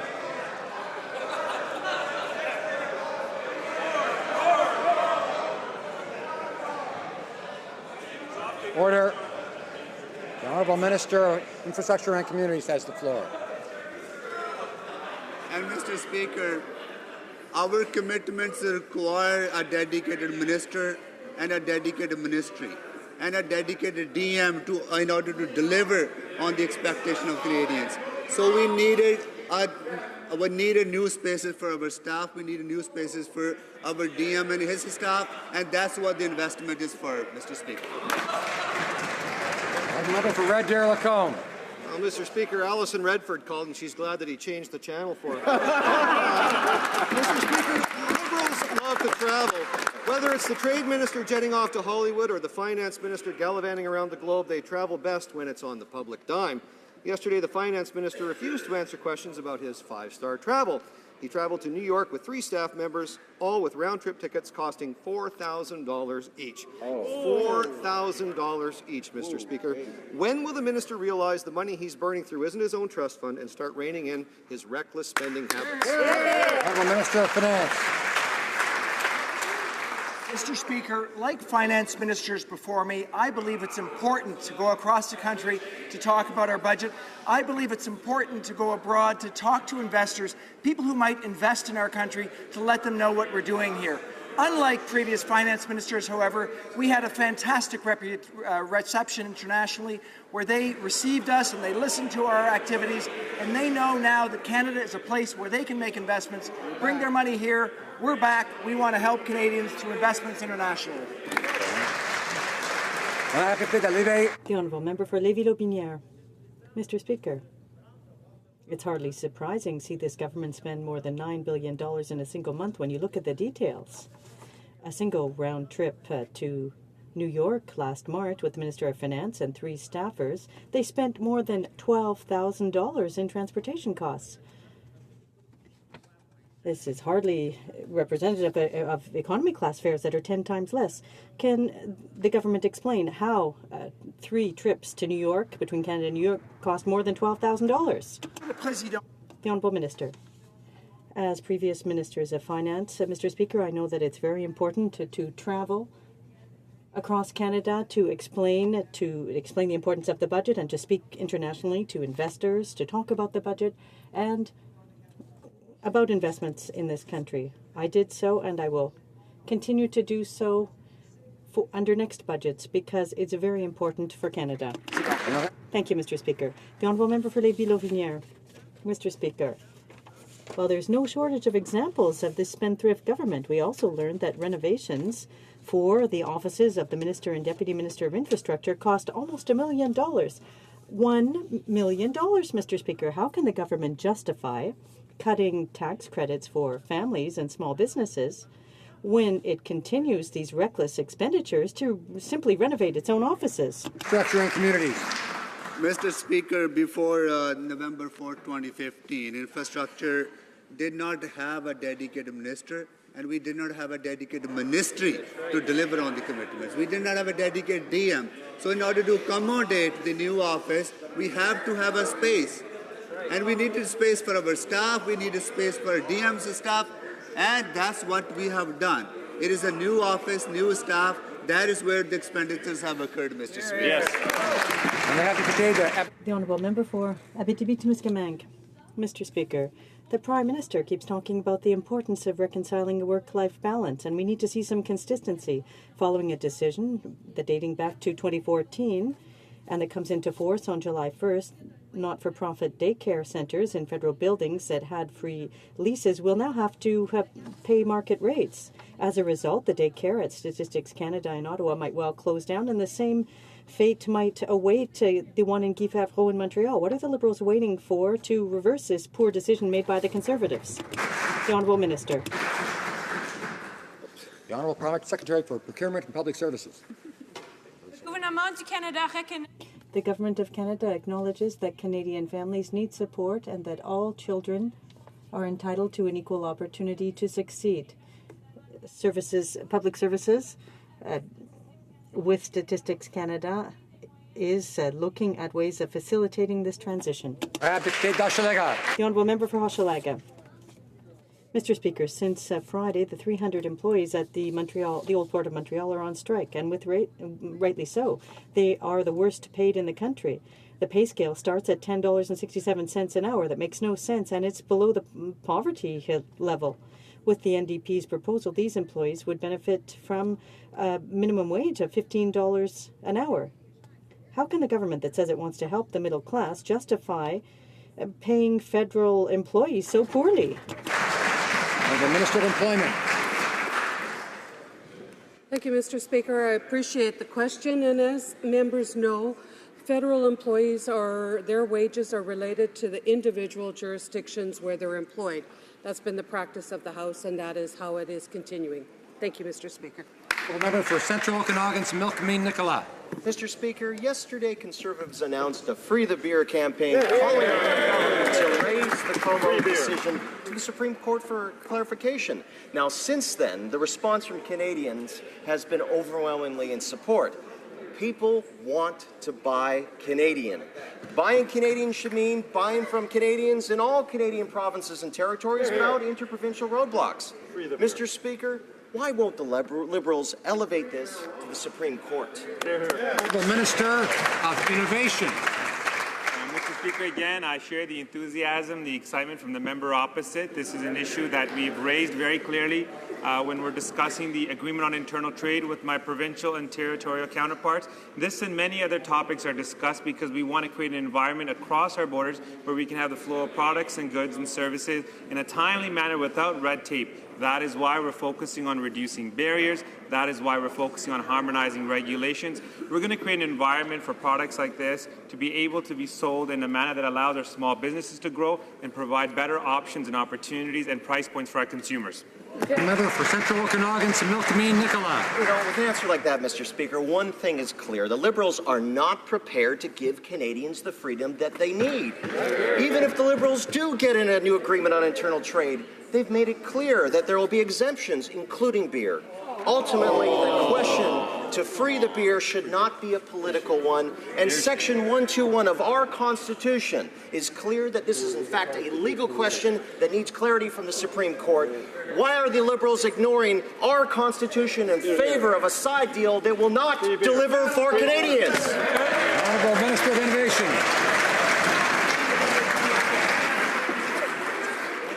Mr. Speaker, the member opposite knows for the last 10 years they very rarely met with the provincial and territorial counterparts. That is why they're unable to deliver on this issue and many other issues. But we are committed to working in collaboration with our counterparts to find solutions, to create an environment so we can have alcohol from one jurisdiction sent to another jurisdiction. But it's much broader than that. It's about an agreement that's going to be more comprehensive, that creates an environment for us to grow, that allows our businesses to grow and benefit our consumers, and we're committed to doing that, Mr. Speaker. The Honourable Member for Portneuf-Jacques-Cartier. Mr. Speaker, after having reneged on their promise to cut taxes for companies, after having refused to expand the Billy Bishop Airport, does this government know anything about economic development? Can it trust Canadian entrepreneurs and open up domestic markets to generate more, stronger economic growth? It's estimated to inject $14 billion into our economy, Mr. Speaker. The government's wasting time, and time is money. Can the Minister of Economic Development make a commitment to take action and to refer the Como decision to the Supreme Court? Economic Development. Mr. Speaker, when it comes to economic development, we've been very clear it's a priority for this government. That is why in the budget, for example, we invest over $4.5 billion for the innovation agenda, an agenda that will help large businesses, small businesses in the economy grow. We're investing in broadband connectivity, $500 million for that. We're investing in $2 billion for strategic infrastructure funding for our universities and colleges. We're investing in accelerators and incubators, and for businesses, $800 million, Mr. Speaker. We're spending $100 million in an industrial research assistance program. Bottom line is we're making investments to grow the economy, and hope the member supports that. Member for Cambridge.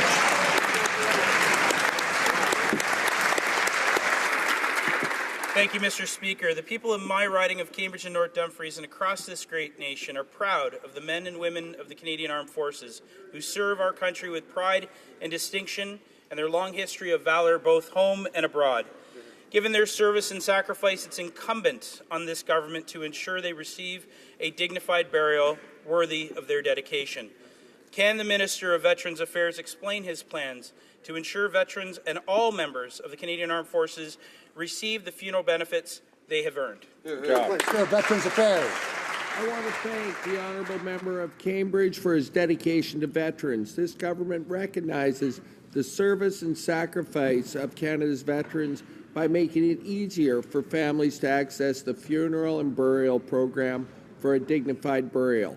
We're expanding program eligibility to more families of lower-income veterans by increasing the estate exemption from $12,000 to $35,000 and apply an annual cost of living adjustment.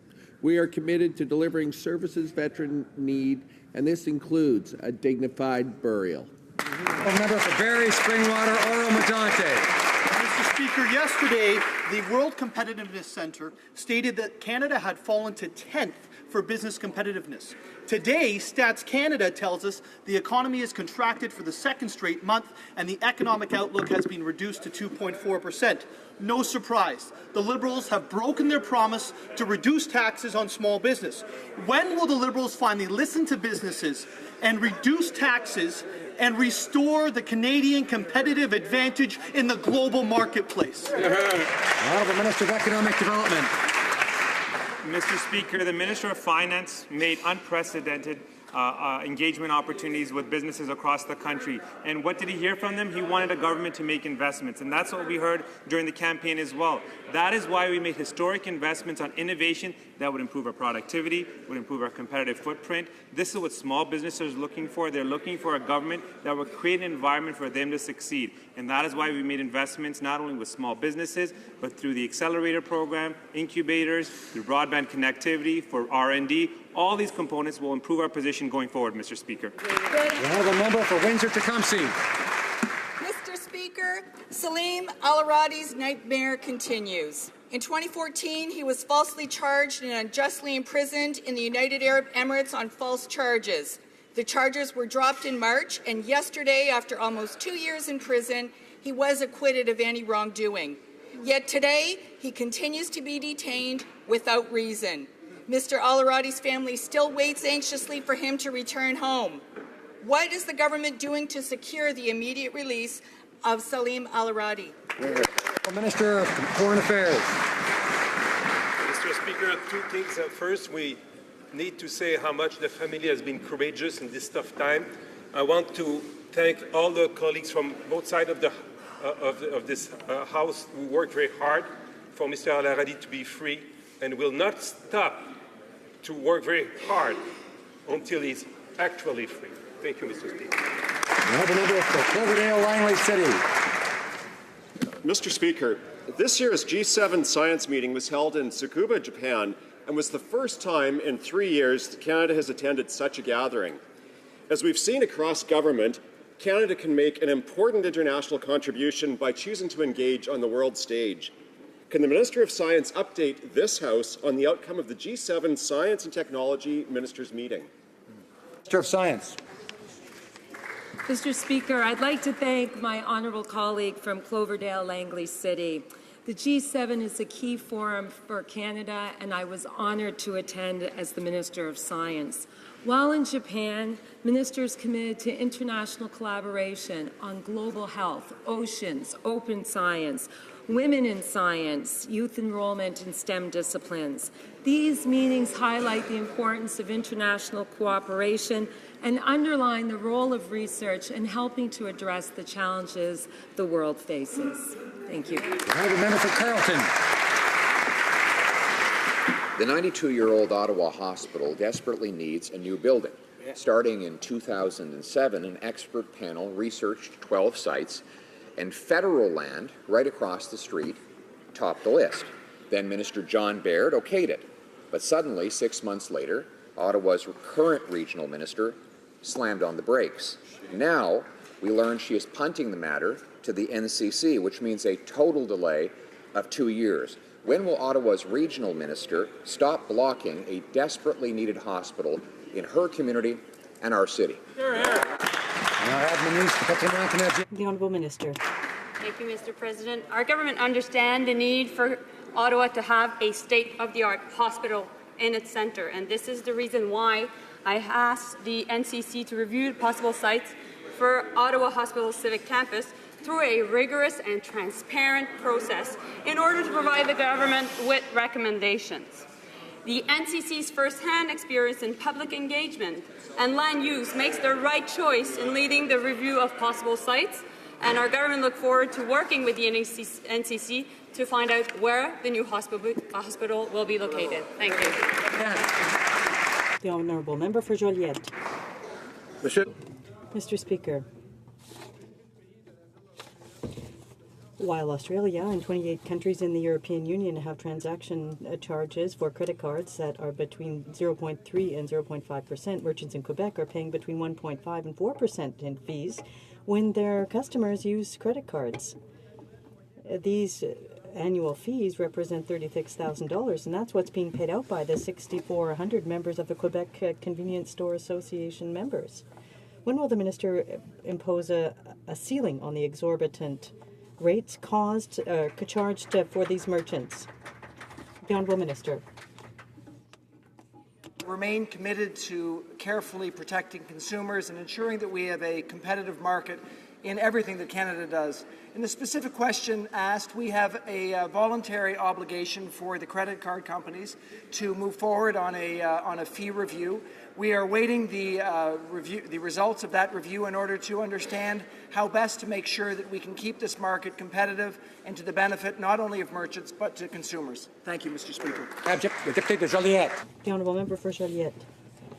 Mr. Speaker, the Quebec aeronautic sector is as important for Quebec as the automobile sector is for Ontario.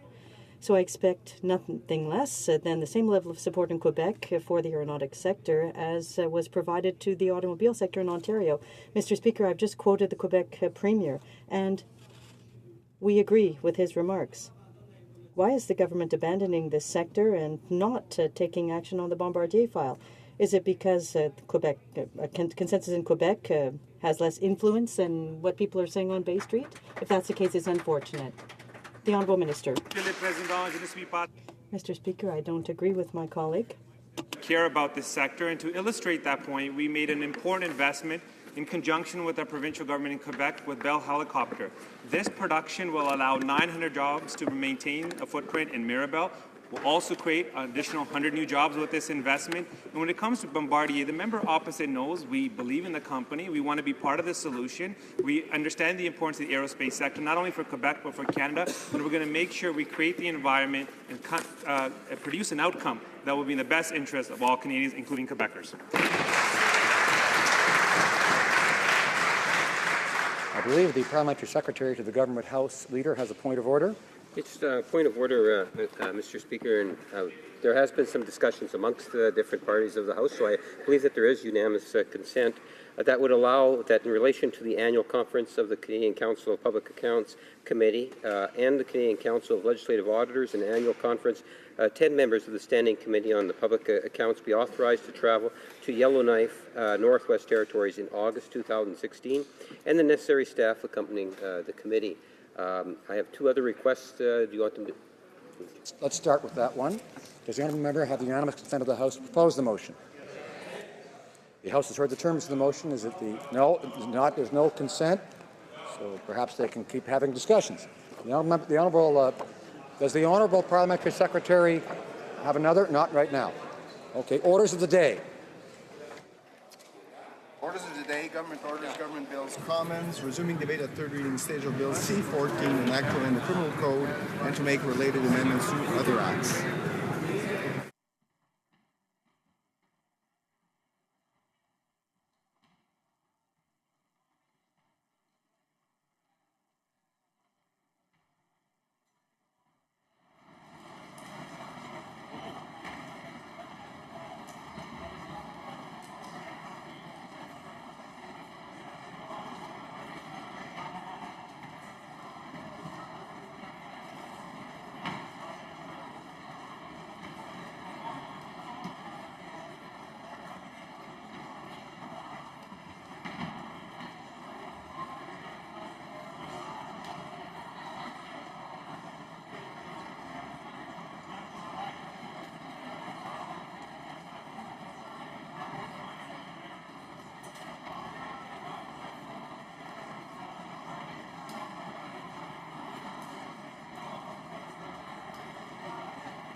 I'd like to remind the honourable members that there's debate about to resume, so if you have a conversation, maybe just take it into the lobby or into the hallway.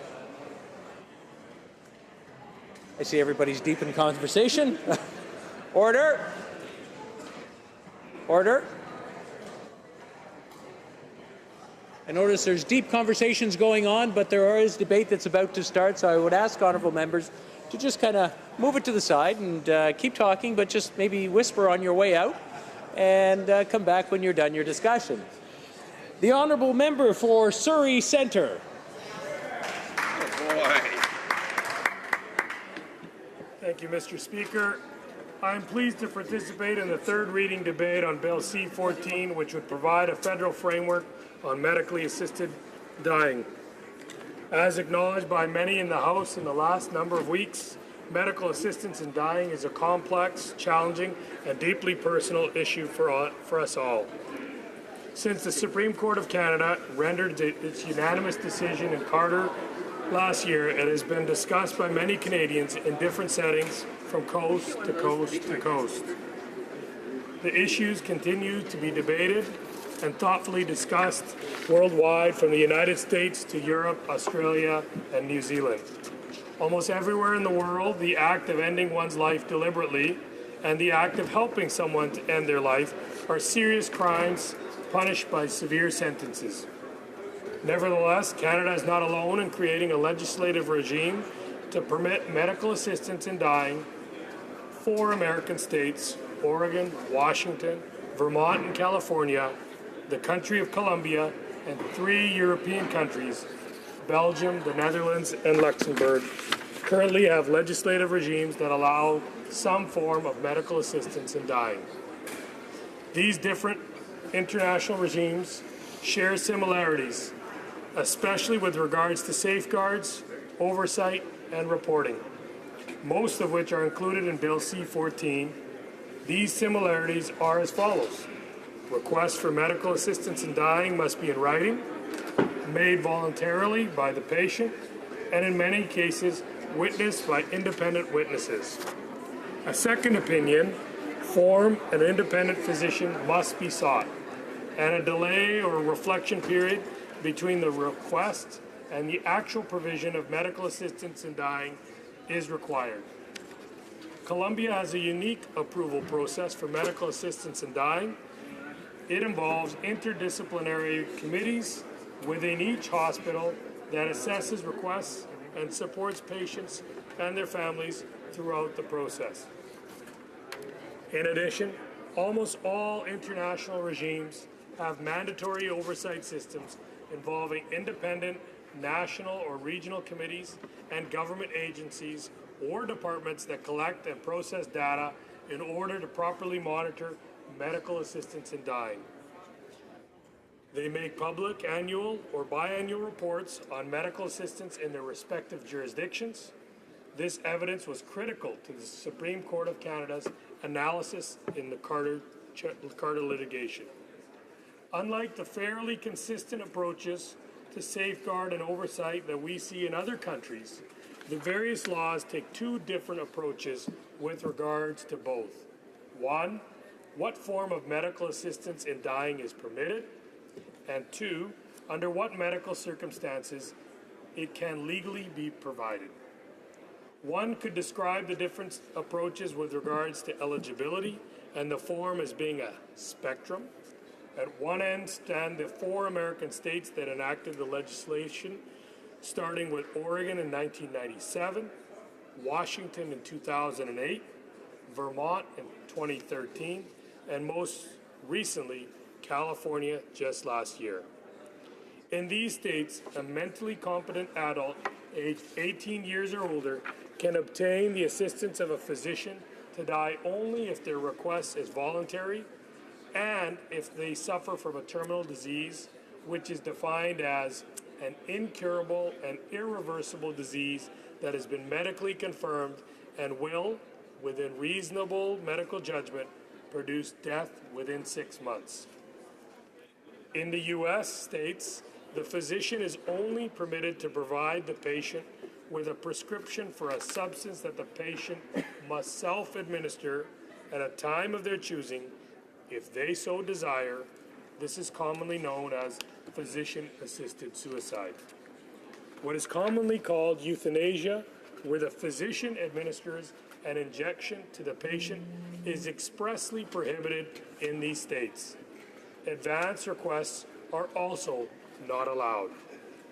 While these legislative measures in the U.S. accommodate individuals suffering from diseases that cause a steady, rapid, and predictable decline toward death, like some forms of cancer, they do not accommodate other conditions, including some degenerative diseases that are enduring and predictable, nor do they enable patients who are physically unable to self-administer a substance to access a medically assisted death.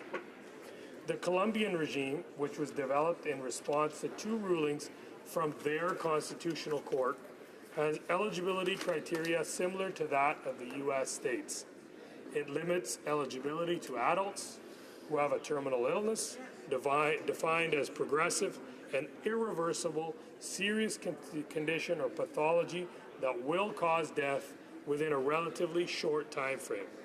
It does not require the person to have a prognosis of 6 months, but it does require that death is expected in the short term. Unlike the American states, Colombia only permits a physician to administer a substance that causes a person's death. However, Colombia's regime does not permit a patient to prepare an advance request for medically assisted death, which is not permitted in the U.S. At the other end of the spectrum are Belgium, the Netherlands, and Luxembourg, known as the Benelux countries. In these 3 northern European countries, patients are eligible for medical assistance in dying if they have, quote, intolerable or unbearable, unquote, physical or psychological suffering resulting from a serious and incurable medical condition where there is no prospect of improvement. Eligible individuals do not need to be dying or suffering from a life-threatening condition. Both physician-assisted suicide and what is commonly called voluntary euthanasia are permitted in these countries. While advance requests are permitted, there are some differences between the Benelux states in Belgium and Luxembourg. Advance requests can only be carried out where the patient is in a state of irreversible unconsciousness. While in the Netherlands, advance requests are also permitted where patients are unable to express their wishes but are conscious, such as for persons with dementia or Alzheimer's. While medical assistance in dying is only available to adults in Luxembourg, children as young as 12 years of age can request medical assistance in dying with their parents' consent in the Netherlands. In Belgium, adults and emancipated minors can request medical assistance in dying for the same kind of conditions. In 2014, Belgium extended eligibility to minors of any age, but only where they are likely to die in the short term and where their suffering is physical. Additional safeguards must also be met. The experience and lessons from the Benelux countries have been closely examined. For example, in the Netherlands, while legislation permits advance requests for patients who have lost their ability to express their wishes, Dutch research suggests that physicians are generally unwilling to provide medical assistance in dying due to these patients' inability to comprehend their medical condition and their inability to express informed consent. I'm going to skip due to the frailty of time. The government has sought to learn from the experience of other jurisdictions. The proposed legislation is broader than the U.S. state approach, which only permits those with a fatal disease to access assistance. Instead, Bill C-14 provides the option of a peaceful death to everyone who is in decline towards the natural end of their lives, not just those who suffer from fatal diseases or terminal illnesses. At the same time, it avoids some of the other risks of the Benelux-style regimes might present, although such broader questions and the experience of other regimes around the world will continue to be studied. I urge all members to support this incredibly important bill to answer the call of our Supreme Court to legislate in this area. Thank you, Mr. Speaker. Questions and comments? The honourable member for Scarborough Agincourt. Thank you, Mr. Speaker. I want to thank my colleague from Surrey Centre for his intervention, and I very much respect his rather broad survey of some of the jurisdictions around the world that have brought in medical assistance in dying. And I particularly appreciated his detailed analysis in terms of giving us a framework in which we could construct our particular legislation that is currently before the House. My question ultimately to my friend is we've certainly heard comments coming from the government, particularly from the Prime Minister, that have suggested that this particular legislation is simply an initial step. And is there particular aspects in terms of some of the research that he's done in the other jurisdictions that he think would be helpful in contributing about the dialogue moving forward? The honourable member for Surrey Centre. Thank you for the excellent question, my friend.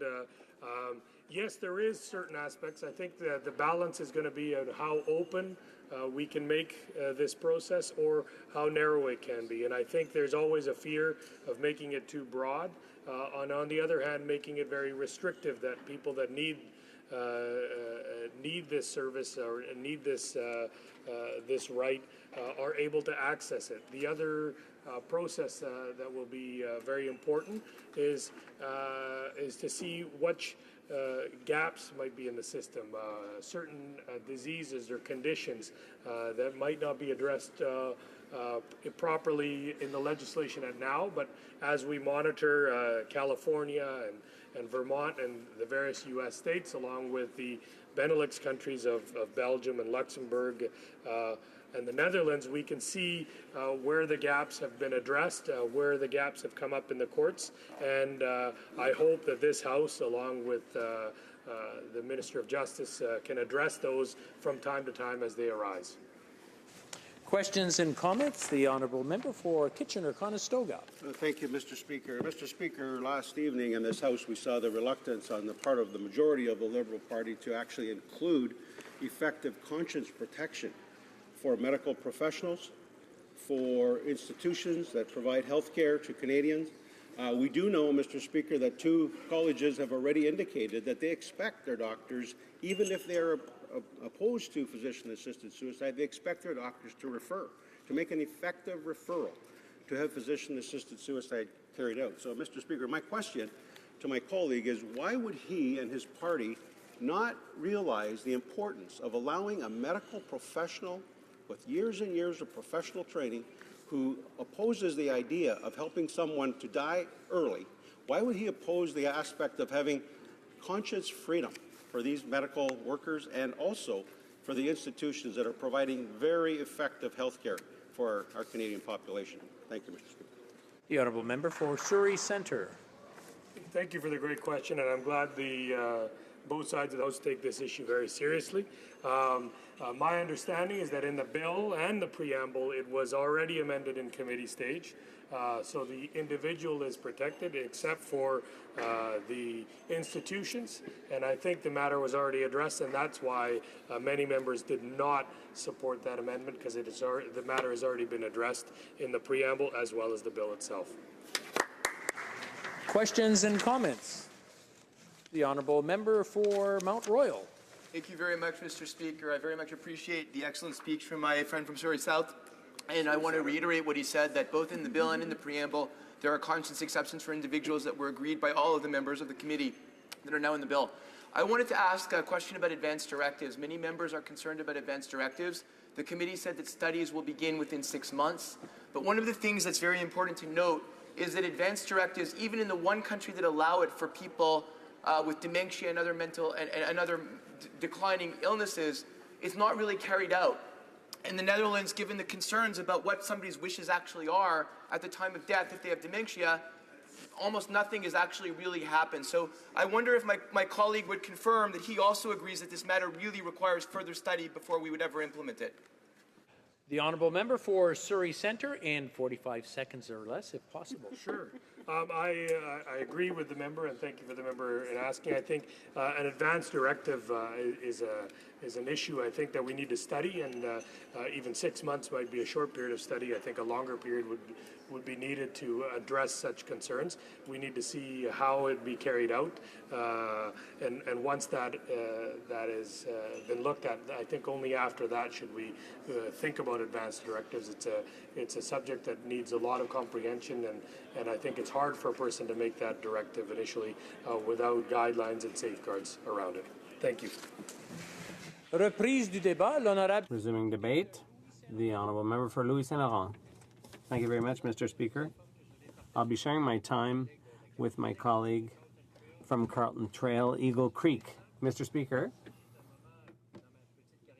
this is a very difficult moment in my political career. It's a very delicate subject. We can't be partisan about this. Nobody's right or wrong. Everybody wants the best for everyone. It's a very sensitive subject. And at times like this, we're not here to convince others. We're here to explain our viewpoint. And the Supreme Court has already ruled. The question is not whether we're for or against, but how.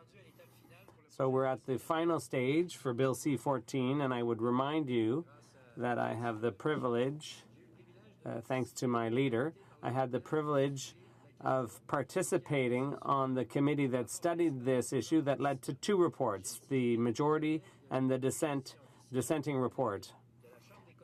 My colleague from the official opposition and myself we signed on to the dissenting report, whereas our colleagues in the Senate signed on to the majority. So it shows that there was no partisanship in how the positions we took. We were against assisted dying applying to minors, and the government listened to us on that. We were against this bill applying to mental illnesses, and the government listened to us on that.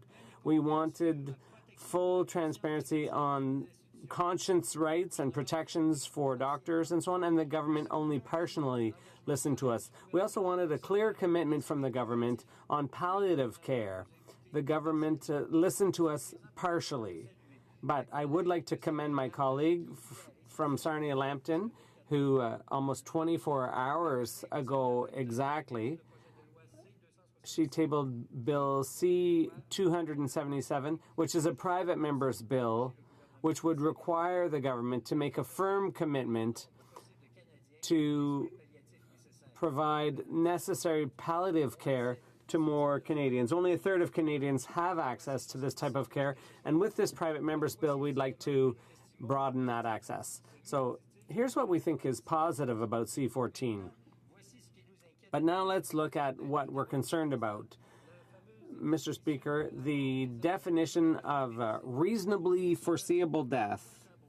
To us, this makes no sense whatsoever, because reasonably foreseeable means everything and anyone. I can tell you here that I'm going to die. It's reasonably foreseeable, but what does that mean? Nothing.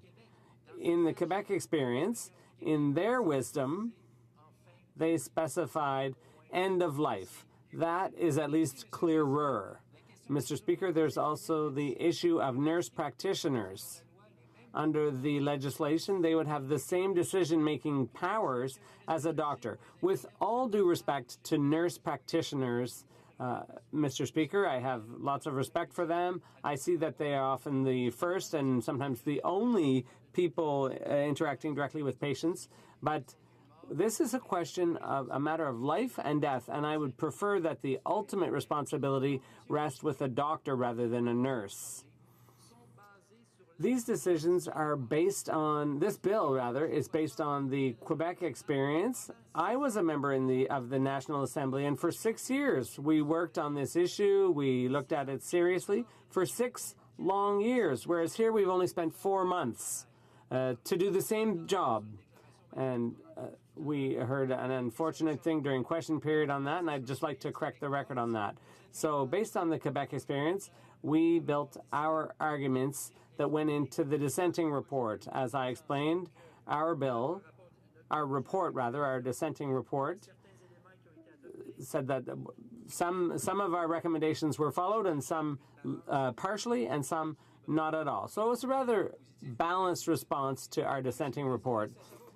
But there's also the issue of the constitutionality of the bill, because every bill that's put forward is subject to court challenge. Obviously, one group or another was bound to challenge this bill once it becomes law.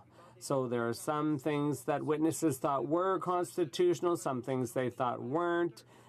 Some people felt that it wasn't in keeping with the Carter decision. Today in La Presse, 3 constitutional experts from 3 different universities, Laval, Montreal, and UQAM, all said that it was constitutional. So basically what I'm trying to say, Mr. Speaker, is that when you put a bill on the table, you'll have just as many lawyers saying it's charter compliant as who will say the opposite. And a lot of us are lawyers. I see some across the way. It's good, and a bunch of lawyers say it's not good. So this is the point, and we have to live with that. It's democracy. This is how it's doing with our judiciary system. Another interesting point, Mr. Speaker, was the charter, because some say it's consistent with the charter, others say no, it isn't. So let's not be too partisan. If we can't rely on the Liberal government to draft legislation that is compliant with the Charter, who can we rely on? The Liberals, under Pierre Trudeau, father of the current Prime Minister, he's the one that enshrined the Charter in our Constitution back in 1982. That was signed about 300 feet from here by Her Majesty the Queen in 1982. So it was a cloudy day when they signed, and there was thunder. That's just background, Mr. Speaker. So, Mr. Speaker, seriously though, I'm not the biggest champion of the Charter, nor of the Liberal Party, but if we can't rely on the Liberals to respect the Charter, who can we rely on? So there you have it. So, Mr. Speaker, as you can see, the events have been very balanced. There's some good and some bad in this legislation. And over the past 24 hours, Mr. Speaker, 3 things happened that we should think about. First of all, yesterday we voted on 10 potential amendments, and they were all rejected. They were all rejected by the Liberal majority. I salute the courage, honor, and dignity of those Liberal members who stood up against their party, who broke ranks. Congratulations. But there were 2 essential amendments in there, in my view. The 2 amendments put forward by the member for St. Albert, Edmonton. One would protect the most vulnerable by requiring a psychological assessment, a psychiatric assessment, before having access to assisted dying, but the government voted that down. The other important one was protections for institutions. In Quebec, the institutions are lay institutions. They're non-religious. But elsewhere in Canada, there are religious institutions providing health care, and they act according to their conscience, and that needs to be protected. And this bill doesn't do that. And that's an amendment that we put forward and the government voted down. It's a shame. So they refused our amendments. The Quebec health minister made a statement this morning, Dr. Gaetan Barrette. That's the second thing that happened in the last 24 hours. He's a doctor, an expert. He was an administrator, and now he's the minister. So he speaks on behalf of the Quebec government, and he said, I'm not personally inclined for government and professional reasons to take the road of C14. And the worst thing is this reasonably foreseeable requirement. It doesn't make sense. It's inapplicable. I would be cautious about going ahead with C14. It's a bad section, and it's too defective for my liking. That's what the Quebec health minister said about C14. And then there's what the Prime Minister said earlier in question period. He said he'd worked with the provinces on this file. That's not at all consistent with reality. When the Prime Minister said our government base this legislation largely on what happened with the National Assembly. Mr. Speaker, I can tell you one thing. I was at the National Assembly. I took part for 6 years, and what we've seen in the past 6 months was nothing like what was done at the National Assembly. And of course, time allocation was used to limit the debate, but unfortunately, this government's legislation is not at all based on the Quebec experience. Accordingly, Mr. Speaker, given the positive and the negative in this bill, given the fact that in the past 24 hours, 3 things happened, the rejected amendments, the statement of the Quebec Health Minister, and the Prime Minister's misleading statements, I will be voting against this bill. Thank you. Questions and comments? Member for Scarborough Agincourt. Thank you, Mr. Speaker, and I want to thank my colleague from Louis Saint-Laurent for his very informative contribution to the debate here in third reading of Bill C-14. I'm going to be honest, I agree with a significant part of actually what you have said in the House here today. I was one of those members on the government side that actually voted with the opposition on some of the amendments that were brought forward, including the one as it related to protections with respect to ensuring that there was an appropriate medical opinion where there was a question with respect to capacity in the case of someone with a previous mental health condition. I do want to get to the other one that was advanced, and that was the one with respect to dealing with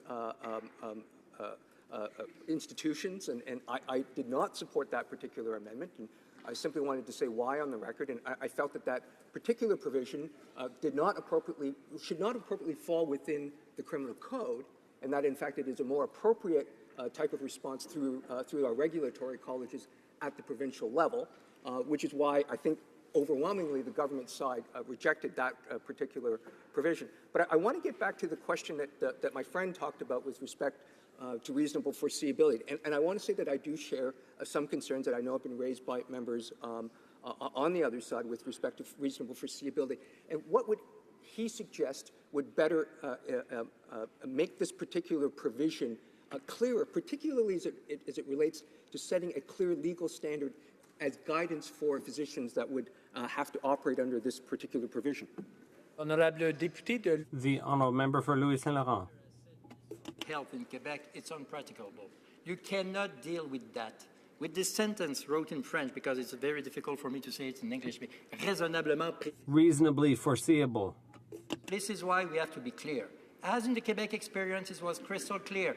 End of life.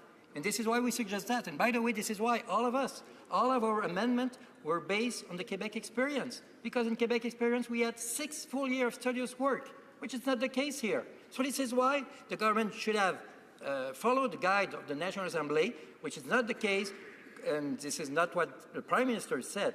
And Mr. Speaker, let me be clear with that. For sure, the bill is not perfect, but on June the 7th, we all recognize that there will be no law because the Senate will not have enough time to adopt the bill. So I think we shall vote against this bill. Questions and comments? Questions et commentaires? The honourable member for Edmonton Strathcona. Mr. Speaker, and I thank the member for his very thoughtful speech on this bill. On the issue of nurse practitioners, I wonder if the member could speak to this. I don't know if he's had the opportunity that I've had in my life. For example, I worked in Yukon. One of my friends is a nurse practitioner in one of the small towns in Yukon. And over time, they were given expanded powers to do various things like stitch people and so forth. What would you say would be the responsibility for enabling a patient who is seeking medically assisted death to have access to a physician? If it's only going to be a physician, who's going to pay for either that patient to go to where there's a doctor or the doctor or doctors to go where the patient is for isolated communities? L'honorable député de Louis. The honourable member for Louis Saint-Laurent. My honourable colleague for his question, very, very serious one. First of all, I want to repeat that I have all my respect to the infirmière, nurse, to the nurses. I want to pay all my respect. But also, my argument was based on the Quebec experience. Because in Quebec, we have exactly the same issue. For sure, it's not Yukon. but it's Le Nouveau Québec, which is far north, facing exactly the same issue and the same difficulties as you have in Yukon. But there, because we're not talking about someone who had a car accident and we have to make decisions like that, you know, we're talking about the fact that those people who suffer have a lot of time, not too much, but at least a lot of time to think about it. It's not a question of hours, it's not a question of day, it's a question of month. So we prefer to have, at the last analysis, the analysis of a physician instead of a nurse. Instead, and I must recall it, I pay a lot of respect to the nurses in Yukon, in Montreal, in Quebec, in Ottawa, and from coast to coast. Reprise du débat, resuming debate. The honourable member for Carlton Trail, Eagle Creek. Much, Mr. Speaker. It is a privilege to rise in my place today and add the voices of my constituents to the debate on Bill C-14, an act to amend the criminal code and to make related amendments to other acts, medical assistance in dying. I want to begin by telling this House that in the almost 9 years that I have been a member of this place, I have not been asked about or received as much correspondence as I have on the matter of physician-assisted suicide. It is clear that Canadians and members of this House have varied and deeply held beliefs and convictions on this issue that have been informed by our life experiences. We members also have a responsibility to balance our personal beliefs with those of our constituents and the incredible wealth of knowledge they share with us. The widespread reaction to this short debate in Parliament confirms my belief and the belief, I believe, of my colleagues that physician-assisted suicide represents the defining issue of this Parliament. C-14 will have the most lasting impact on Canadians and the social fabric of our society because each one of us could, at some point, see someone we know struggle with such a decision. My constituents' opinions on this issue have been genuine, considered, and informative, with a clear majority opposing physician-assisted suicide. Through you, Mr. Speaker, I am pleased to inform them that I share their views. I believe in the inviolable dignity of all human life and that it is to be protected by law from conception to natural death. Therefore, I have and will continue to oppose any attempt to legalize euthanasia or physician-assisted suicide. I have grave concerns with the process surrounding the introduction and passage of this bill. I am cognizant that C-14 is now at third reading and that many members are still grappling with how they will vote later today.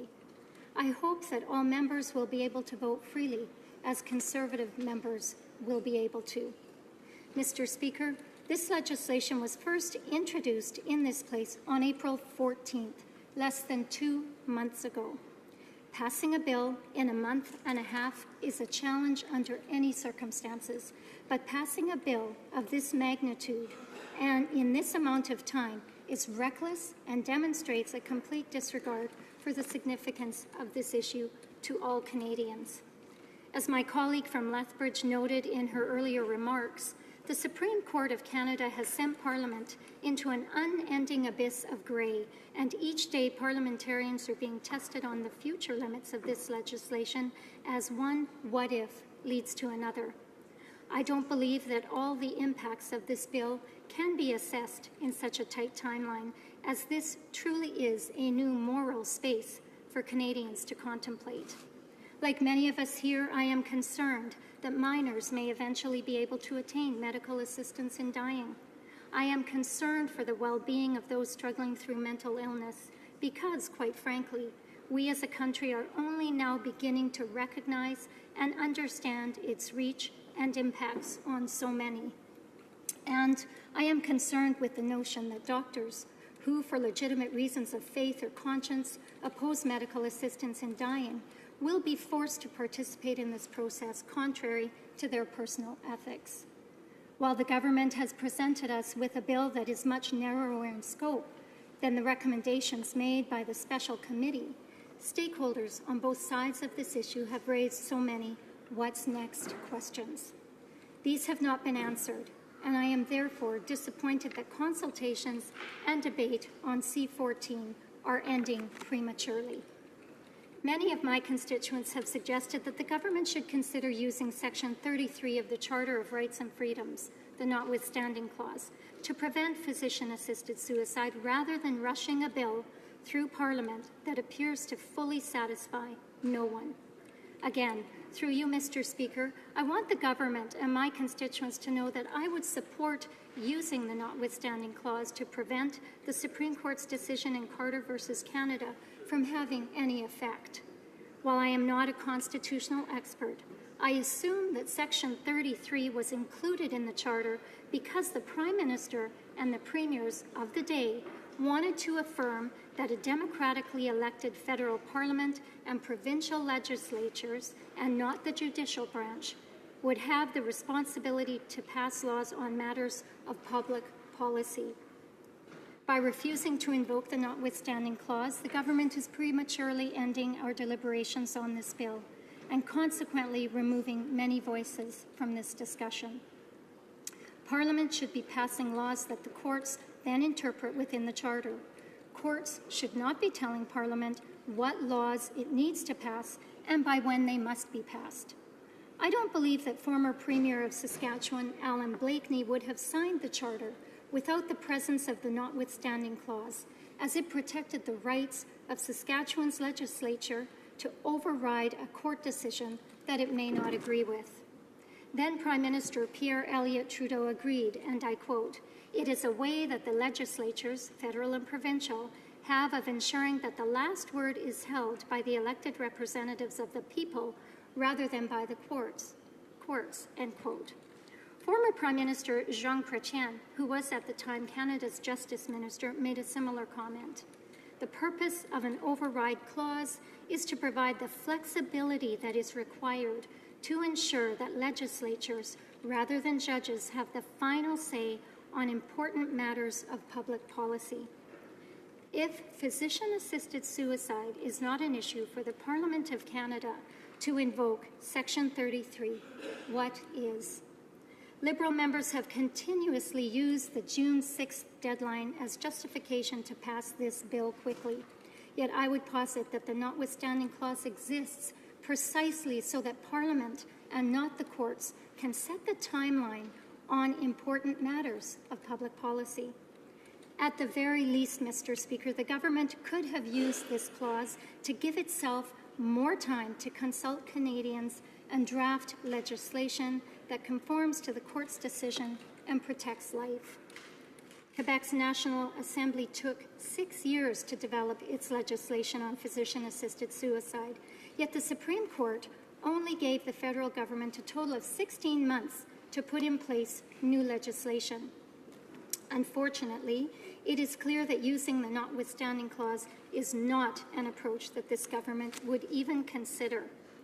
I will use my remaining time, Mr. Speaker, to address the issue of conscience rights for medical professionals.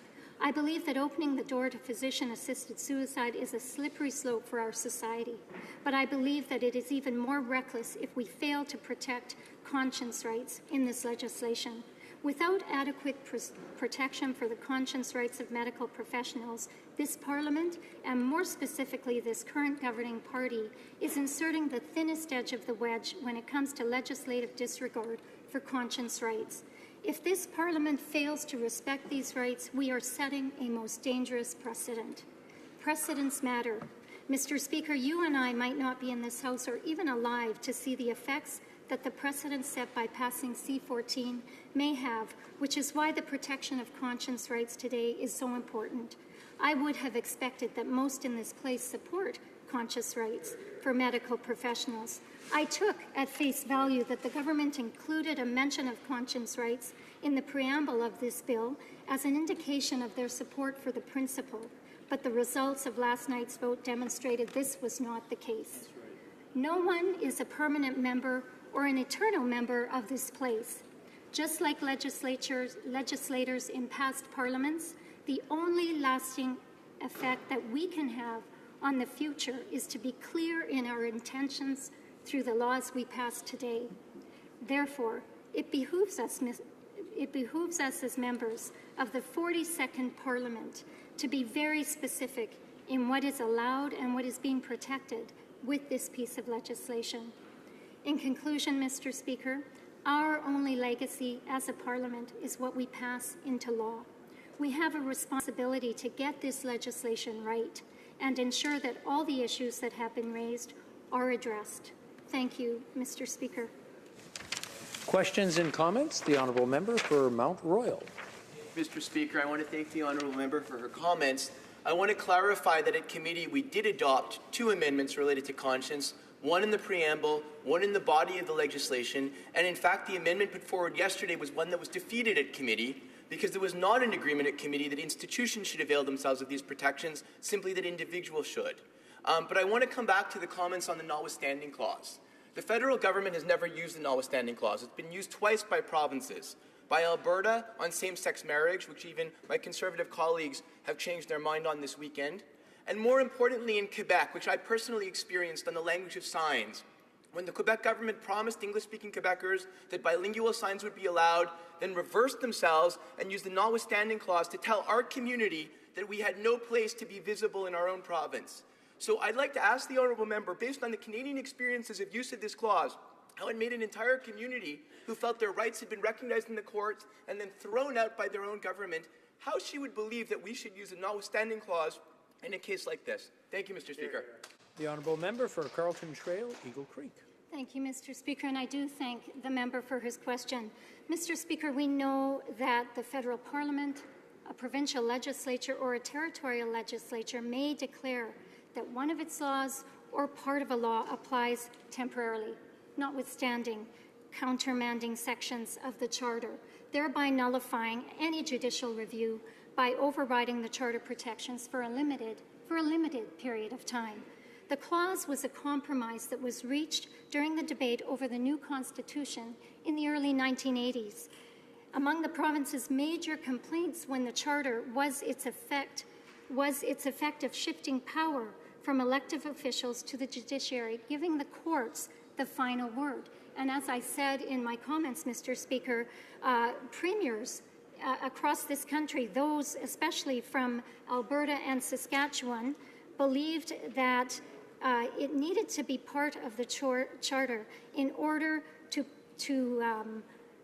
strongly object to a court overriding the laws that they had put in place.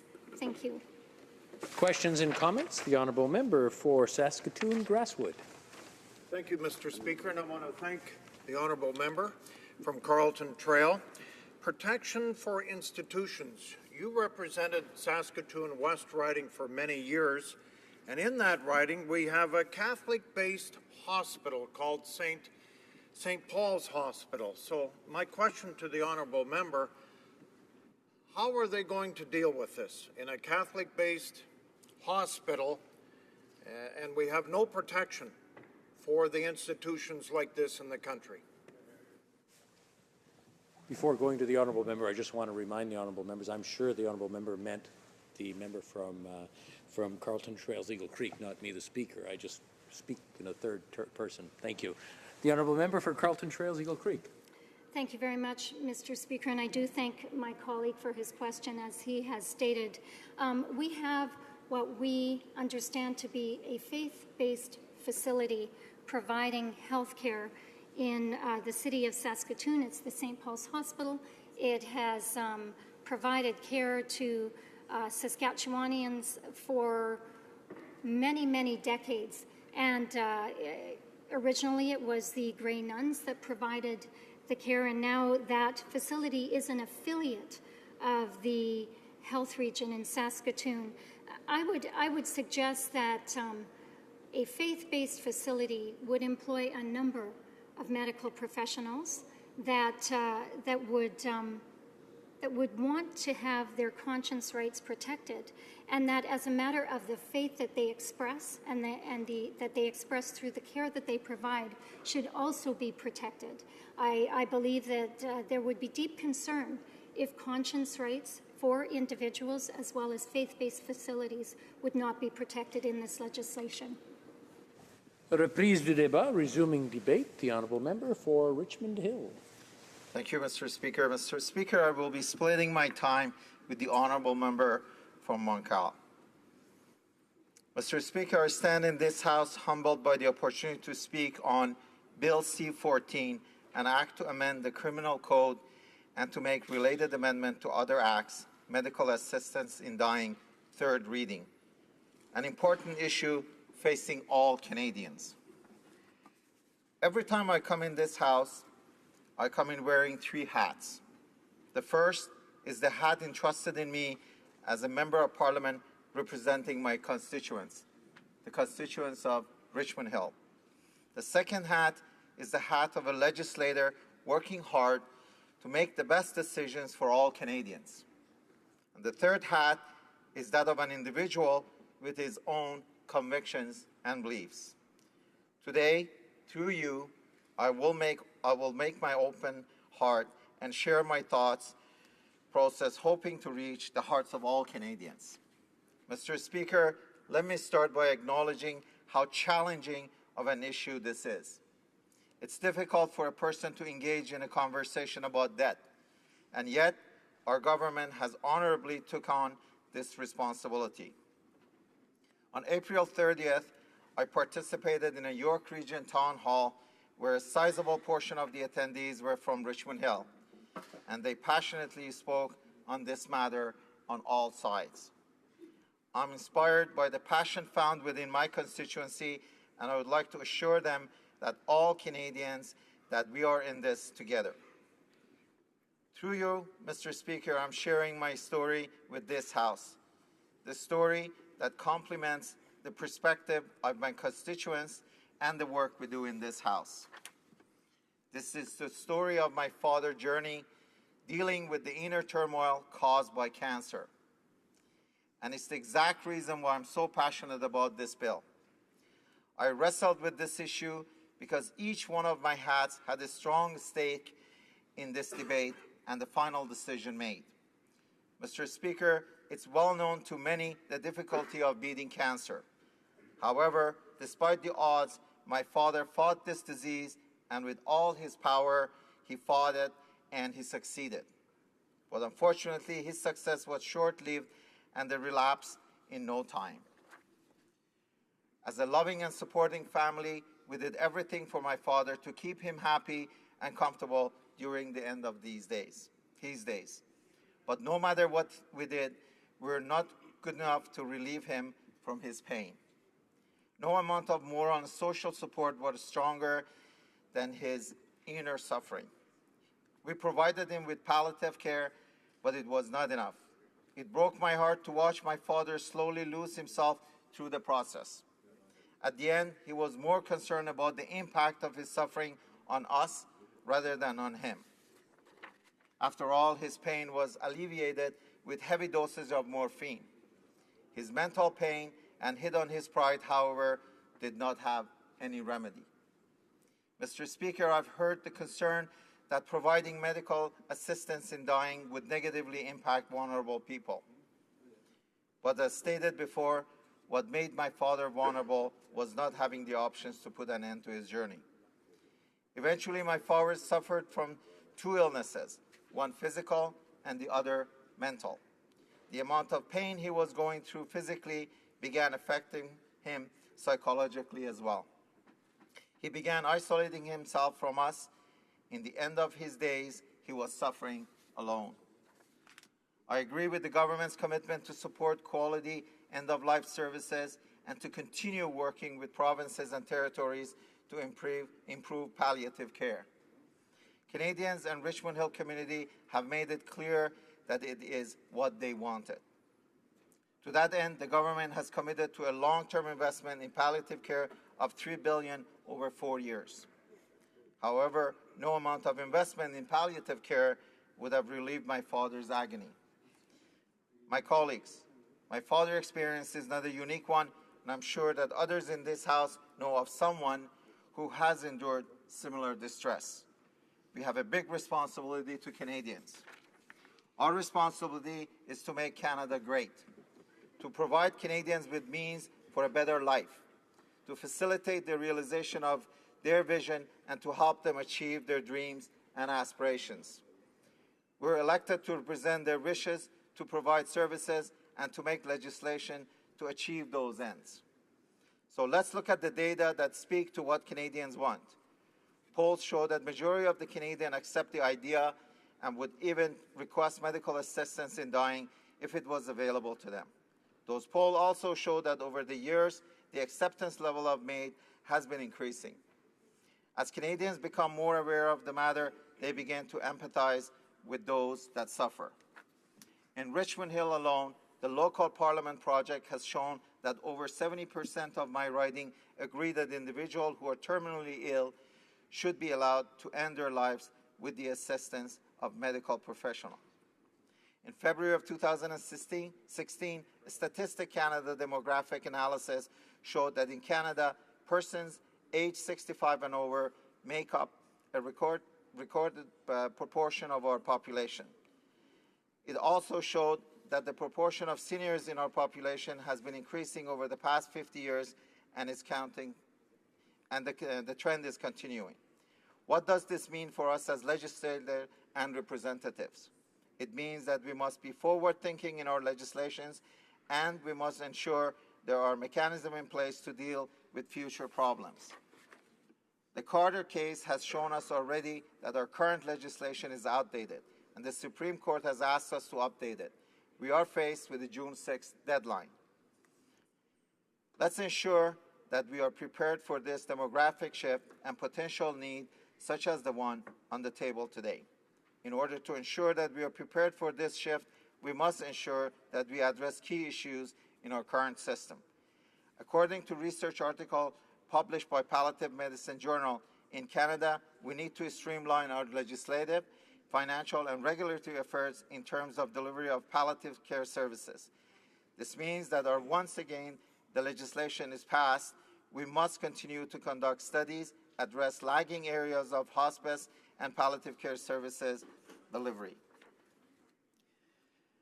I was fortunate enough to hear points of views of my neighbors in Richmond Hill during the town hall. They opened up and shared with me their heart content. The most powerful story came from people suffering with terminal illness, similar to the one that my father did. They spoke on the importance of making advanced requests, addressing the issue of mental illness and access to mature minors. I'm happy to hear that the government will appoint independent bodies to study this issue. I've seen the members of the relevant committees work hard to ensure that they are provided a reasonable approach to these legislations. It is after carefully thinking through all these issues that I've decided to support Bill C-14. I realize our government has genuinely worked hard on this bill. My colleagues, as I stand, Canadians do not have a choice on how to say goodbye to this world. My father died in my arms. He died in an attempt to say something to me, something I'll never know. He did not choose when to leave me. He did not choose how to leave. Through my declaration of this bill, Bill C-4, I'm sending 4 messages. To my conscience, I would say, rest assured that with this decision, you've balanced the 3 hats and responsibility to the best of your ability. To my dad, I would say, it took 10 years to understand what you wanted to say to me before you left me. Dad, in supporting this bill, I'm happy to carry your wishes forward.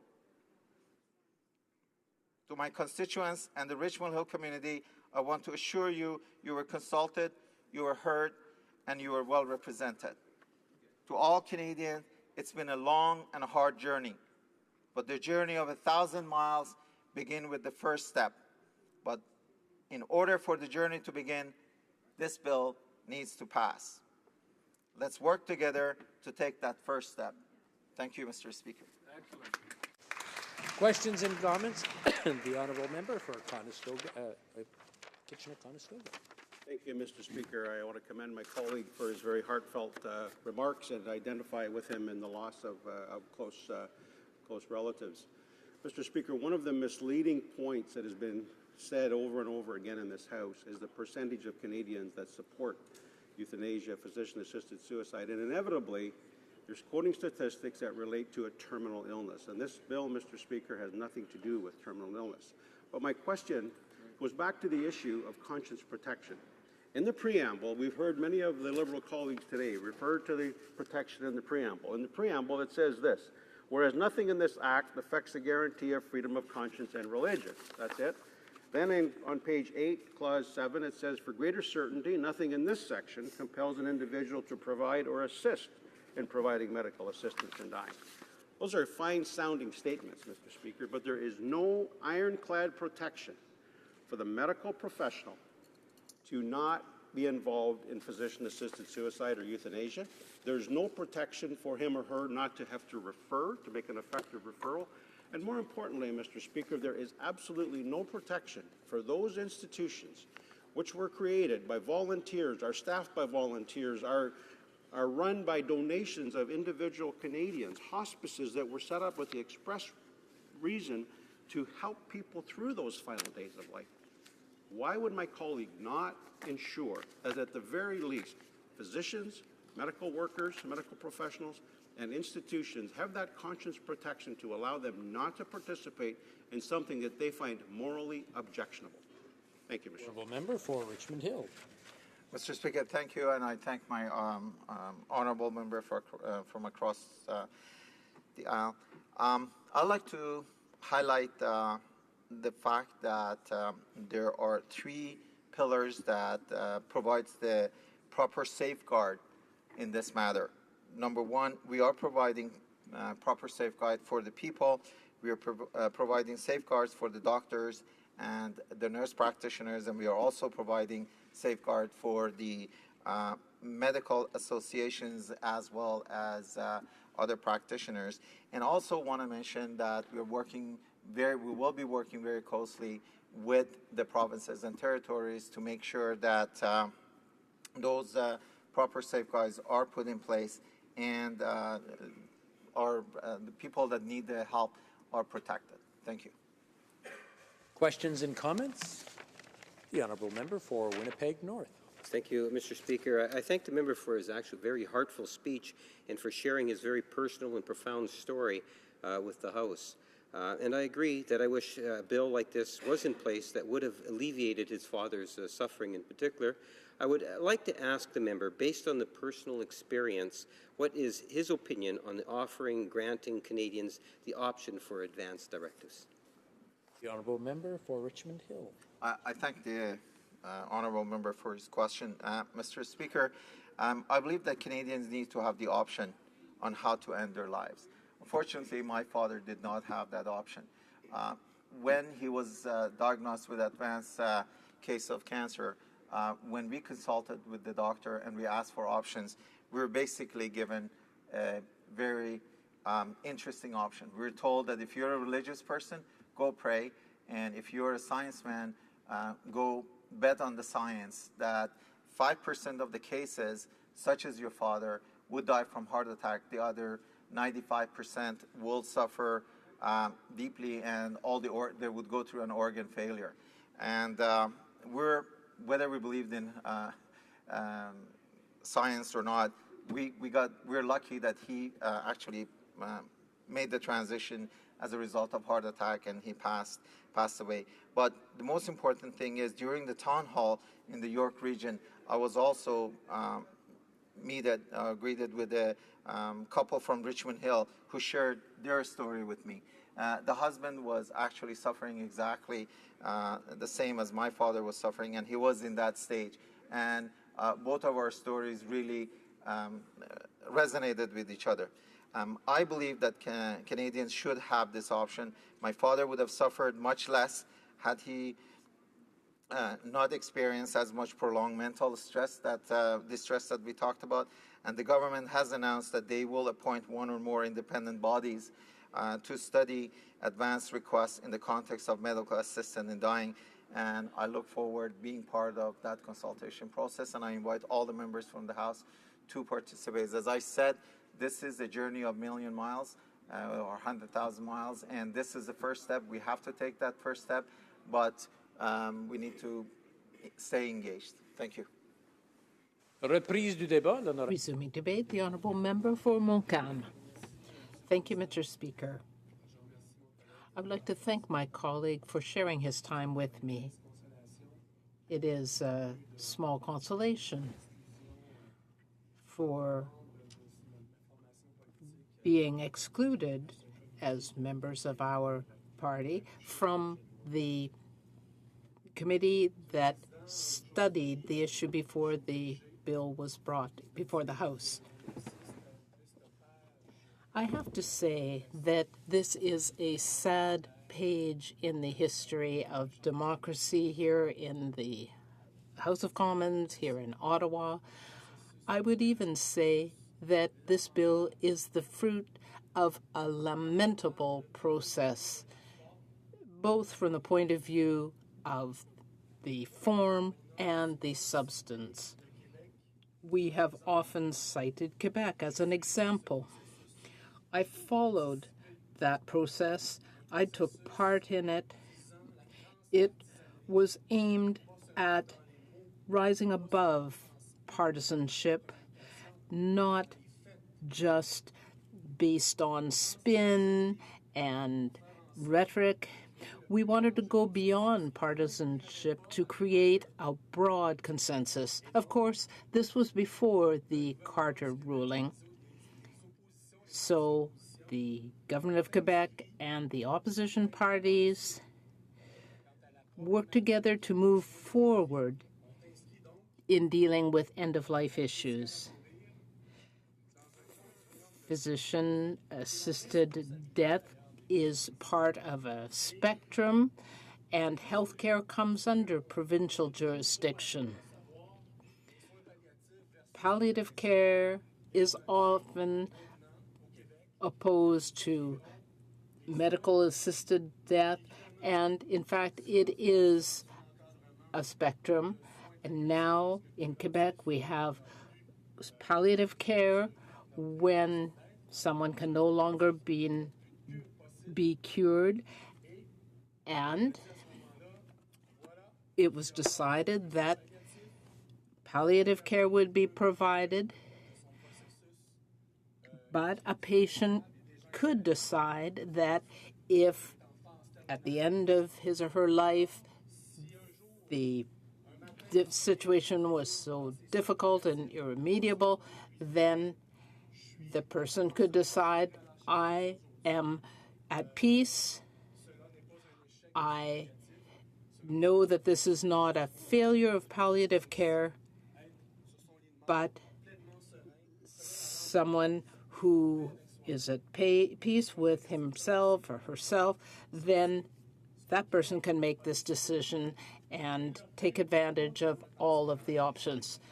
This is not how the Liberal Party has taken this, has done things. The whole process has been controlled by the executive from start to finish. We've had this deadline of June 6th hanging over our heads. But we know that with all of the obstacles, all of the difficulties inherent in the process, it was impossible to meet that deadline.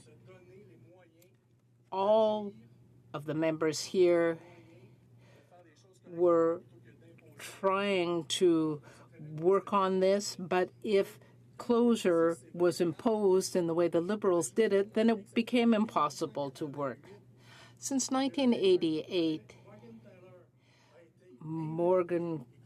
the Morgentaler ruling came down in that year, but we know that we still have nothing in the criminal code on abortion, and yet we don't have total chaos.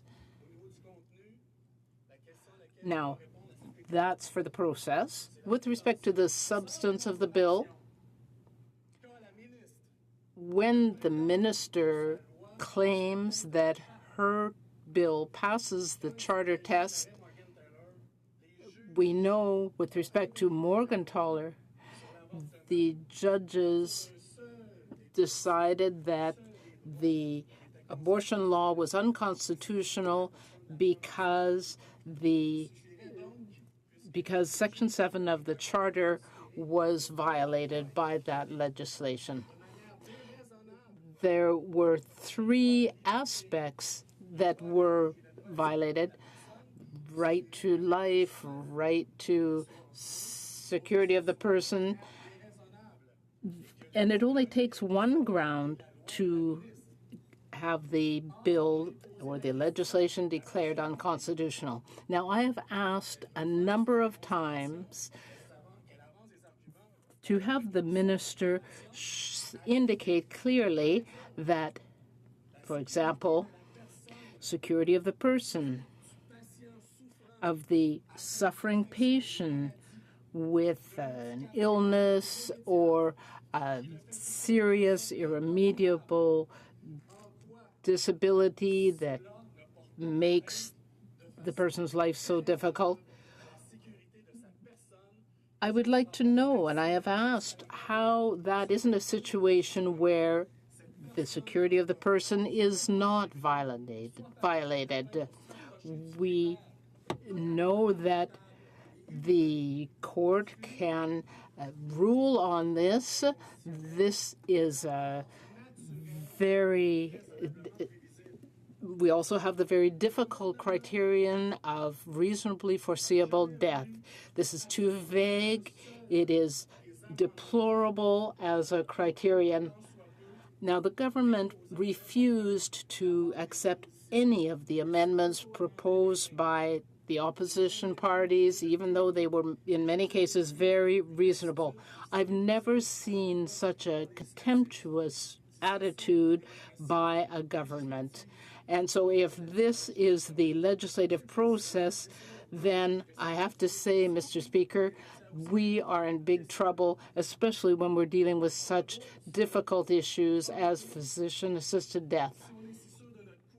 If the government was so sure of itself, it should just have sent the legislation to the Supreme Court. Now, of course, it is not the Supreme Court justices who can or should create legislation. But over the last 40 years, there have been many rulings. The only solution that people have had at the end of their life for the last 40 years is palliative care. Now, we've had the K. Carter ruling. What we have to keep in mind is that there is a distinction between suicide and physician-assisted death. This isn't the same at all. There are people on the other side that don't realize that. Suicide comes from a state of mind that can be treated. There is medication and there are other therapies. However, when someone is dying, this is not a reversible state. We wanted to have the possibility for people to make an advance directive. And this dealt with a number of difficulties in the bill. But we were told, no, that wasn't possible. And so the government blocked everything we wanted to suggest. This government is showing political cowardice and is not playing the role that it should here in the House. It is not up to Supreme Court justices to rule. It is up to the legislators to define legislation. The duty that we have is to pass legislation that is effective, that is well thought out, and the justices have to have oversight. They have to safeguard our rights and freedoms and make sure that that legislation is compliant with the Charter. But people are saying that the bill, once it's passed, will go to the Supreme Court. Yes, that probably is the case because there will be challenges, and this will hurt the people who are most vulnerable, the people who need protection people who are suffering. Thank you, Mr. Speaker. Questions and comments? The honourable member for Charlottetown. Thank you, Mr. Speaker. Frankly, it's quite disappointing to hear such a partisan speech on this kind of issue. The member indicated that the committee rejected all of the amendments, but in fact, 2 were passed. 1 was accepted that he was involved with. Now, that's one question I have for him. And the other one is that he says that the bill is unconstitutional. We consulted 4 constitutional experts in Quebec, and 3 of them from 3 different universities indicated that the legislation is constitutional. Does he recognize that opinions vary among constitutional experts, and does he accept the fact that it is Parliament that has to take action, and Parliament is in the best position to do so? The honourable member for Montcalm. Mr. Speaker, if I had 10 minutes to answer, I could answer all those questions, but I think my colleague is getting his passion and his partisanship mixed up. And I think at this stage, I did indicate that my party would never support such a bad bill. There are constitutional experts who maybe from their lofty offices don't really know what life's like in real life in the field at the ground level.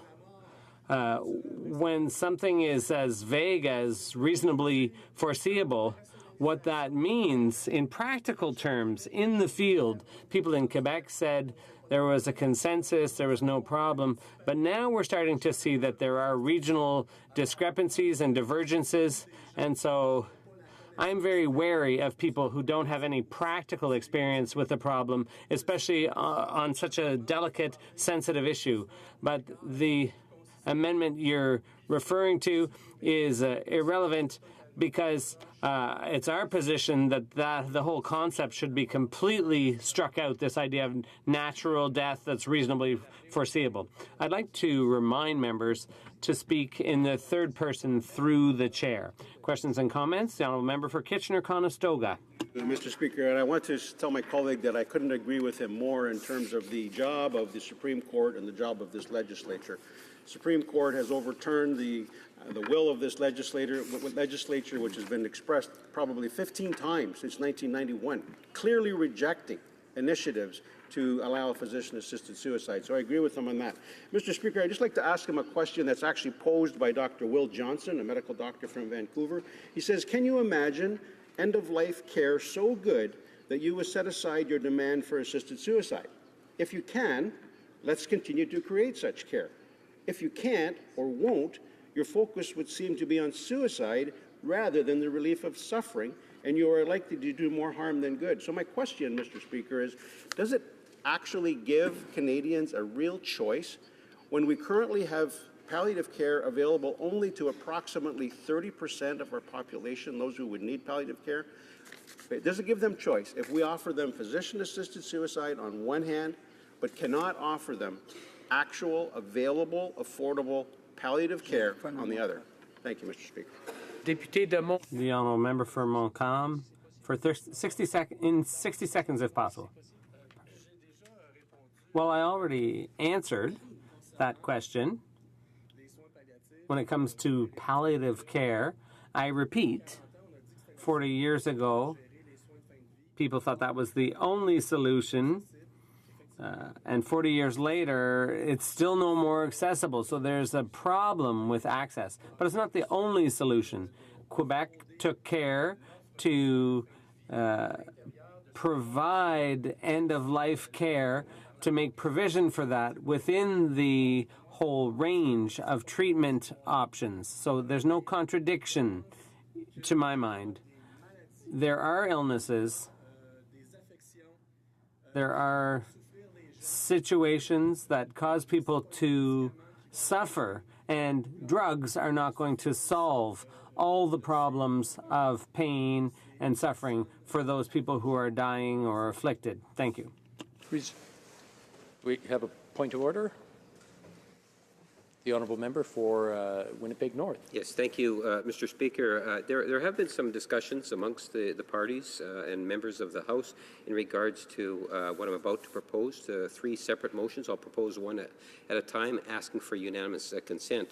The first one reads that in relation to the annual conference of the Canadian Council of Public Accounts Committees and the Canadian Council of Legislative Auditors annual conference, 10 members of the Standing Committee on Public Accounts be authorized to travel to Yellowknife, Northwest Territories in August 2016, and that the necessary staff accompany the committee.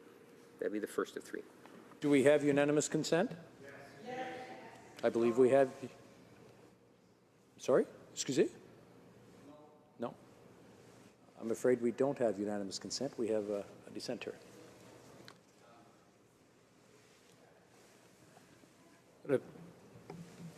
Est-ce qu'on reprend le débat? Another point of order, or no? Resuming debate. The honourable member for Saint-Hyacinthe-Bagotte. Mr. Speaker, first of all, I'd like to say that I'll be sharing my time with my colleague from Windsor-Tecumseh.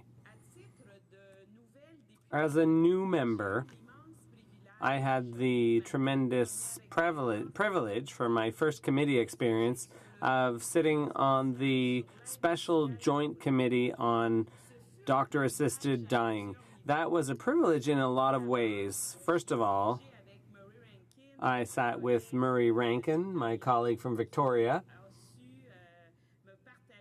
and he shared his experience with me and his expertise as a constitutional lawyer. He was very generous with me, working on that committee together.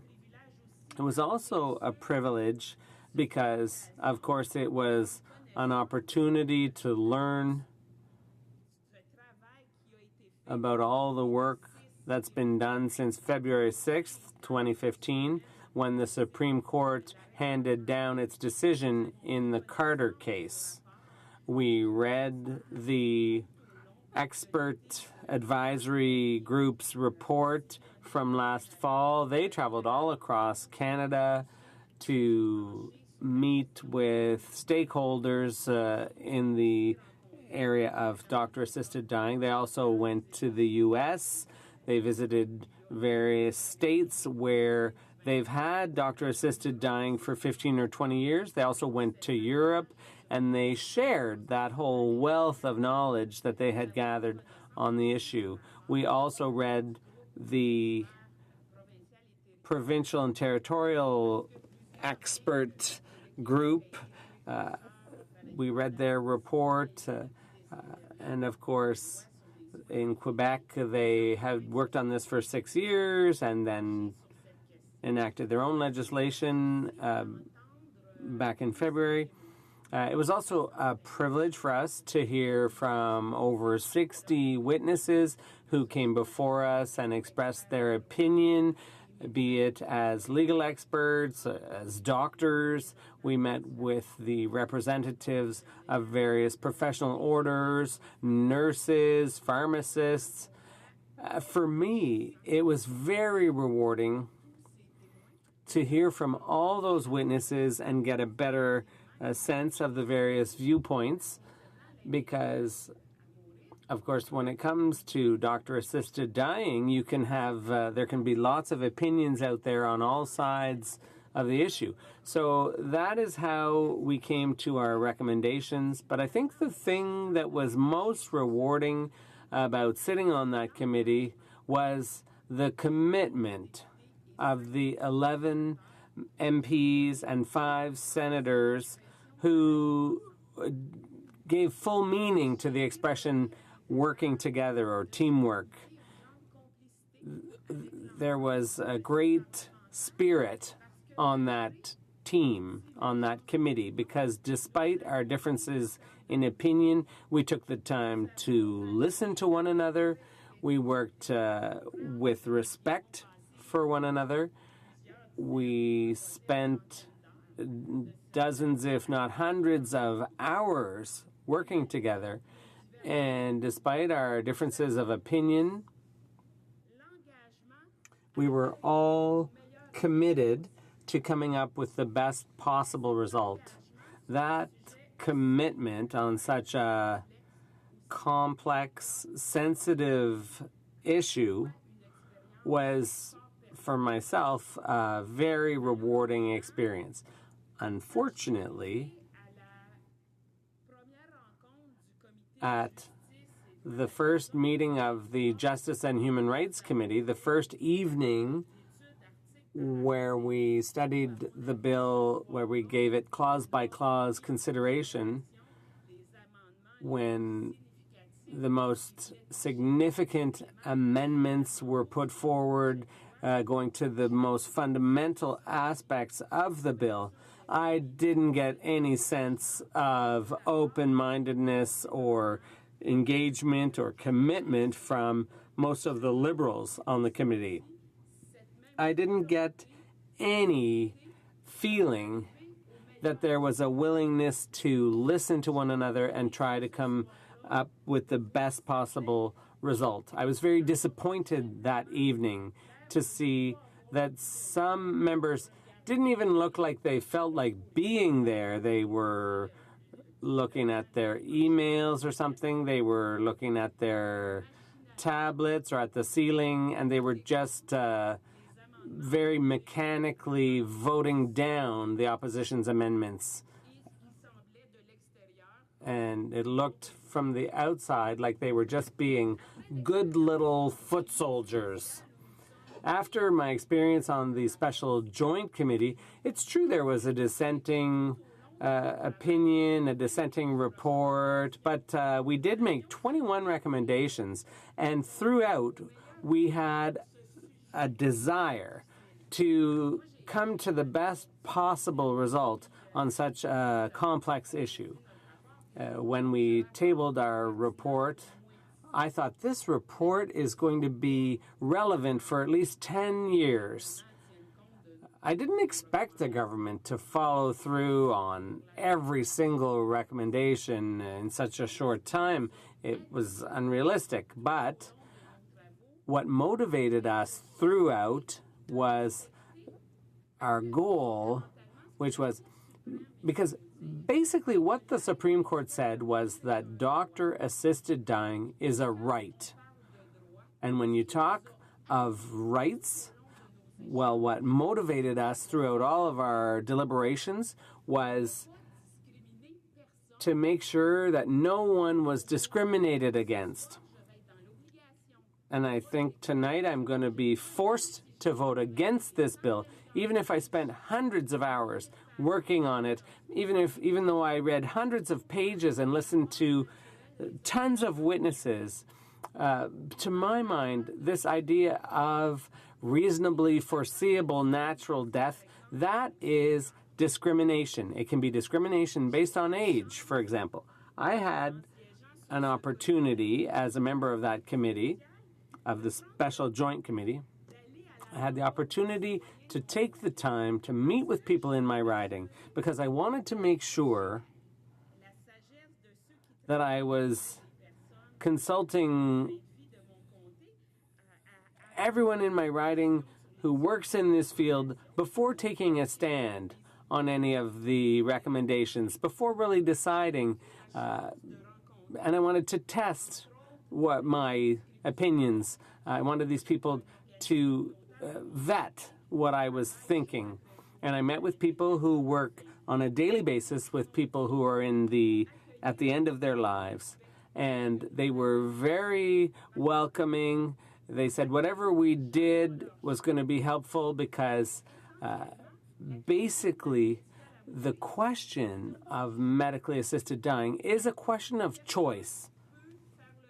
An individual may choose to seek out doctor assistance in dying, or a person might decide, maybe for reasons of conscience or whatever, that they don't want doctor-assisted dying, and they simply don't have to request that. They cannot choose that. And this really showed me, this whole experience showed me what a incredible lack of palliative care we have in our communities. In my riding, there's the Hotel Dieu, which is the biggest long-term care hospital in Quebec. There are hundreds of people who die there every year. And there are only 12 palliative care beds. 12 beds. There's a facility that houses people who are terminal, who have cancer. They get 800 requests a year, and they can only accommodate 200. It's clear there are people who told me, Bridget, ending one's life in illness, well, we want to die with dignity. We want to be able to have a dignified death. And that was a very strong message to me, because fundamentally we have to remember that behind this bill, we're talking about each and every one of us being able to die with dignity. Thank you. For West Nova. Merci beaucoup, Monsieur le Président. Thank you very much, Mr. Speaker, and I'd like to thank my colleague for her speech. Disagree. I'm a member of the Justice Committee, and I take exception to the fact that she mentioned that during the very considerable and time-consuming debate on the amendments that were before our committee, that we were not interested, or we were not listening, or we were not working in the best interest of Canadians. And the fact that we happen to maybe disagree with some of the amendments that were put forward by the parties opposite does not mean that we were not taking our job seriously. And so I don't think that that was fair to characterize it in those terms. In fact, there were 16 amendments that were made at committee. Some proposed by the NDP, some proposed by the Bloc, some proposed by the Conservative Party. We worked collaboratively on things such as amending the preamble to get palliative care in there, amending also conscience rights by ensuring that it included a clause that made sure that nothing was to compel anyone to perform the service. I note as well that the NDP voted against almost all, if not all, of the proposals by the Conservative Party. So for her to just say that we weren't interested would beg the question that I wonder if the NDP were not interested in listening when other amendments from other parties were put forward. But I guess my question is, does she not agree that we did work collaboratively and that the 16 amendments that were made did improve the bill at committee? Thank you. The Honourable Member for St. Hyacinthe Bagot. Thank you, Mr. Speaker. I'm disappointed if my colleague was offended by what I said. What I said was that there was a real difference between the work of the two committees. I would encourage him to speak with his colleagues who attended that first evening for clause by clause. Ask colleagues who were also on the Special Joint Committee, because there were two completely different working atmospheres on those two different committees. Obviously, last night I voted for some amendments and against others. You can't vote for something that contradicts something else. But my Liberal colleagues who were on the Special Joint Committee, I said to them, when you were discussing this bill in caucus, weren't you able to express your opinion on what we discussed on the Special Joint Committee? And one of them said to me, Bridget, it's like Niagara Falls. The government's heading in that direction, and the idea of swimming upstream is unthinkable. And that's what I didn't understand when it comes down to such an important bill. Questions and comments? Conestoga. Thank you, Mr. Speaker. I want to thank my colleague who I had the privilege of working with on the Special Joint Committee for her input. I am pleased to hear, Mr. Speaker, that at least she's going to vote against this bill. Now, she's voting against it for different reasons than I am, but I would like to ask her, it looks very probable, based on last night's vote, that this bill will pass, at least in the House. So assuming the bill will pass, would my colleague at least agree that we have to do better on conscience protection? Right now, we have this weak statement in the preamble, which isn't part of the bill. We have another statement in the actual bill that says nothing compels an individual to participate, but there is no ironclad protection for physicians, medical workers, medical professionals, and especially no protection for institutions. I wonder if my colleague would agree that there should at least be more robust protections in this bill for professional medical workers and also for healthcare institutions. Thank you, Mr. Speaker. The honourable member for St. Hyacinthe Bagot. Yes, indeed. This evening, there are going to be some members who are against this bill. People will be voting against it for different reasons, and the government will have pulled that off. When it comes to conscientious objection, I think that fundamentally when a person, because of their conscience, doesn't want to have medically assistance dying, well, they simply shouldn't request it. When it comes to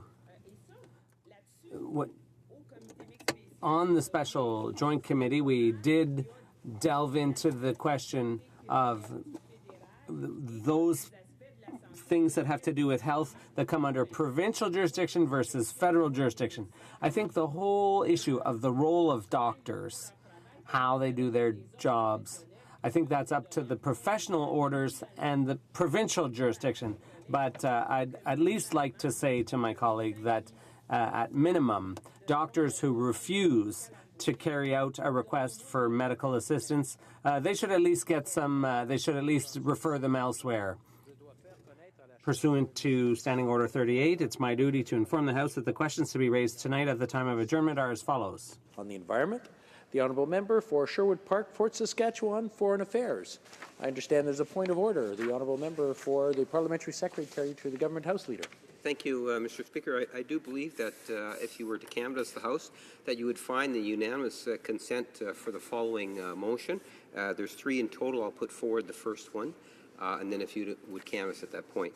That, and I quote, that in relation to the annual conference of the Canadian Council of Public Accounts Committee and the Canadian Council of Legislative Auditors annual conference, 10 members of the Standing Committee on Public Accounts be authorized to travel to Yellowknife, Northwest Territories in August of 2016, and that the necessary staff accompany the committee.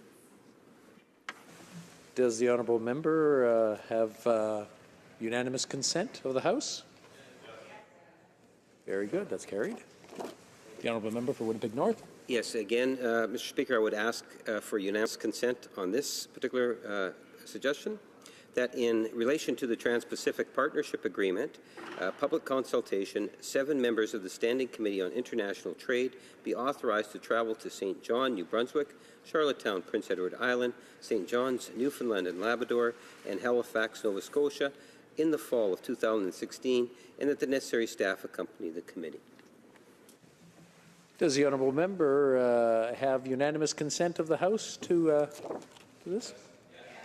I'll ask again just to be sure. Does the honourable member have consent or unanimous consent? Perfect. It's passed. Carried. Yeah, thank you, Mr. Speaker. And finally, I would ask for unanimous consent that in relation to its study of service delivery to veterans, 7 members of the Standing Committee on Veterans Affairs be authorized to travel to London and Toronto, Ontario, and to Montreal, Quebec in the spring of 2016, and that the necessary staff accompany the committee. Does the honourable member have unanimous consent of the House to move that motion? Yes. Does the honourable member have unanimous consent? Yes. Perfect. Carried. Resuming debate, the honourable member for Windsor-Tecumseh. Thank you, Mr. Speaker. Thank you, Mr. Speaker. As you know, as you're aware, Bill C-14 now goes to 3rd reading, and that gives the Senate 2 days to consider it before the June 6th deadline.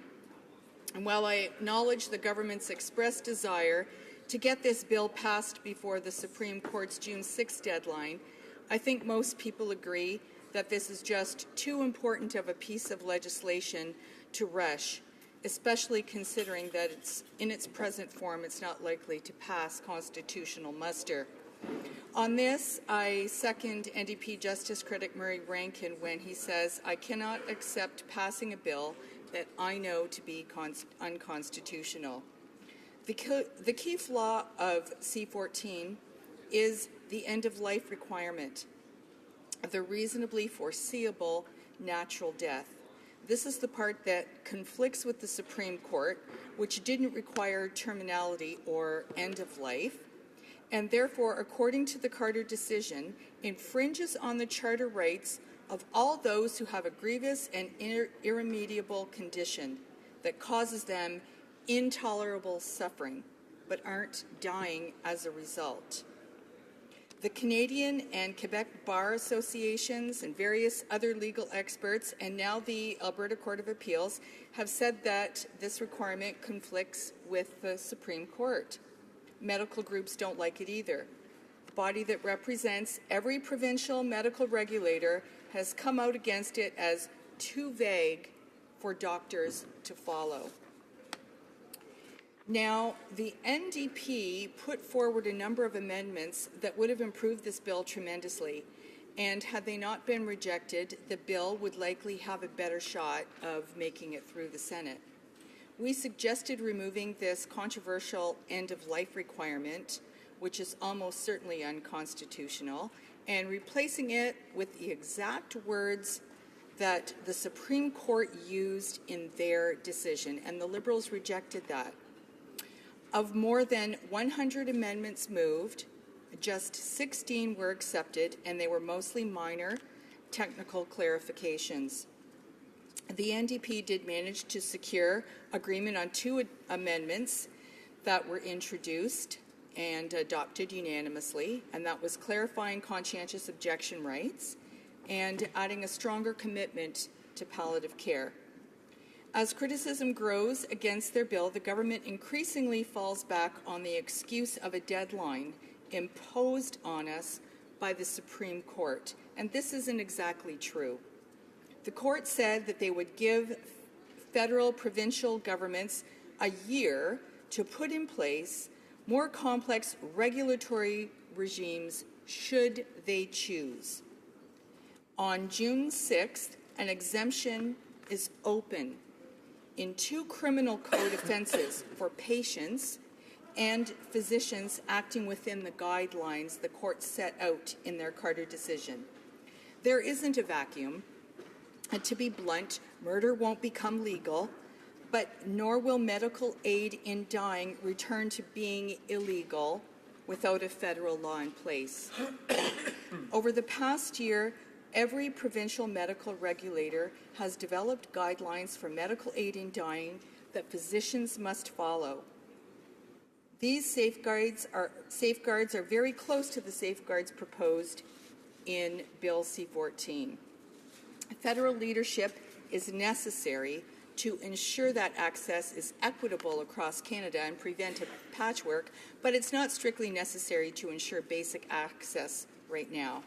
Therefore, this final push to get this bill through the House is most unfortunate, and it's not the outcome we'd hoped for. The NDP worked long days in good faith with other parties, but it's better than passing a flawed bill defying the Supreme Court and infringing on the charter rights of suffering Canadians, which prompted this legislative response in the first place.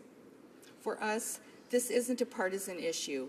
We've collaborated with all parties from the start on this, and will continue that constructive approach, especially when it comes to championing the causes for our health care and palliative care.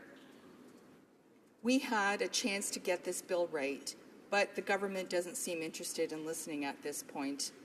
I think it's important here to step back and reflect on how we got to where we are now.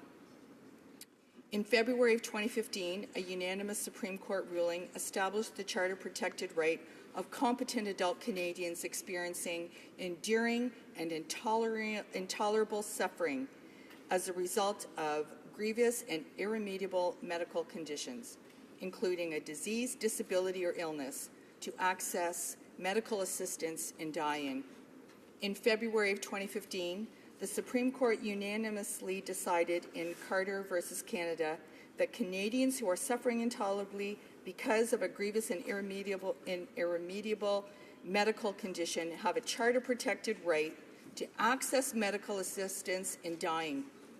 The effect of the ruling was suspended until June 6th of 2016. The reports of an interprovincial task force and a federal expert panel, as well as a wide array of witness testimony, were considered by a joint special committee of Parliament, resulting in 21 recommendations on a legislative response to Carter. We succeeded in adding major actionable recommendations on palliative care to that report. And this issue of palliative care is what, for myself, goes directly to what I object to most about C14 in its current state. Should this government rush into a law like a bill like C14 without also having a plan to shore up and extend palliative care? The answer is, of course, most emphatically no. It should not.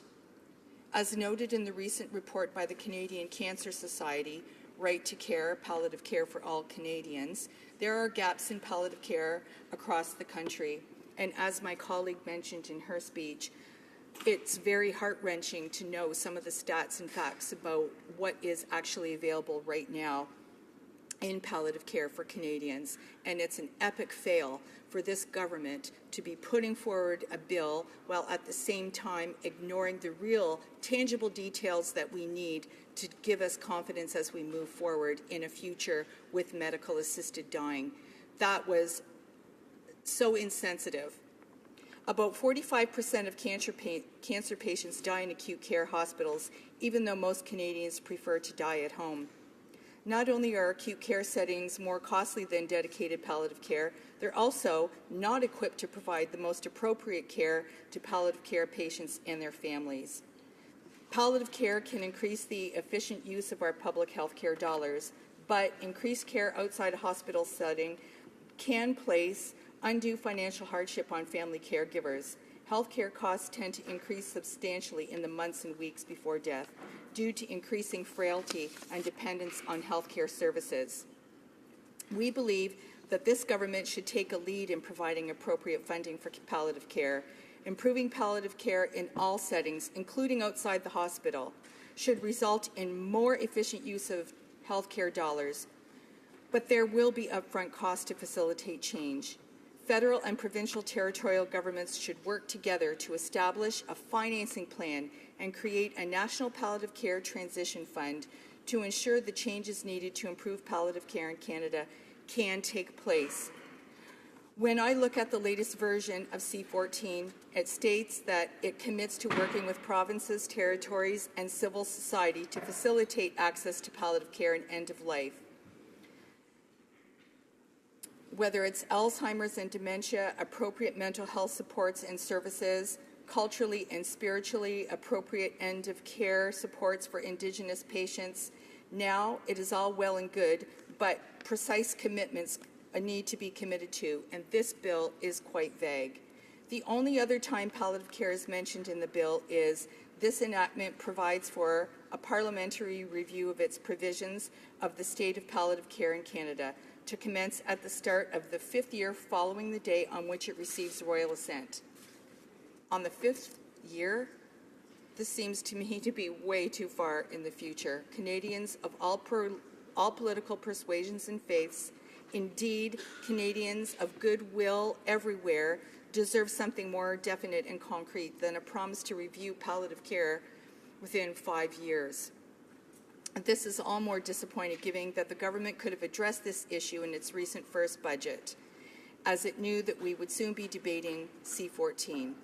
But as we know, not a single dollar was earmarked for palliative care measures. We should have fortified health care, palliative care, home care before we crafted C14. It would have alleviated our anxiety on what the future holds. Questions et commentaires, questions and comments. The honourable member for Winnipeg North. Thank you, Mr. Speaker. I think just to pick up on the member's last point, there's many things that I could talk about, but we recognize within the Government of Canada, the Liberal Party, how important palliative care is. And I used to be a healthcare critic in the province of Manitoba, very much familiar with the needs of palliative care. And it's important that we recognize that the best way to deliver palliative care is in cooperation with the province and the many different stakeholders. It goes even beyond government. And one of the initiatives that this government has taken responsibility in terms of providing good, strong leadership on is the idea of working with the different provincial and territorial ministers of health in order to achieve a new healthcare accord. By doing that, we are that much more able to provide the type of palliative care that Canadians want to see in the future. My question to the member is, does she not believe that it is important for the federal government not only to make the financial commitment that it has made, billions of dollars, but it is also equally important that we work with the stakeholders so that the Canadians will get the best possible palliative care system in the world? It can only be achieved if, in fact, the federal government is prepared to show leadership, in which it has done, and that we work with the provinces that are delivering our health care services. Honourable Member for Windsor-Tecumseh. Thank you, Mr. Speaker. I appreciate the honourable member's comments because I am one of those people who does champion not just palliative care, but recommitting this country to universal health care access. We've all heard through assisted dying many stories from our constituents who are very, very disconcerted. It's really scary for ordinary Canadians to read the text of a bill that could be passed tonight and then to have almost platitudes, very ambiguous comforts about palliative care. So that's where the problem is. I do agree that it is very important, and I think maybe the honourable member misses my point that that should have been front-loaded. Those details should have come first. Then you present your text for Bill C-14. That makes it that much easier for people to be able to accept. I know as recently as last week, I hear people that are heartbroken. My father was in the hospital hallway for 9 days before he passed away. What are you going to do about that? I don't want to hear any more about Bill C-14. What are you going to do about that? My heart breaks. And it's not just that my heart breaks. I know now I have to show some federal leadership, like all of us here.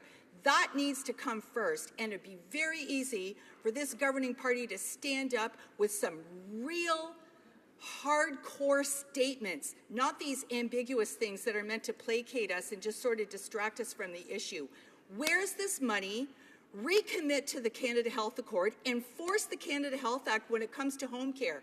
You could make 3 bold statements right now that would change the whole atmosphere of this, and that's been missed, and that is what's highly frustrating. When it comes to working with other jurisdictions, yes, you got to take federal leadership that is strong and true, and strong. Questions and comments, and I want to remind the honourable member that she is talking through the chair and not directly to the other speaker. We have time for a very brief question. That one went on for a little bit longer than anticipated. The honourable member for Kitchener-Conestoga. Thank you, Mr. Speaker. I'll try to be quick. Earlier today, my colleague from Windsor-Tecumseh, I want to thank her for her statements, but earlier today, her colleague from St. Hyacinthe-Bagot indicated that doctors who do not wish to participate in physician-assisted suicide must at least make an effective referral. But I want to point out, Mr. Speaker, that forcing a physician to refer for assisted suicide would actually infringe the physician's freedom of conscience and religion. From the physician's perspective, referring is a form of participation, because by acting as a step in the process, the physician is directly helping the patient obtain the service. That's from a National Post review, Mr. Speaker. So my question to my colleague is, would she not agree that there needs to be more clear, unequivocal protection for conscience rights for medical doctors and for institutions who do not wish to participate in any form in physician-assisted suicide? Thank you, Mr. Speaker. Member for Windsor-Tecumseh, and 30 seconds are left. So. Okay. I'll see if I can do it, Mr. Speaker, but I think that's a very, very intriguing question. I do believe that these comprehensive conversations have to take place in that provincial jurisdiction, that provincial arena. But you know what? Up until now, we haven't been able to have those meaningful discussions because this was something in the criminal code. The Supreme Court has addressed that. Now no one is vilified when they're talking about it at a provincial level. They can actually make some comprehensive arrangements, and people can be acknowledged in a safe environment professionally as they address this complex issue. Resuming debate, the honourable member for Brampton Centre. Mr. Speaker, it's a great pleasure for me to have this opportunity to share my idea and opinion regarding the Bill C-14 to amend the Criminal Code. Mr. Speaker, in an anonymous decision on February 6, 2016, the Supreme Court of Canada turned down the provisions of Criminal Code giving Canadian adults who are mentally competent, suffering intolerably and enduringly the right to a doctor to help in dying. Court suspended its ruling for 12 months, with the decision taking effect in 2016, giving the government enough time to amend the laws. In January 2016, the court granted an additional 4-month extension to its ruling suspension. Mr. Speaker, until now, it's a crime in Canada to assist. It's a crime in Canada to end one's own life. As a result, people who are grievously and irremediably ill cannot seek a physician assistant in dying and may be condemned to the life for severe and intolerable suffering. A person facing this prospect has two options. They can take their own life permanently, often by violent, dangerous means, or they can suffer until they die from natural causes. The choices are cruel.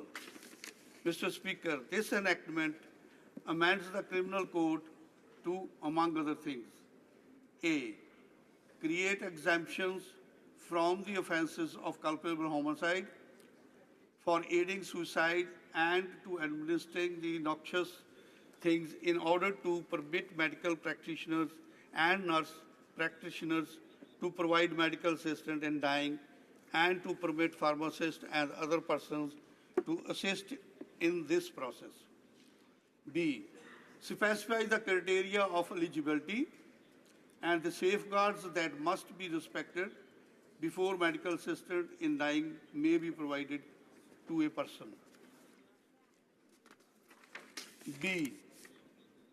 C, requires a medical practitioner and nurse practitioner who receives the request from the pharmacist who dispense substances further to the medical assistant in dying, provide information for the purpose of monitoring medical assistant in dying, authorize the Minister of Health to make regulations respecting that information, and C, create new offences for failing to comply with the safeguards for foregoing or destroying medical related to the medical assistant in dying, for failing to provide the required information, and for contravening the regulations.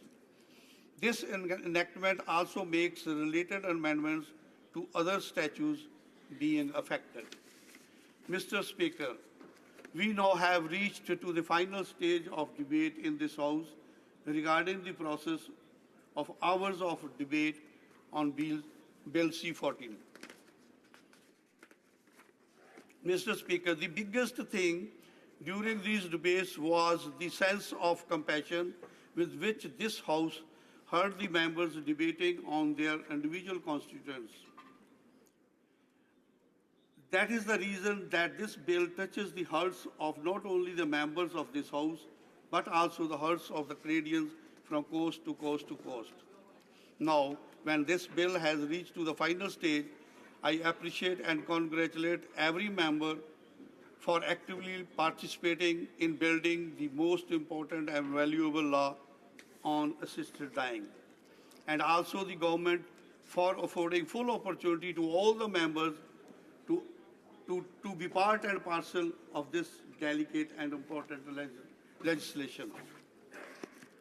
It's also appreciated that the extensive hard work done by both the Ministers, Health and Justice, and by the members of the Joint Committee of Senate and the House. Mr. Speaker, being the new member of this legislation process, I was thrilled to watch yesterday's voting by House on numerous motions. I saw members were in favor of the few motions and were against on other motions. I realized the importance of these motions on assisted dying for the members of the House. That's the way members use their choice out of their own conscience and the will of the constituents. I realized the real sense of democracy and the two parliamentary decisions process being adopted.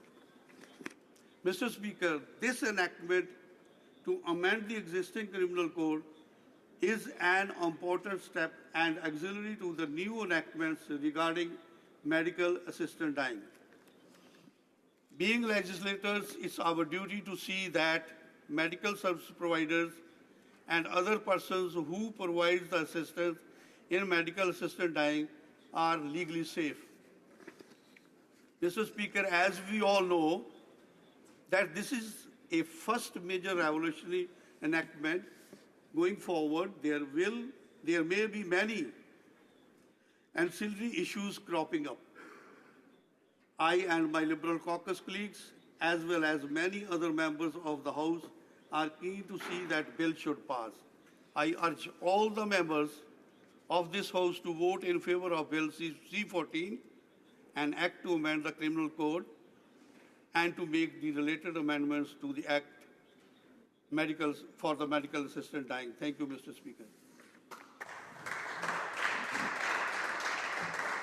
Questions and comments. The honourable member for Kitchener-Conestoga. Thank you, Mr. Speaker. Repeatedly throughout the day today and even last night in the vote, we saw a reticence on the part of primarily the Liberal Party to accept the recommendation and the amendment that would guarantee conscience rights for medical professionals and institutions. Repeatedly, they indicate, well, we could just count on the regulatory bodies. The provincial regulatory bodies will care for this, and conscience protection will be guaranteed. But, Mr. Speaker, as we speak, the Royal College of Physicians and Surgeons of Ontario and Saskatchewan have both indicated that there is an expectation on the part of their medical professionals to at least refer for the practice of physician-assisted suicide. So, again, I would ask my colleague on the other side of the House, and ask my colleague who just spoke particularly, would he not agree that at the very least, if we're going to have a bill that goes down the path of allowing physician-assisted suicide and voluntary euthanasia, that at the very least we should guarantee in law, in this bill, that physicians and healthcare institutions will not be obligated to act against their moral conscience. Thank you, Mr. Speaker. Honourable member for Brampton Centre. Thank you, my colleague, for asking this question. As we know that we are going through this enactment, which is useful for the person, those who are really in need of the medical assistance for dying, the persons, those who are working there, for the purpose of execution of the Act, are required to be exempted from the offence of culpable homicide. That's what Supreme Court has already given the instructions to pass the law to make the procedural easy for them to perform the duties. So it's the duty of the physician or the duty of the person, those who are medically authorized to perform these acts, and we are here to see that they are safe. They should be provided the safeguards for doing the act. Questions and comments? The honourable member for Vancouver, Kingsway. Thank you, Mr. Speaker. You know, we've all struggled with this very delicate and sensitive issue in light of the Supreme Court direction, which has left parliamentarians with the task of constructing a law that conforms with the Supreme Court decision in the Carter case. And, of course, the Carter case laid down very specific criteria in allowing Kay Carter, the litigant in that case, getting the court's approval to her to access physician-assisted death. Now, Ms. Carter did not have a terminal illness. She specifically did not have a condition that was going to lead to her foreseeable death. Yet the court found that her rights under the Charter were violated. So my question through you, Mr. Speaker, to the honourable member is, when the court laid down the clear criteria of requiring a grievous and irremediable condition, can you explain why the Liberal government added the extra criteria of requiring that death be reasonably foreseeable when the lawyer that argued the case and every serious constitutional expert in the land, the Court of Appeal in Alberta and in Ontario, have all indicated that that will be unconstitutional? Honourable member for Brampton Centre. Thank you, Mr. Member, for asking me the question, which is very. My colleague is especially concerned about the person dying when they are not critically ill.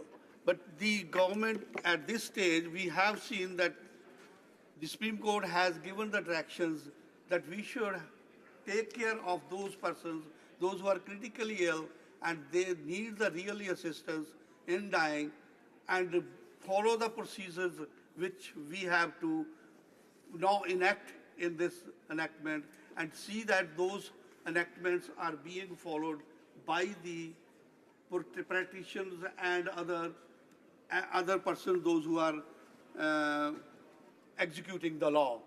So my submission here is that when we say that assisted dying is properly being executed, the laws are being properly executed, that is the authority when they get these doctors and other persons, those who are executing, nurse, maybe the prescription provider, they all have got the right to provide their duties freely, so that they are not having the fear in the mind that they will be penalized later on. Thank you, Mr. Speaker.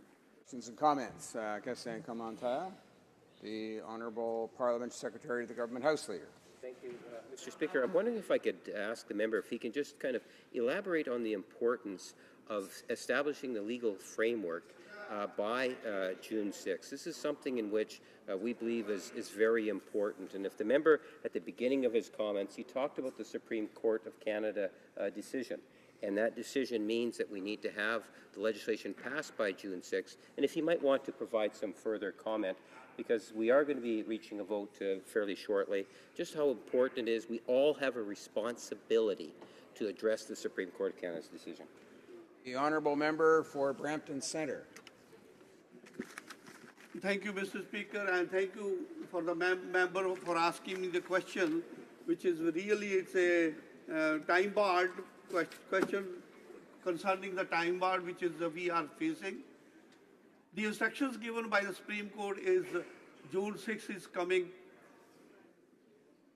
The limitation period is looming on our hands. We know that we have to meet the limitation guidelines. We should respect the Supreme Court order. But at the same time, we are trying our best to meet those limitations. But this House has, up to this time, as I already said in my submission, that this House has tried the best to meet those requirements. Every member has put their own part and parcel played in this debates, and now at the final stage, when we are just prepared to make it as a law, we should work together to see that this enactment is coming into force as per the requirement of the Supreme Court. We have time for probably one more question and response. Questions and comments. The Honourable Member for Edmonton Manning. Much, Mr. Speaker. The question to the Honourable Member, he urged us at the end of the speech to vote for the Bill C-14. I would like to ask him if he can outline 3 good reasons why should we. The Honourable Member for Brampton Centre.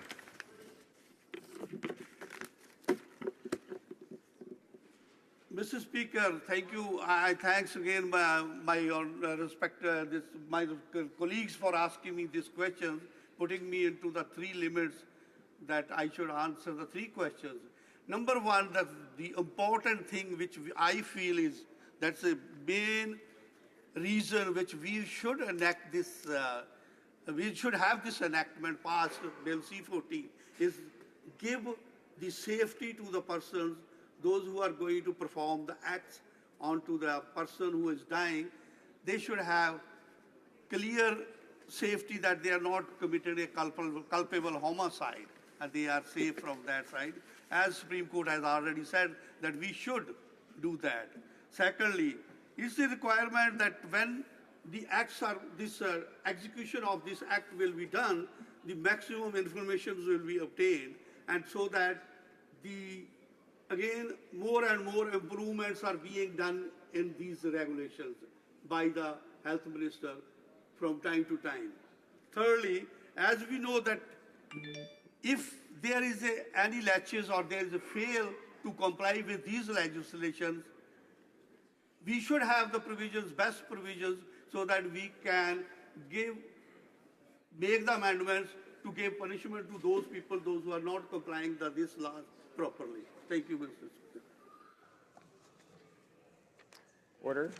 It being 5:15, pursuant to an order made on Wednesday, May 18th, 2016, it is my duty to interrupt the proceedings and put forthwith every question necessary to dispose of the third reading stage of the bill now before the House. The question is as follows. Ms. Wilson-Raybould, seconded by Mr. Tutu, moved that Bill C-14, an act to amend the Criminal Code and to make related amendments to other acts, medical assistance in dying, be now read a third time and do pass. And on an amendment, Mr. Rankin. Mr. Rankin, appuyé par Mr. Seconded by Mr. Julian, moved the following amendment, that the bill be amended by replacing the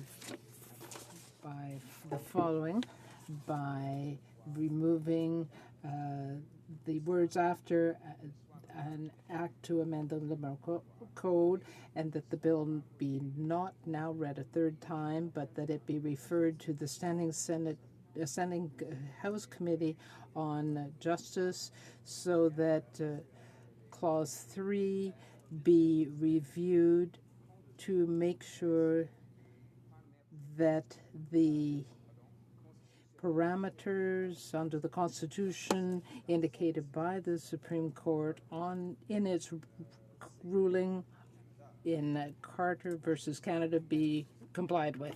To adopt the amendment. All those in favor of the amendment will please say yea. Yay. All those opposed will please say nay. Nay. In my opinion, the yeas have it. Call in the members.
question is the following one. Ms. Wilson-Raybould, seconded by Mr. Trudeau, moved that Bill C-14, an act to amend the Criminal Code and to make related amendments to other acts, medical assistance in dying, be now read a third time and do pass. Mr. Rankin, seconded by Mr. Julian, moved the following amendment, that the motion be amended by deleting all the words after the word that and substituting the following. Bill C-14, an act to amend the Criminal Code and to make related amendments to other acts, medical assistance in dying, be not now read a third time, but be referred back to the Standing Committee on Justice and Human Rights for the purpose of reconsidering Clause 3 with a view to ensuring that the eligibility criteria contained therein are consistent with the constitutional parameters set out by the Supreme Court in its Carter and Canada decision. Question is on the amendment. All those in favor of the amendment will please rise. Mr. Mulcair. Mr. Mulcair. Ms. Ashton. Ms. Ashton. Mr. Julian. Mr. Julian. Ms. Duncan Edmonton Strathcona. Ms. Duncan Edmonton Strathcona. Mr. Christopherson. Mr. Christopherson. Mr. Angus. Mr. Angus. Mr. Davies. Mr. Davies. Mr. Cullen. Mr. Cullen. Mr. Donnelly. Mr. Donnelly. Mr. Massey Windsor West. Mr. Massey Windsor West. Mr. Garrison. Mr. Garrison. Madame Boutin-Sweet. Madame Boutin-Sweet. Ms. Matheson. Ms. Matheson. Monsieur Dubé. Monsieur Dubé. Madame Laverdière. Madame Laverdière. Monsieur Boulris. Monsieur Boulris. Ms. Kwan. Ms. Kwan. Mr. Rankin. Mr. Rankin. Madame Moore. Madame Moore. Mr. Stewart. Mr. Stewart. Mr. Duval. Mr. Duval. Monsieur Aubin. Monsieur Aubin. Monsieur Nantel. Monsieur Nantel. Monsieur Caron. Monsieur Caron. Monsieur Saganache. Monsieur Saganache. Madame Quash. Madame Quash. Monsieur Dussault. Monsieur Dussault. Madame Sans Souci. Madame Sans Souci. Monsieur Choquette. Monsieur Choquette. Madame Trudel. Madame Trudel. Mr. Blakey. Mr. Blakey. Mr. Weir. Mr. Weir. Ms. Benson. Ms. Benson. Mr. Stetsky. Mr. Stetsky. Mr. Cannings. Mr. Cannings. Mr. Johns. Mr. Johns. Mr. McGregor. Mr. McGregor. Ms. Hardcastle. Ms. Hardcastle. Ms. Ramsey. Ms. Ramsey. Ms. Blaney, North Island, Powell River. Ms. Blaney, North Island, Powell River. Madame Hughes. Madame Hughes. Monsieur Fortin. Monsieur Fortin. Monsieur Plamondon. Monsieur Plamondon. Monsieur Saint-Marie. Monsieur Sainte-Marie. Monsieur Marcel. Monsieur Marcel. Madame Posé. Madame Posé. Monsieur Thériault. Monsieur Thériault. Monsieur Beaulieu. Monsieur Beaulieu. Monsieur Barcelou-Duval. Monsieur Barcelou-Duval. Madame Gill. Madame Gill. Monsieur Boudria. Monsieur Boudria. Ms. May Saanich Gulf Islands. Ms. May Saanich Gulf Islands. Mr. Kent. Mr. Kent. Mr. Erskine Smith. Mr. Erskine Smith. All those opposed to the motion will please rise. Monsieur Trudeau. Monsieur Trudeau. Mr. Hare. Mr. Hare. Ms. Qualtrough. Ms. Qualtrough. Mr. Sargent. Mr. Sargent. Mr. McCallum. Mr. McCallum. Mrs. Philpott. Mrs. Philpott. Mr. Goodale. Mr. Goodale. Madame Joly. Madame Joly. Monsieur Dion. Monsieur Dion. Ms. Wilson-Raybould. Ms. Wilson-Raybould. Monsieur Leblanc. Monsieur Leblanc. Mr. Bryson. Mr. Bryson. Ms. Mahaichuk. Ms. Mahaichuk. Madame Le Boutillier. Madame Le Boutillier. Madame Bibot. Madame Bibot. Ms. McKenna. Ms. McKenna. Mr. Baines. Mr. Baines. Ms. Freeland. Ms. Freeland. Ms. Bennett. Ms. Bennett. Monsieur Paradis. Monsieur Paradis. Mr. Easter. Mr. Easter. Ms. Scrow. Ms. Scrow. Mr. Nault. Mr. Nault. Mr. Bagnall. Mr. Bagnall. Mr. Casey Cumberland Colchester. Mr. Casey Cumberland Colchester. Mr. McGinty. Mr. McGinty. Mr. Scarpellegia. Mr. Scarpellegia. Mr. Eiking. Mr. Eiking. Mr. Picard. Monsieur Picard. Monsieur Poisson. Monsieur Poisson. Ms. Goldsmith Ms. Jones. Goldsmith Jones. Mr. Algabra. Mr. Algabra. Ms. Haidu. Ms. Haidu. Monsieur Duclos. Mr. Duclos. Mr. Carr. Mr. Carr. Ms. Monsef. Ms. Monsef. Mr. Leslie. Mr. Leslie. Mr. Sohi. Mr. Sohi. Mr. Garneau. Mr. Garneau. Ms. Chager. Ms. Chager. Ms. Duncan Etobicoke North. Ms. Duncan Etobicoke North. Mr. Varani. Mr. Varani. Ms. Jones. Ms. Jones. Ms. Murray. Ms. Murray. Monsieur Fergus. Monsieur Fergus. Mr. Beach. Mr. Beach. Ms. Hutchings. Ms. Hutchings. Monsieur Champagne. Monsieur Champagne. Mr. Casey Charlottetown. Mr. Casey Charlottetown. Mr. Blair. Mr. Blair. Ms. Alislev. Ms. Alislev. Mr. Sims. Mr. Sims. Ms. Ratanzi. Ms. Ratanzi. Mr. Rhoda. Mr. Rhoda. Mr. Jesnevsky. Mr. Jesnevsky. Mr. Dhaliwal. Mr. Dhaliwal. Monsieur Lemedi. Monsieur Lemedi. Ms. Kara. Ms. Kara. Mr. Duguid. Mr. Duguid. Ms. Young. Ms. Young. Ms. Gould. Ms. Gould. Ms. Rudd. Ms. Rudd. Monsieur Chiffquet. Monsieur Chiffquet. Mrs. Cesar Chavan. Mrs. Cesar Chavan. Mr. Lamoureux. Mr. Lamoureux. Mr. Vaughn. Mr. Vaughn. Mr. Boissonneau. Mr. Boissonneau. Monsieur Lauzon, Argental, La Petite Nation. Monsieur Lauzon, Argenteuil, La Petite Nation. Mr. Chan. Mr. Chan. Ms. Dillon. Ms. Dillon. Mr. Dubourg. Mr. Dubourg. Mrs. McCrimmon. Mrs. McCrimmon. Mr. Wilkinson. Mr. Wilkinson. Mr. McKay. Mr. McKay. Mr. Cusner. Mr. Cusner. Monsieur Rodriguez. Monsieur Rodriguez.